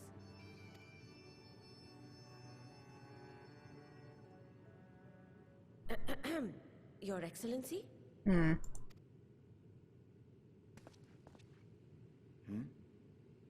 Oh, yes. That can be arranged. I will speak to my officials upon our return.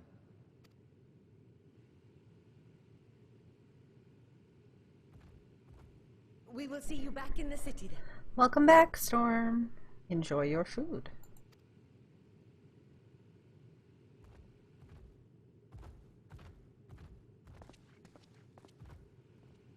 I don't know how far I am into this, but I feel like I must be nearing an end soon. 'Cause, like, we're 4.5 hours in, right?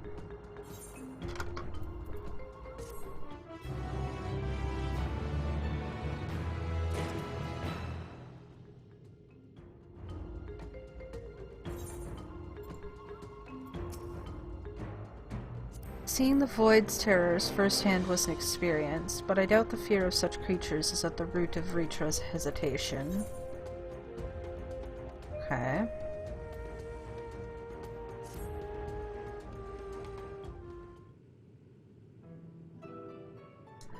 Once Nidana succeeds in replicating the mock Atomos, this door into the 13th will be ours to open.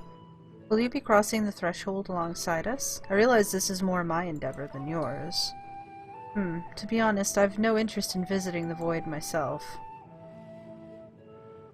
Might we discuss this later? There is something I must do first. Fair enough. Bye. Why does everyone insist on being so secretive? I at least had good reason for not wanting to explain my Nixie ritual. Ahem, shall we proceed with our other preparations then? As we saw, the warding scale can be effective at protecting the bearer from other sources of etheric corruption. Nevertheless, the talisman's durability will need to be improved if it is to withstand the Void's influence for a prolonged length of time. And I think that is a problem we can address without involving the brilliant but busy alchemists who created it. Who do we know who excels at this kind of structural augmentation? I have no idea who you're talking about. Are you talking about Garland Ironworks? Do they do that? I'm not sure? What of Garland Ironworks, then? They may have an engineer free to assist us. I don't think that's what they do, but, like, I mean, they'd probably help if we asked. As I recall, Sid himself is no stranger to the void and its volatile energies. That is true, he did come— oh yeah!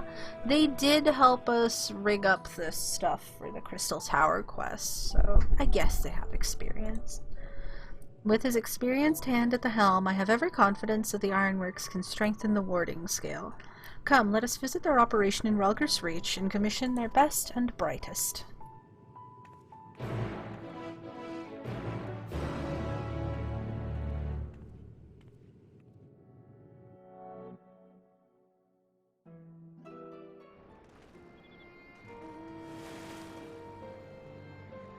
I just had a hot minute. I thought we were— okay. I need you to understand the confusion I just felt. I know the words I said were Ralger's Reach, but I did not process. I also didn't expect to be teleported here manually. I thought we were going to be going to Mordona and that I would be kicked out back into the area where I just was and would manually teleport. So, for me to go to a load screen and then be in Ralger's Reach was the most disorienting thing I have experienced in a long time.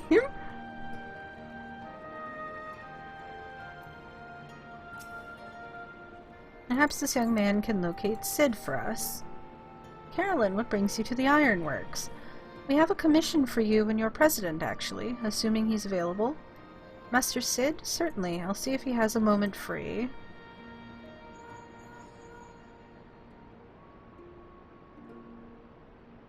Like, isn't the Ironworks based out of Mordona? Like, why are we here?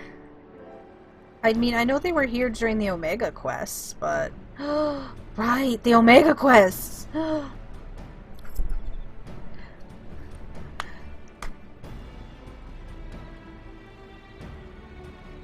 There's a... I'm not sure if they're in here yet, but there's a whole, like, Omega Beyond the Rift series of quests that are in this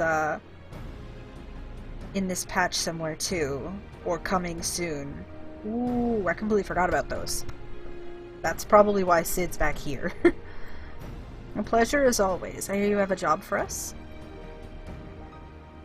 Yes. Fix scale, make stronger. Heading into the void to find a lost dragon. That sounds almost pedestrian compared to your last adventure. Honestly, I don't know if you could say anything that would surprise me after Meteon and that bloody mess. Fair enough. Alright, let's take a look at this talisman of yours. You said there were signs of degradation? Yeah. It seems some manner of corrosion has set in around a scratch on its surface, much as the void's corruption seeped into Nero through his wounds. In which case, our best bet may be to simply prevent the scale from being damaged in the first place. And how might we achieve that? You put it in bubble wrap. We have a coating agent for strengthening trinkets and the like, but I'd be wary of applying any compound which might upset the scale's delicate alchemical balance. Far safer to dress it in armor. Bubble wrap. Put it in bubble wrap. We'll construct a protective casing, one utilizing metal alloys with high ethereal conductivity so as not to impede the talisman's primary function. A suit of armor, as you said. Nero has compiled data on the 13th, so I'll have him pitch in with the design, just to be sure. If only it weren't such an ordeal to convince him to follow our safety protocols. I swear, I've never had such a reckless employee. In any case, we may need some time to untangle the particulars. Understandable. We know how busy your schedule is, and the final result will doubtless be worth the wait. The hard part will be ducking Jessie and her constant barrage of demands while we sneak about doing the fun stuff. We'll see what we can do. No rush.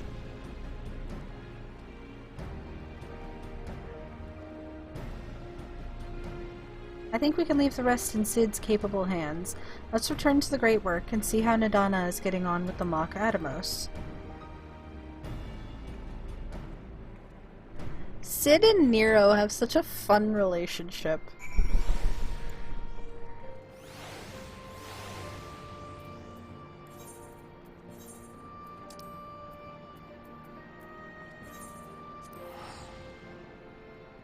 Yeah, like, Sid's never viewed Nero as a rival, but Nero has been ready to throw down, like, constantly. It's very funny. treated him as an annoyance, but was never like... Now he's like kind of friends with him again. It's like people joke about. It's like they're getting married and divorced every other week. It's very funny. The insatiable curiosity of our alchemists has ever amazed me, though I've largely left them to their own devices since we opened the gate together. I hope Nadana has good news for us.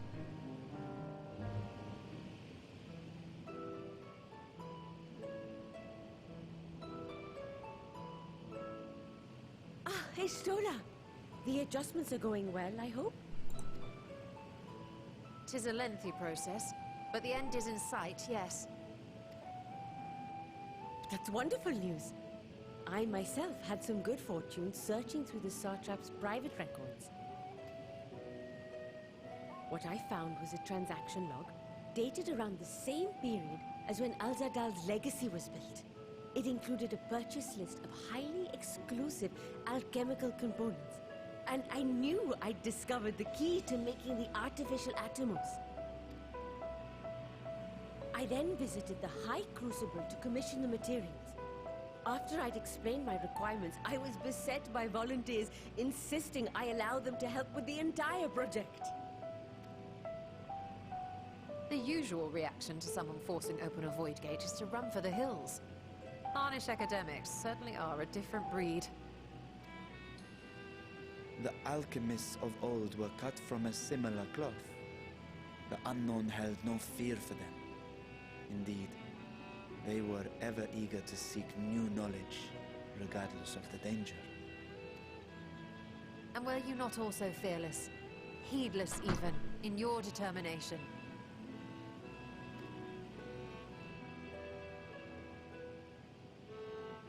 My sire entered his dormancy before I was hatched. And so it was Ashdaya who kept my eggs safe and warm. Aww. It created a bond between us. Even long after I learned to fend for myself, I rarely strayed from her side. She was my guardian, my sister, my dear companion. And not a single day passes that I do not mourn her absence. No matter how deep the darkness, I would not surrender my search. I promised myself the time would come when we would once more take to the skies together. But I am satrap now. This doesn't mean you're not allowed to do things for yourself. The Radiant Host is here to serve, Your Excellency. Someone is trying to get into my room. Some creature. Nabdeen, what is this about? One moment. Which creature? Both creatures. Hello. Sorry. Come on. Come on. No, you don't want in. Are you in or out? You're out. They like combined their efforts to push my door open. And then they just stared at me. Like, hello? Okay. Anyway, continuing.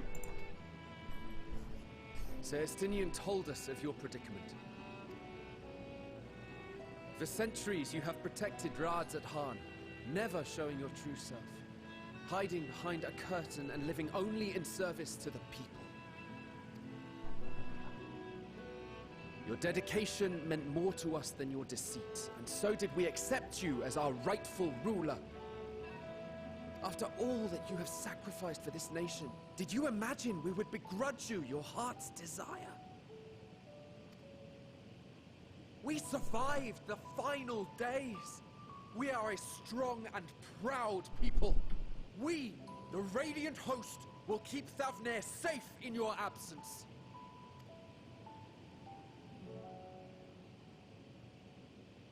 I am grateful for your loyalty and for your encouragement.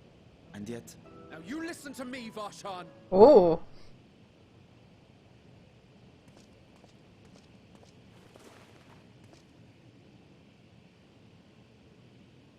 You are wearing that face, after all.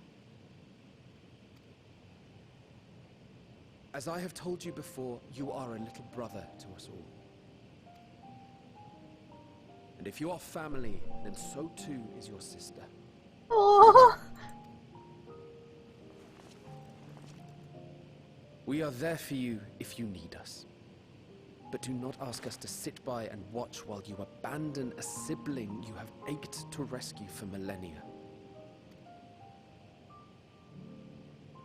Oh.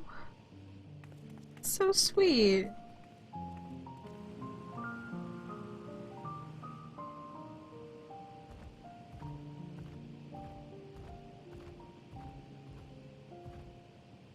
We will succeed in opening the way.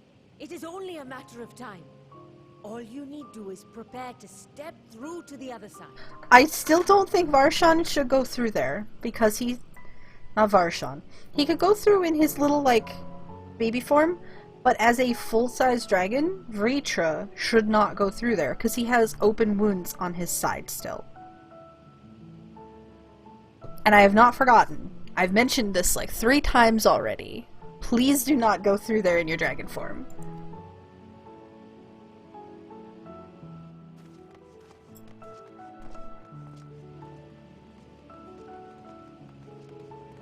Oh! Your Excellency, I wanted to thank you for building the orphanage. It means so much that my sister and I will have a place to be together, safe and happy.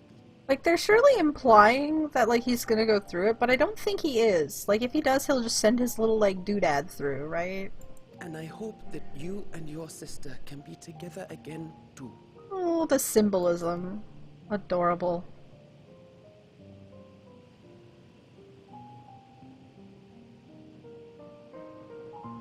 This is really cute. Vritra's gonna get void corrupted. To protect them well, you must take heart.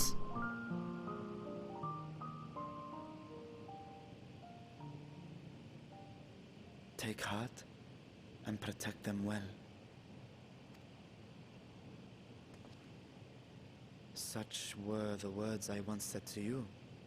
And here I stand, failing to live up to them. If my heart is torn, I am fit to protect neither Ashdaya nor Radzatan.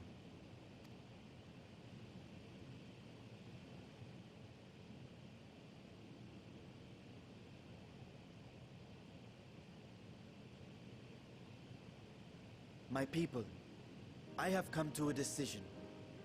Vashan will depart Thavne for a time. My dragon self will remain in the palace, but only to conduct the satrap's most essential duties. Okay, good. This is fine. While I am focused on controlling this vessel, there may be matters that escape my attention. I rely on you, my trusted friends, to watch over one another until I return. Take care and fair fortune, little brother. Many tears would be shed should you come to harm.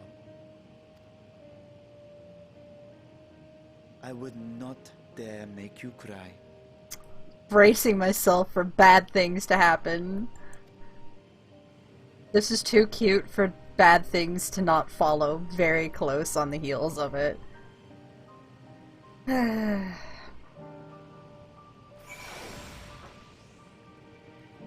Talk to everybody. We'll have that Atomos built before you know it. When a project like this comes along, we give it our full and undivided attention. Sleep? Ah, who needs it? Oh, that reminds me, I really should finish that other project I was working on for His Excellency. What other project? What? Someone needs to give that boy a good talking to. You don't suppose I'll be reprimanded, do you? I did just yell at the satrap. It's fine. Oh wait, you're not... You're just, like, a dude. You're not here for anything important. Convincing others to follow their hearts is not my forte. I would have gladly let our more philosophical comrades take the lead, had they been here. Arshan. I will not squander this chance you have given me. I will find Ashdaya. You surprise me, Estinian. For a lone wolf, you've shown an unusual degree of, shall we say, involvement in helping Vritra reach this conclusion. 'Twas for the greater good. The worm's thundering sighs were keeping his citizens awake at night, and had travelers believing the palace racked by some unnatural storm. What of your own answer, then? You seemed disinclined to venture into the void.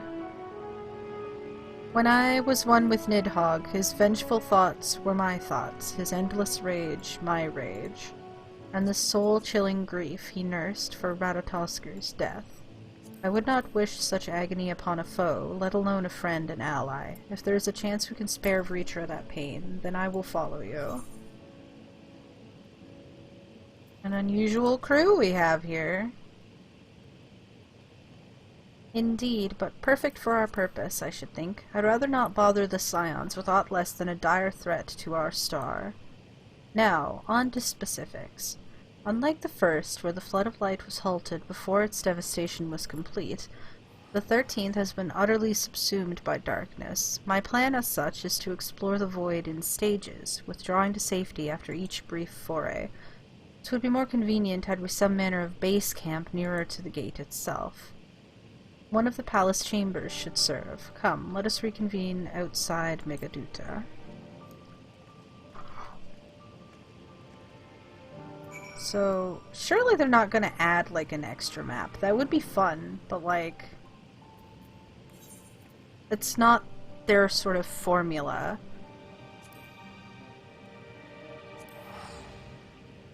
So having this little, like, side area, kind of like what Gongos is probably a good idea.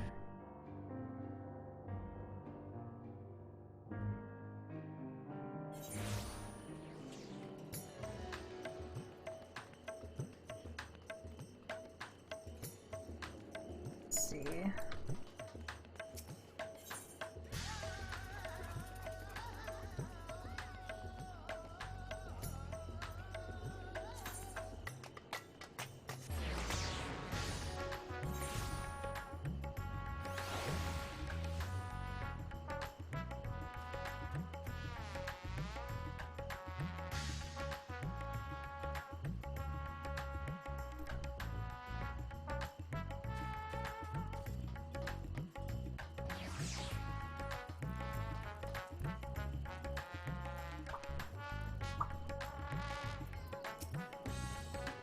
Conducting our expedition out of the Rising Stones would raise just as many questions as recruiting too many Scions. At least here in Rodzadhan, we might be expected to appear road-weary from our local explorations. I was put up in a guest room in the palace while I awaited my audience with Vritra. I expect we'll be given the use of something similar. Okay. Getting, like, in-access in Rodzadhan? That'd be cool. And so we will require suitable accommodations. Might we make something available for our guests? All the chambers are presently hosting the great mounds of treasure we carried out of the vault. Once the Foundation's activities begin in earnest, however, we can redistribute the trove and make a room or two ready for habitation. Good. Please inform me when you've completed the arrangements.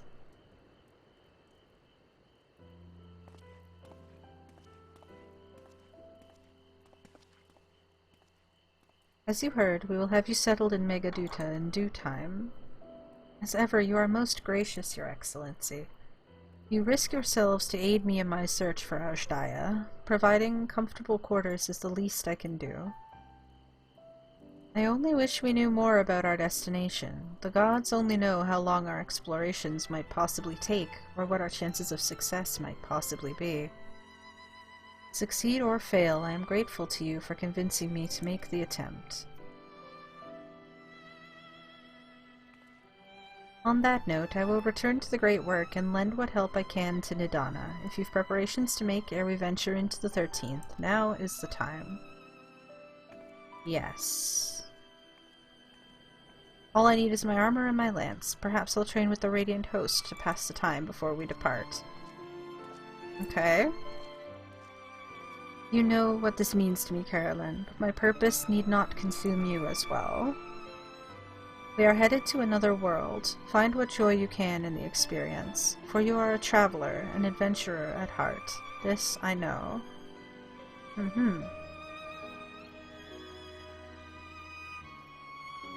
Is this happening in this story, or is this like a stop point? I feel like we're getting close to some kind of stop point, right? But this doesn't feel like a stop point, because like nothing dramatic has happened. Meanwhile, in the 13th. Yeah, okay. This might be something. Back in this spooky place. I like this void better than the Cloud of Darkness's void. This section slaps. This is cool looking. Seriously though, like...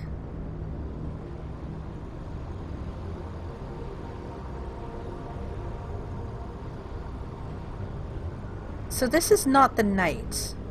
Come on, man. That's a Reaper avatar.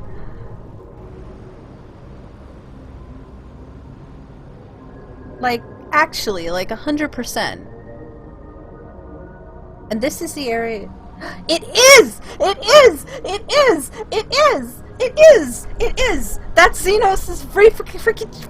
Surely it is, right? Okay, it's not the same face, but it looks like it. It looks... And thus I am returned. Is it?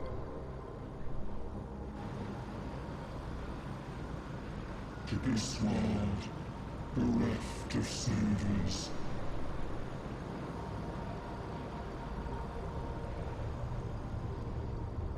Come on, surely. It's not quite the same, so it might not be, but it's the same. It's gotta be related to Xenos's, right?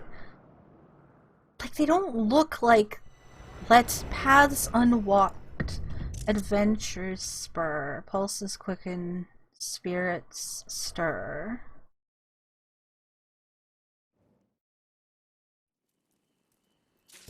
Only one?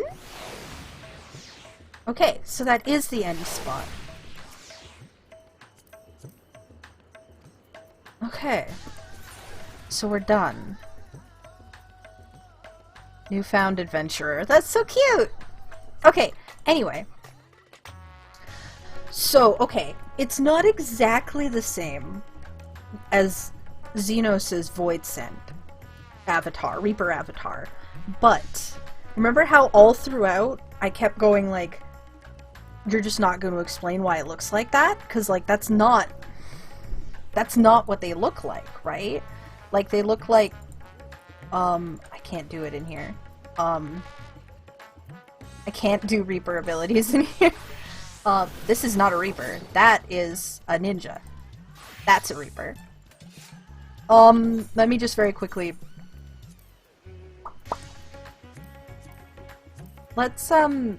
Let's just really quickly Explorer mode into this. He did say he was returned. The thing is Xenos had very particularly two sets of hands crossing the eyes, and that one only had one set of hands and did not have the same facial structure. The facial structure of Xenos looked kind of feminine, which is why I was making things like, oh, maybe it's like something related to like his mom or something, because I was still attached to the whole anima mother thing. But it could be related. But, so like, here's the thing. Don't pay attention to my rotation. I don't remember how to play Reaper. I haven't played this in like 5 years. There!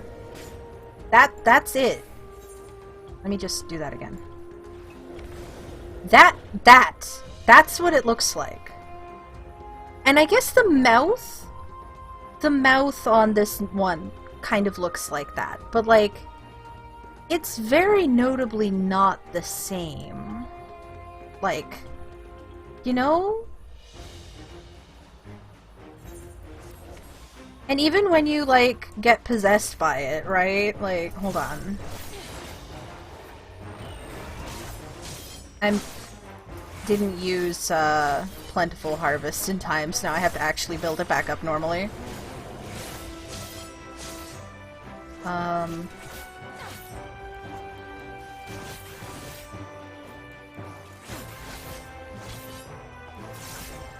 There it is. Give me a second. We're almost there. Eh. There it is. So, when you summon your void scent into your body, this is... oh.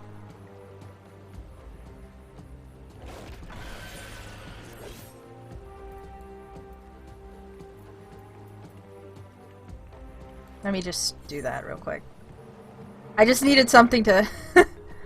like, this is what it looks like, right? Like...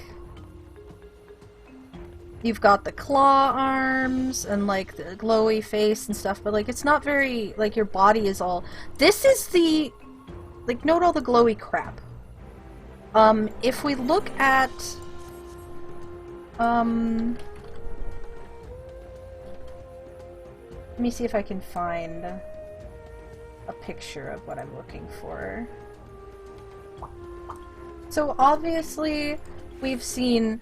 this is what Xenos looks like when he's possessed. It is notably very different, first off, but also his actual void scent. I could have sworn it had two sets of... does it not? Hold on, hold on, hold on, hold on, hold on, hold on, hold on, hold on, hold on, hold on. It's the same one. This is the same one. This is labeled as Xenos. It's the same one. Never mind. It is Xenos' void scent. Oh! I thought it had two sets of things, like one covering the eyes and one covering the mouth, but no. This is it.